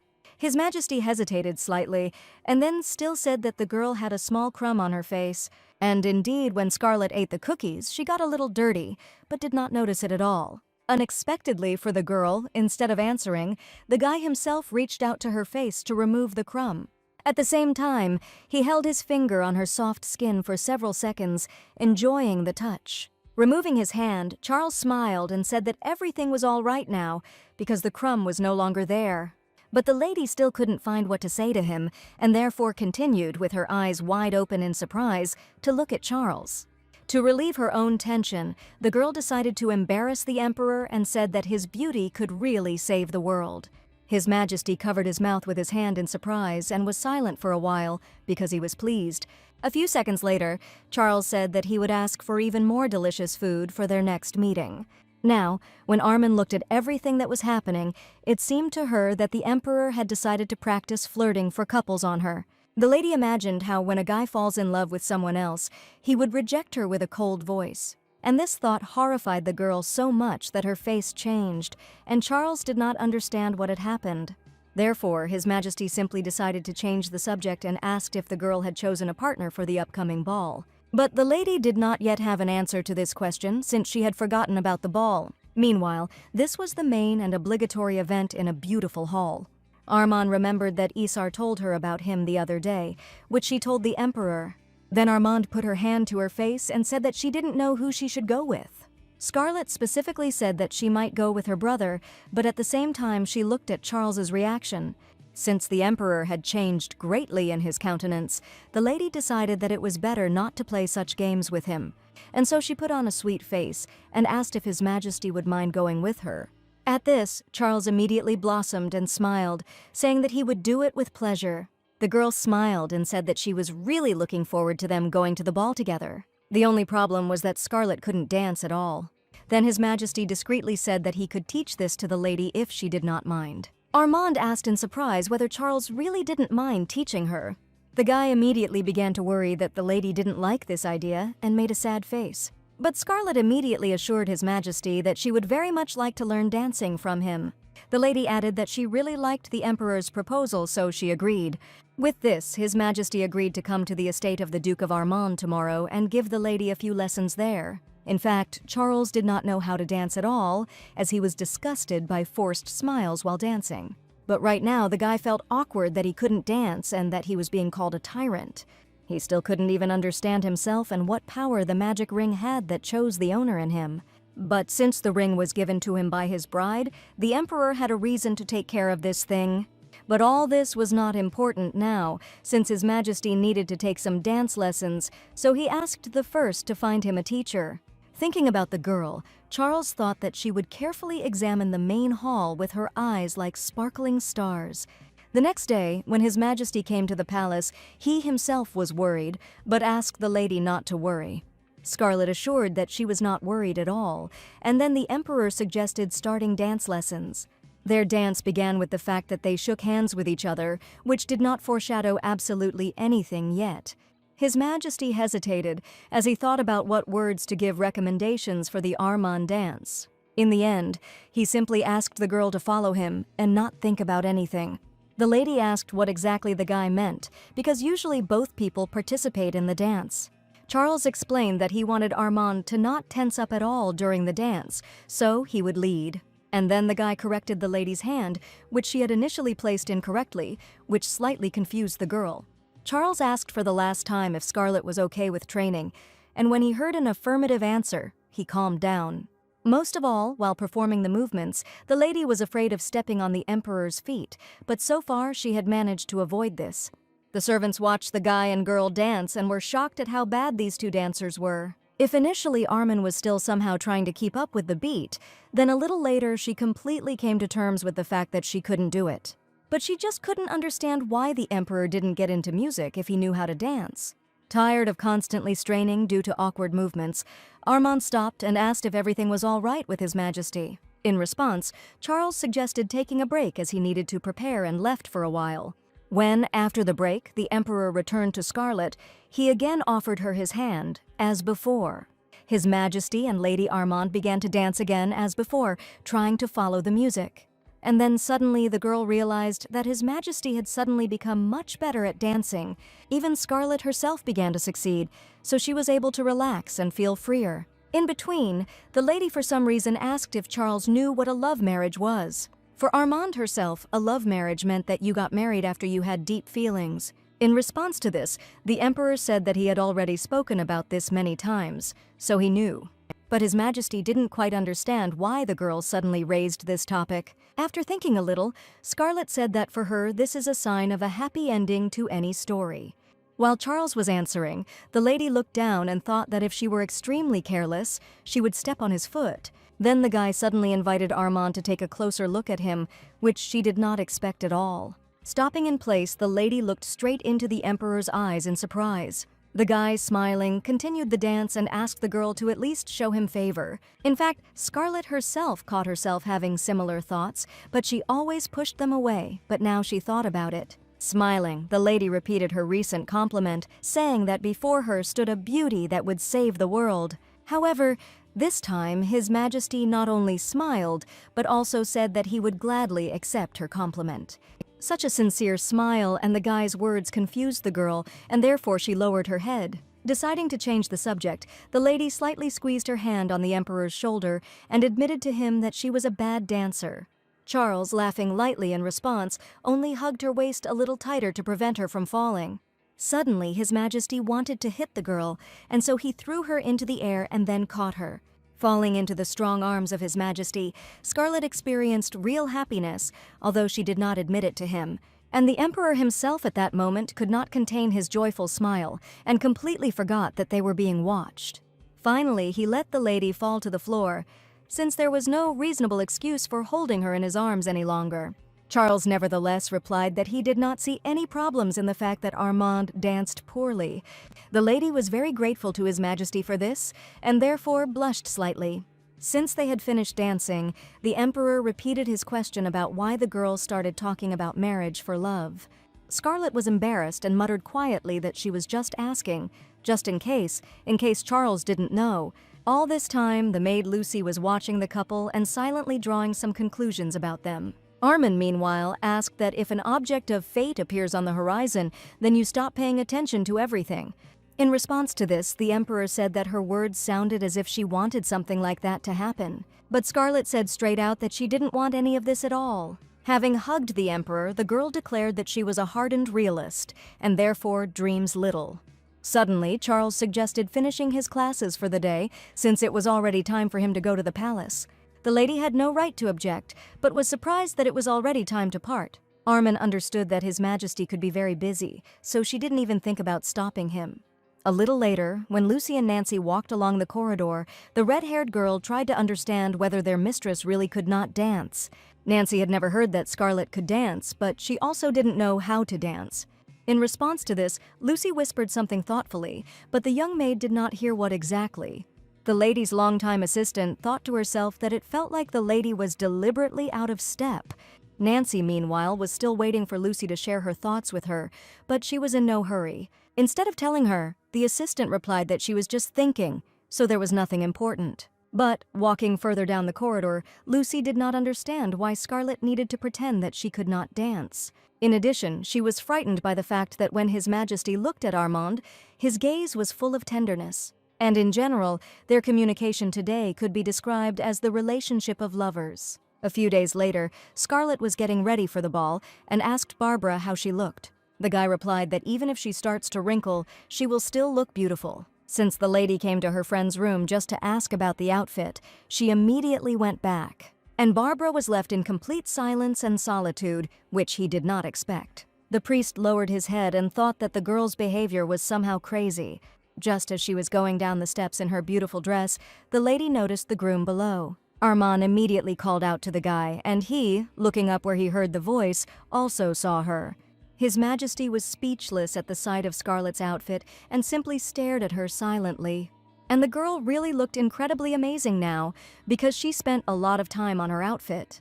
Smiling at Charles, Armand apologized for keeping the guy waiting. In response to this, the Emperor reassured her that he himself had recently arrived, so everything was in order. His Majesty himself did not notice how a smile appeared on his face, and he invited the girl to go. Before entering the main hall, they slowed down a little, and the Emperor asked if the lady was worried. Scarlet confirmed that this was her first time attending such a reception, so she was somewhat worried. Then Charles reminded her that he was with Armand, so she shouldn't worry. After listening to His Majesty's words of support, the girl felt that she was very grateful to him for everything. Charles extended his hand to Scarlet to invite her to come into the hall together, and she accepted the invitation. For some reason, the lady's heart began to beat quickly as she held out her hand to the guy in return. And while they were lightly holding hands, the doors opened in front of them, and the main hall appeared before them. Many noble people had already arrived and were walking importantly around the hall, talking to each other. When Lady Armand and the Emperor entered the main hall, their arrival was immediately announced publicly. The girl tried her best to keep a proud face and not pay attention to anyone. His Majesty turned to the girl, reminding her that she had promised him the first dance. In response, the lady asked the Emperor for his hand, extending hers to him, and the guy hesitated. Eventually, a smile lit up his face as Charles really wanted to dance with Armand. Nevertheless, he delicately suggested that Scarlet dance with her brother first, and the girl became worried that something had happened. She did not want to give the first dance to someone else, but decided to clarify whether the Emperor had told her everything he wanted. Looking at the girl again from the side, the guy realized what a beauty she was. So Charles openly complimented the lady on her appearance, which surprised the lady.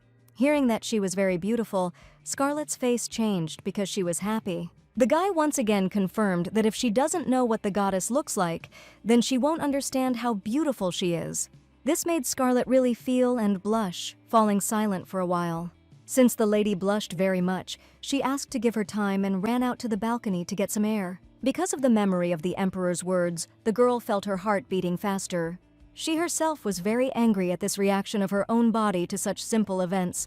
It was difficult for Scarlet now, because she didn't want Charles to misunderstand her, but she couldn't go back yet. Then an acquaintance came out onto the lady's balcony, whose arrival she did not immediately notice, and therefore was surprised. And none other than Barbara appeared nearby and asked what the lady was doing. The guy came closer, and Scarlet didn't mind talking to him, so she invited him to come closer. The girl didn't even notice how the priest came here, but she gave him credit since he really knew how not to attract attention to himself. Barbar explained that he was already tired of the ball, and then asked why Armand didn't even dance with His Majesty. Scarlet sadly replied that she couldn't because she was too distracted by her own emotions. Since the priest didn't particularly know how to talk to people, after that they both fell silent. Finally, the guy couldn't stand it anymore and asked if the lady wasn't one of those people who first does something and then regrets it. Scarlet was surprised that Barbar managed to study her so much in a short amount of time. But before the lady had time to answer that question, the guy asked the next one, because he wanted to know what she thought about the Emperor. The friend's question made the girl think deeply about what she was really experiencing. In the end, the lady said that she would like the Emperor to be a little happier. At that moment, Charles approached Barbara and Scarlet to pick up the girl from the balcony. Charles froze nearby as he decided to briefly observe the dialogue between the two acquaintances. Meanwhile, Barbara compared the lady to the bright summer sun because she really was similar, but the priest associated His Majesty with the quiet and furious winter wind. The priest understood that these two did not seem to make a good union, but they fit together perfectly. After answering her friend's question, the lady asked why he asked him at all, because this had never happened before. Barbar replied that it was just like that, but the girl didn't really believe it. Without waiting any longer, Charles asked what they were both doing here on the balcony. It seemed to Scarlet that the Emperor was dissatisfied with something, because he rather rudely asked if she had cleared her head. Deciding not to pay attention, the girl introduced Barbara to Charles, since they had not met yet. However, His Majesty did not look happy at such a meeting, so the lady became embarrassed. Instead of greeting, he said that he had a conversation with the bride and therefore asked the priest to leave. They decided to go down from the balcony into the garden, and Charles covered the girl with his robe. Scarlet was not cold, but still thanked the guy for the cape, just in case. Charles suddenly said that it seemed to him that Armand did not want to return to the ball. The Emperor added that if the lady wanted, she could continue to be in the garden. His Majesty promised to be here too and, instead of dancing, allowed me to stay in his camisole.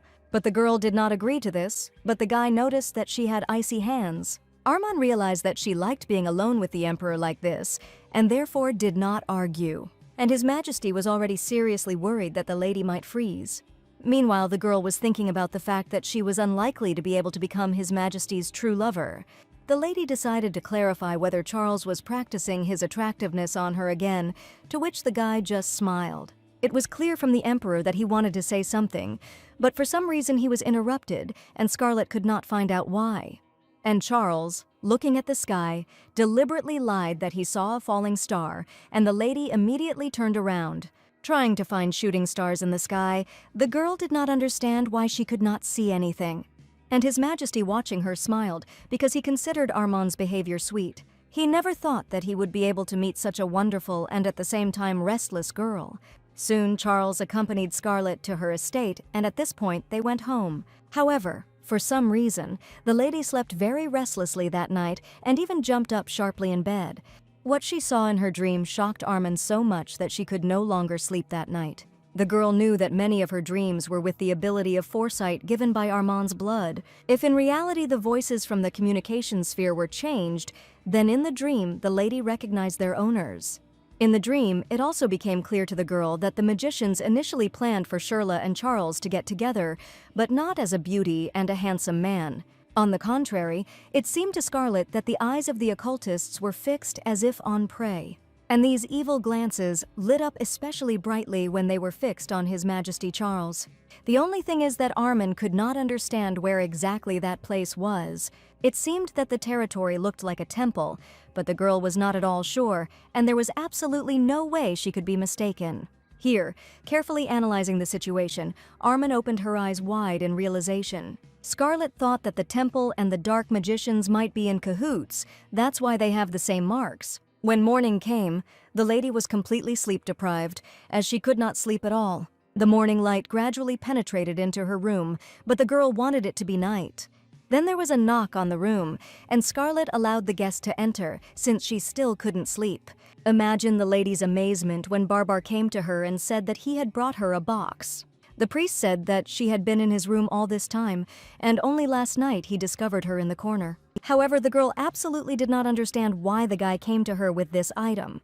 To this, Barbar explained that on this box was the lady's name, and inside it was Scarlet's diary. As a result, when the guy went home, Armand sat in front of the diary and thought in what strange place it was hidden. However, the current Scarlet could not understand the thoughts of the previous one, who hid such a personal item in such a place.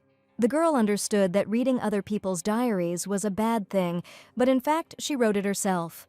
So Armand nevertheless decided to study the thoughts of the girl who lived in this body before her. As it turned out, at that time the Duke also beat her, which did not surprise Scarlet at all. But the closer Armand came to the end, the more her blood ran cold from what she read. The lady read something in the diary that she never expected to know, and now she was wondering what to do with this information. The diary stated that Scarlet was a fake, which was not mentioned in the original work. Before her death, the mother told her daughter with great regret that she was a half-breed. Dying, the woman admitted that the girl was born sick initially, due to the fact that her mother chose Aaron. The fact is that it was impossible to combine the two powers of God, but she did so. Therefore, the mother very strongly asked her daughter to try not to die, which she was surprised at. The woman instructed the girl not to sacrifice herself, not to sympathize with anyone, but simply to survive. At the very last moment, her mother said that if Scarlet suddenly felt that she was unable to do this, then she would need to remember her mother's advice. And she advised me to drink the contents of the bottle that my mother left as part of her inheritance. She explained that it would give the girl strength and make her feel much better, even though she didn't know what was in it. From the diary, the lady learned that she was the daughter of the deceased Duke Aaron, and not the current head of the family. And this meant that the seal of the head of the family passed to her, although she did not know where it was now. Armand understood that even if she took the Duke's chair, no one would expect the seal in her hands. At that moment, her faithful maid stood outside the door of Scarlet's room, patiently waiting for instructions. Suddenly, Lucy felt some dark energy coming from behind the door, which made her tense. The fact was that the madam understood perfectly well what she should do now, and therefore was in a hurry with all her might to the Duchess. Scarlet was determined to make her fake father's life as miserable as possible, and was full of determination and malice. Lady Milia was not particularly pleased with the girl's early arrival, but still accepted her. When the Duchess asked why Armand had come to her, she put on the table a bottle of medicine made from a winter flower, which is used for hair removal. The woman instantly understood why the girl brought her this bottle, but did not dare to take it. Instead, worried, she asked where Scarlet got such a rare remedy from a winter flower. The girl just smiled at this, saying that it was a company secret, since Barbara didn't want to give it up. Then the Duchess thought hard, since she had already set foot on the path against her husband when she agreed to cooperate with the lady. Melia understood perfectly well that there was no turning back for her, and this bottle was an excellent opportunity to take revenge. Therefore, the woman, although still worried, took the bottle, thanking Armand for it. Scarlet asked to use it on the Duke because she really wanted to give the Duchess a chance to take revenge on him. Melia was worried, no matter how cruel it was, but Scarlet reminded them of everything that the man had done to both of them. Then the girl remembered that she had another remedy that Barbar had given, and she went for it. Handing over a bag of dry contents, Armand asked Melia to make her father bald as well. The woman was again surprised that Scarlet had such rare remedies, but this time she did not ask anything. Instead, she nodded curtly, silently making a pact with her stepdaughter. Not wanting to put this matter off for a long time after saying goodbye to Scarlet, Melia immediately invited her husband to tea. The Duke was surprised but still could not refuse to meet his wife, especially since she personally poured all the drinks for him. The Duchess said that she just wanted to give the man some delicious tea, which was delivered to her just the day before yesterday. In response, the husband decided to provoke his wife and declared that he had taken a beautiful mistress. Melia knew very well about the Duke's adventures, so she reacted sluggishly, but even more wanted to take revenge on him. The woman asked why he told her this, to which the man stated that he should have said at least something. Observing his wife's reaction to his betrayal, the Duke drank the tea that she offered him. Looking at her hated husband, Melia once again realized that he did not care about her. Then the woman decided to provoke her husband in response and addressed him, simply calling him Duke. The man reacted immediately because he could not tolerate disrespectful treatment. Jumping up from the table, the Duke began shouting that such an appeal to the head of the family was absolutely unacceptable. The Duke even asked if the woman was out of her mind to behave in such an impudent manner. In response, the Duchess only smiled, as for the first time in a long time, she felt better. The man suddenly asked if Melia had gone crazy like Scarlet, which she didn't like. The Duchess suddenly began to defend the young girl, saying that it was because of her that she took such a step. Melia only now realized that Scarlet was the one who understood what no one else understood. Therefore, now she was sorry that she had not had any contact with the girl earlier. The Duke suddenly noticed that his wife was laughing at him, and this made him incredibly angry. Then the man felt that something was absolutely wrong with his body, although in theory this should not have happened. Swaying, the father fell to the floor, as he could not stay on his feet due to his health. Then Melia said that it seemed that the medicine had worked, which shocked her husband. Rising up on his elbow, he angrily asked what exactly she had done to him. The Duchess's answer was the laughter of the Duchess, as she was glad of the situation in which her husband found himself. With her eyes sparkling with satisfaction, the woman said that now a new life would begin for the Duke. Not wanting to communicate with this man anymore, the Duchess slammed her fan shut and turned away. Then, Melia turned to the maid, who was silently observing everything, and asked her to tell Scarlet that she was ready to cooperate. The assistant immediately left, and the Duchess stood for some time and watched her husband on the floor.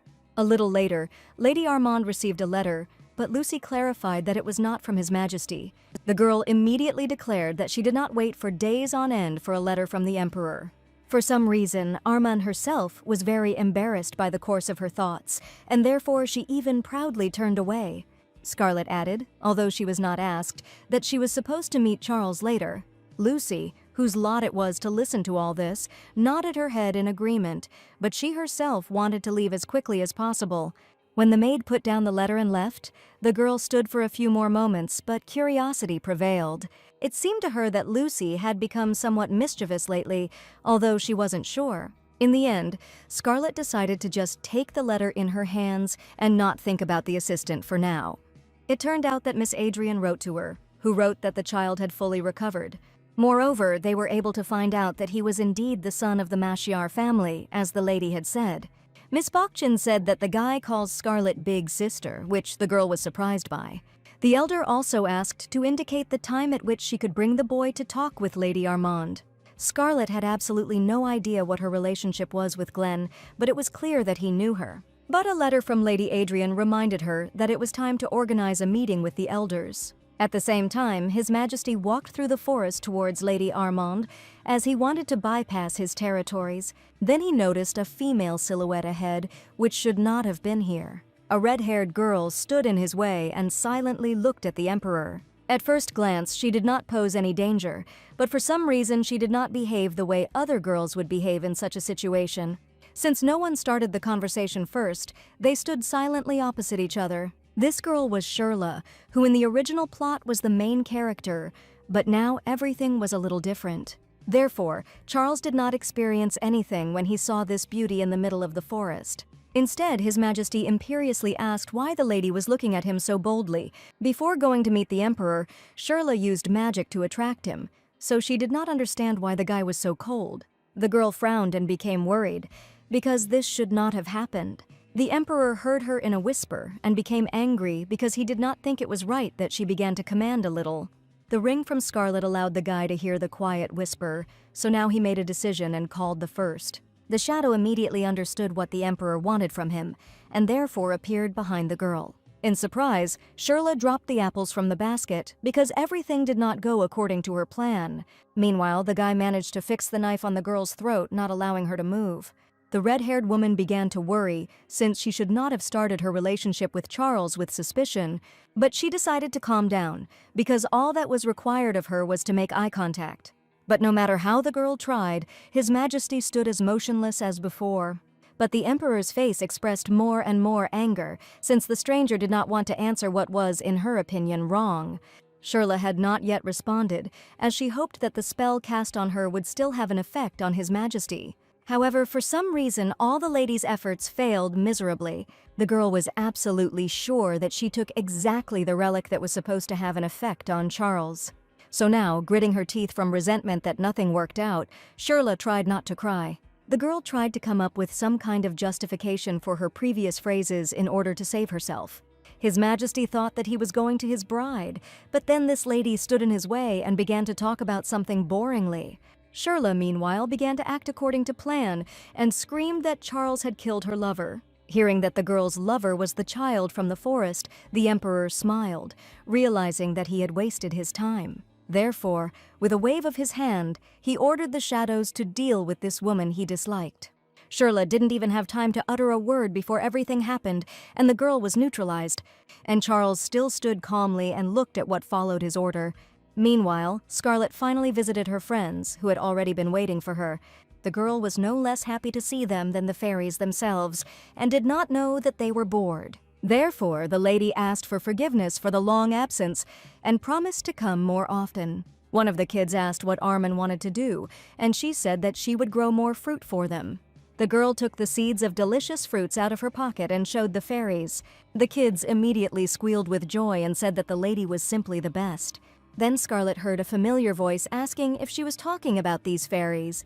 The lady turned around and saw a familiar face which she was glad to see. It turned out that the emperor had already come to the girl in the safe zone since she invited him.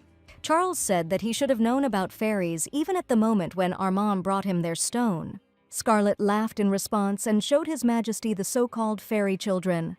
The emperor tried to put on a sweet face as the lady had asked him the day before. And if Armin understood that His Majesty was really trying, then the kids were already scared. But the girl only laughed at the guy's efforts and did not make any comments to him. Turning to the fairies, who were shocked by this appearance, the lady asked them to say hello. But then the red cap said that this man was an enemy because he smelled like eggplant. And after him, everyone else began to drive the emperor away, which Scarlet was surprised at.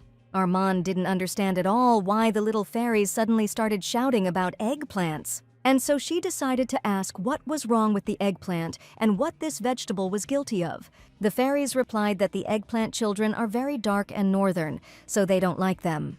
The lady was surprised because the children told her that there were no fairies here except them, and the blue cap confirmed that there are no others here, but they are just around the corner.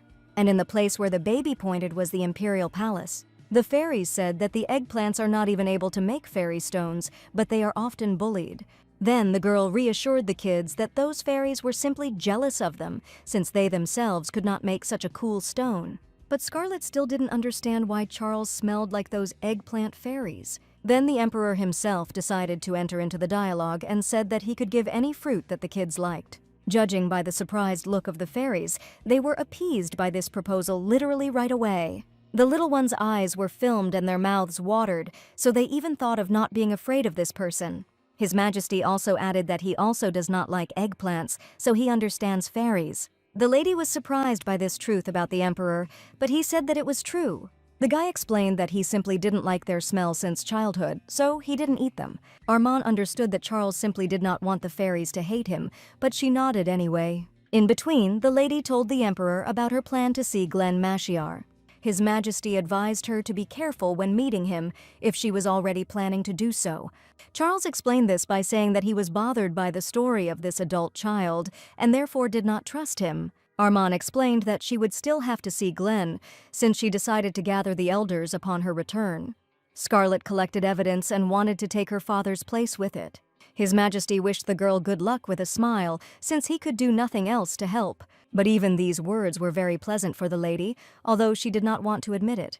So smiling sincerely and happily, Armand laughed as she sat next to Charles. And the next day, taking advantage of the fact that the Duke was unconscious, the girl convened a council of elders. Everyone came obediently, since this was one of their duties, although they did not want to listen to much. And Scarlet's agenda was to overthrow the current head and nominate her candidacy for his place. The lady knew that at least the Bakshan family would definitely support her after everything that happened between them. But the girl had doubts about other representatives of the elders, but hoped that everything would go well. One of the elders immediately tried to put Scarlet in her place, reminding her that she had not yet taken power into her own hands. In response, the girl only smiled arrogantly and raised her head proudly, specifically agreeing with the provocateur.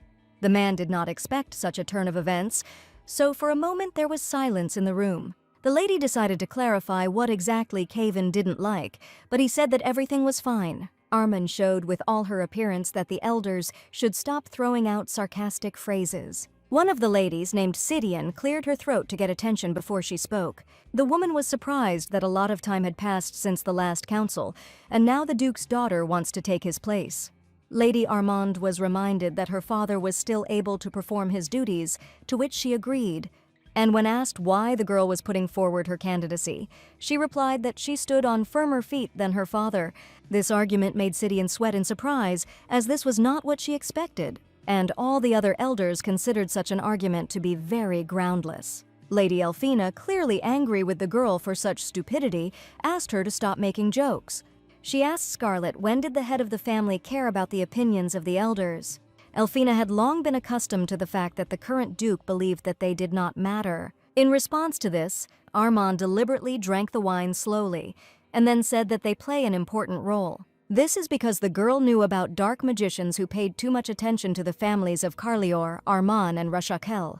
Therefore, Scarlet needed all the power she could muster, including the power of those who guarded the borders of the monster forest. Apparently, the occultists were never able to openly invade the Armand family, but this did not mean that they would no longer try to open the portal. So the lady wasn't lying at all when she once again repeated that she needed everyone's help. One of the elders decided to clarify whether this was the reason the lady urgently called them. So that there would be no more attacks on her, Armand distributed to everyone materials that described the Duke's betrayal. The man, who took it upon himself to speak for everyone, asked what kind of documents these were. And then he opened it and began to read, as a result of which he was greatly shocked by what he learned. Scarlet immediately warned everyone that everything they saw today was a secret. But the fact was that the Duke took his place as head of the family in far from the most correct ways. And the lady was able to understand everything that was happening only thanks to the butler. Armand warned that what was learned about the Duke should not be revealed even under pain of death. This is because the Emperor indiscriminately killed everyone who was associated with dark magicians, and the girl knew about it. While the elders read the document, many of their hands began to tremble with fear and indignation. The lady noticed that everyone had very gloomy faces, which she said while laughing.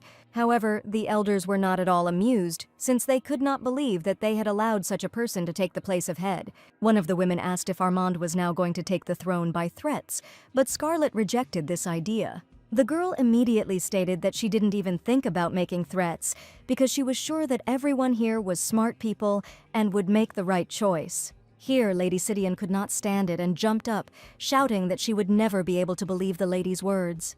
To this, the young girl asked not to stoop to raising her voice and swearing. And then she explained that she sincerely wanted to establish collaborative relationships with everyone in this room. Scarlet asked to carefully read the scroll again, because she would take it away, but promised to solve this problem.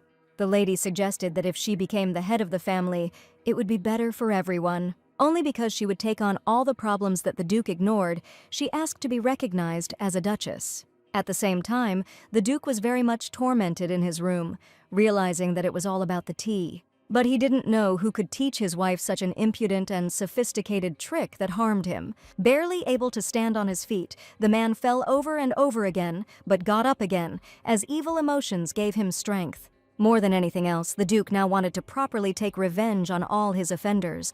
Therefore, although he swayed greatly, he stood up and left his room, going to look for loved ones to take it out on. Right now, the Duke was so angry that he was going to crush absolutely everyone into dust. Unexpectedly, on his way he met a butler who opened the door to the master's room. Vector was worried because he knew that the owner had not yet recovered. But the man said that he didn't care and demanded to let him through. When the butler was put in his place, he obediently fell silent, and the Duke was able to ask where his wife was. But, to the man's great regret, it turned out that Melia had left on her own business in the morning. This situation infuriated the man, as he decided that there was no one in the house except him. To this, Vector was forced to say that Scarlet was in the estate and had gathered a council of elders, and then the owner lost his temper in earnest since he did not allow his daughter to do such a thing. To this, Vector reminded that anyone in whose veins Armand's blood flows can convene a meeting of the elders. When the Duke demanded to know more details, the butler said that he no longer knew the details. Pushing aside the no longer needed assistant, the man went straight to the council chamber. And in the council room at this time, Scarlet was already collecting the documents back to burn all but one. The girl confidently advocated removing her father from the post of head of the family. All the elders were in thought, although they already knew their final decision. Then there was a loud knock on the door, and the lady instantly realized who had come. Shouting loudly to his daughter, the father asked what she had done on his estate. But as soon as the man entered the hall, the atmosphere changed very sharply for the worse. And at that moment, Scarlet, firmly standing on her own, reminded everyone of the first Duke Aaron. Only after seeing everything that was happening, the father felt his hands tremble. He realized that he should not have focused on that seal, but simply killed the girl. And Lady Armand suddenly asked in a cold voice what brought the man here. The girl said that her father had neither shame nor conscience since he decided to show up here. Instead of a constructive answer, the Duke suddenly began to shout loudly that no one had the right to argue with him. But everyone around had a different opinion, and therefore the daughter smiled contentedly. But the man could not calm down and only shouted various nasty things to the girl more and more loudly. And everyone around listened to the head of their family swearing and felt shame and anger for him. The father finished quite quickly, saying that such a little thing like Armin could not be on the council. Having listened carefully to her father, Scarlet looked him up and down, drawing conclusions. At the end, the girl asked with a sarcastic smile if that was all he could say. The father was shocked that the lady was not even the least bit afraid of him. And Armand explained that she always knew that he had a small vocabulary, but only now she was convinced of it. The man decided that he had heard his daughter's words incorrectly, but everything was correct. Meanwhile, Scarlet invited her father to join the meeting since he had already come. The girl asked everyone present if they recognized that the Duke had insulted a direct descendant of the Armand family. And it was a great shame for the Duke that everyone almost unanimously recognized this fact. The lady then asked if the elders would admit that the man had insulted them, which they also admitted. Armand informed her father that his wife had also agreed to remove him from the post of head of the family. Therefore, while the Duke was in despair, the girl said that he was being removed from office. In response to this, the man, angrily gritting his teeth, asked who allowed them in the first place. Never before could he even think that they would dare to disgrace him like that, and therefore he was furious. Grabbing the first object he came across, the father went at his daughter, shouting that he would kill her. But Scarlet didn't even move from her place, just watching her father attack her. But before he could take even a couple of steps, one of the elders grabbed the former Duke by the throat and threw him to the floor. While the man fell, Scarlet watched the object that flew out of her father's hand. This very object, having slightly hit the ceiling, fell into a green flower and accidentally spilled into it. And the Duke himself, when falling, dropped several objects from the table along with his table. Looking at this, even Lady Armand sympathized with such a painful fall to the floor. A small vase fell from a dropped table onto the man's head, spilling blue liquid on him. For some time, the man lay on the floor, not moving at all, as he was experiencing a painful shock. When the Duke was finally able to rise to his feet and touched his forehead, he discovered something he had never expected.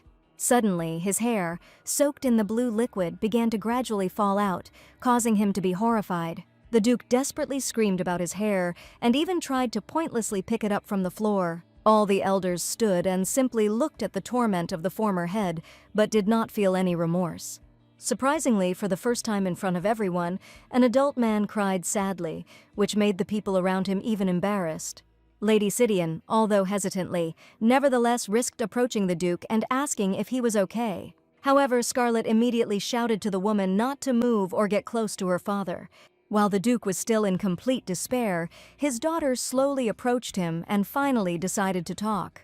The girl asked her father to give up and not be indignant, but he shouted that she should not approach him. The father called his daughter a witch, to which she said that no matter how he called her, it would not change anything. But also, the lady could not get rid of the temptation and added that even Yuog would now not help the man with his misfortune. This made the former Duke finally turn to the girl who deliberately provoked him. As a result, the man was taken away, and Lady Elfina was left alone with Scarlet, who said that her father had been put under house arrest for the time being. But Elfina added that she thought that this would not be enough, and Armand asked why she thought so. Then the woman took out of her pocket the object that the former Duke was holding in his hand, heading towards her daughter.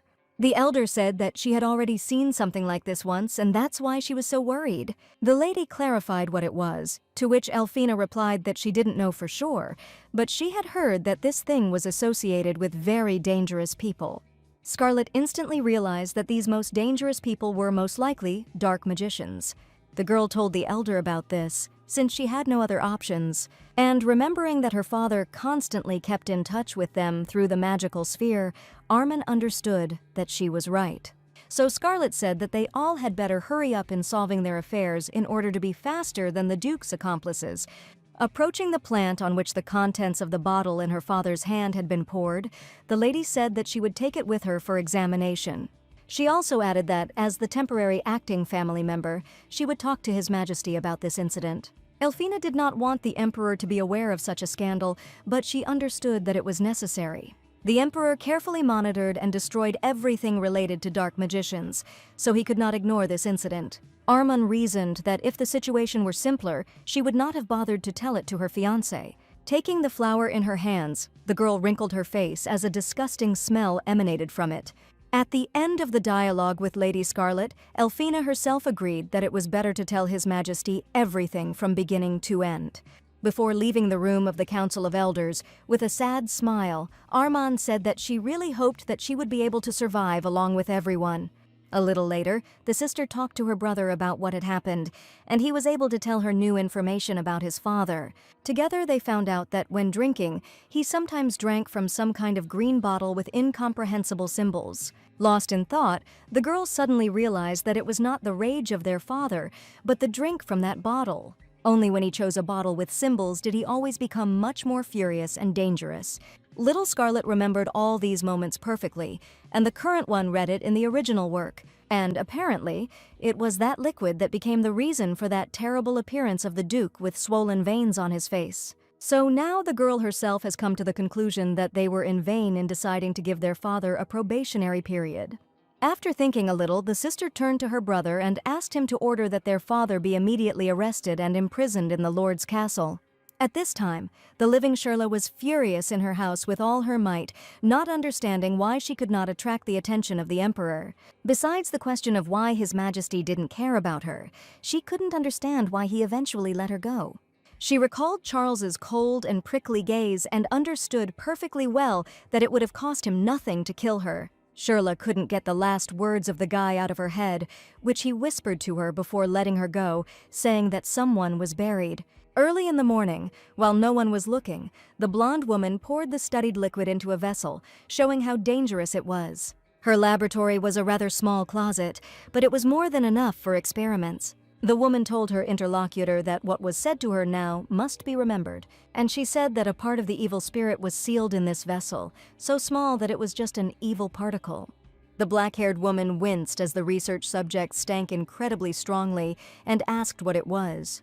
In response, the fair-haired woman was silent for a while, but then decided to say that it was black water. The interlocutor did not expect such a turn of events, and was surprised to ask what kind of black water this was, but there was no answer. As for Scarlet, having dealt with her father, she took her brother and visited the Duchess so that she could personally tell her everything. The woman, although deep in thought, agreed that the girl did everything right and very quickly. Since all three of them had nothing else to worry about, Melia sent the children to their rooms. The lady was not going to get up just yet as she still wanted to share information, but Isar felt his mother's condition subtly. Without asking, since he guessed that it was better to leave the Duchess alone now, the guy got up and left, which Scarlet did not expect. Then she turned to Melia to take another closer look at her and her thoughts. The girl realized that the woman was now very sad about her years of life lost because of the Duke. Therefore, Armand considered it best to also leave this poor unfortunate woman alone, and quietly left the room. But the Duchess was so sad and immersed in her thoughts that she didn't even notice it. Since Scarlet still had business to attend to, she went to His Majesty to discuss it with him as she had promised.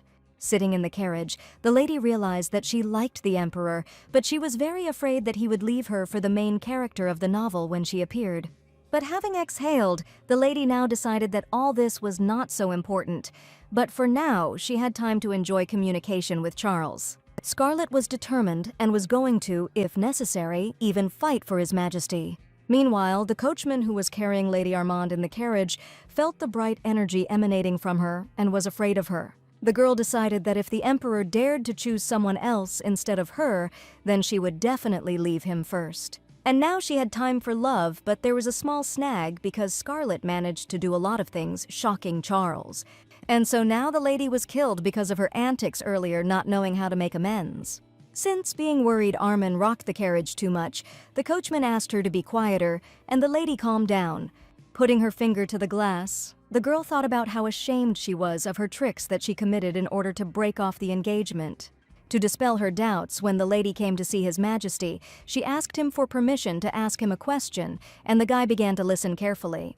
At this time, they were sitting together in the gazebo and peacefully drinking tea, but Scarlet could not calm her raging thoughts.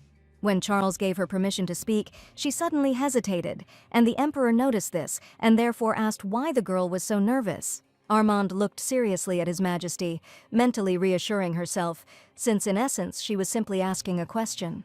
Having properly tuned up, the lady asked if the Emperor had an ideal type of woman. In surprise, Charles even spat out the delicious imperial tea, since he had never thought about such a thing. His Majesty wiped his stained mouth and asked the girl why she was even interested in such things. Armand said that she was simply curious, but His Majesty insisted that she tell him the reason. However, Scarlet did not want to admit what was wrong, and therefore made a sweet face and asked to answer her question. Charles became somewhat nervous, as it was unusual for him not to seek answers to his questions. However, the guy decided to come to terms with the situation and said that the woman he likes does not worry about the opinions of others, wears flowers in her hair, and runs down the street.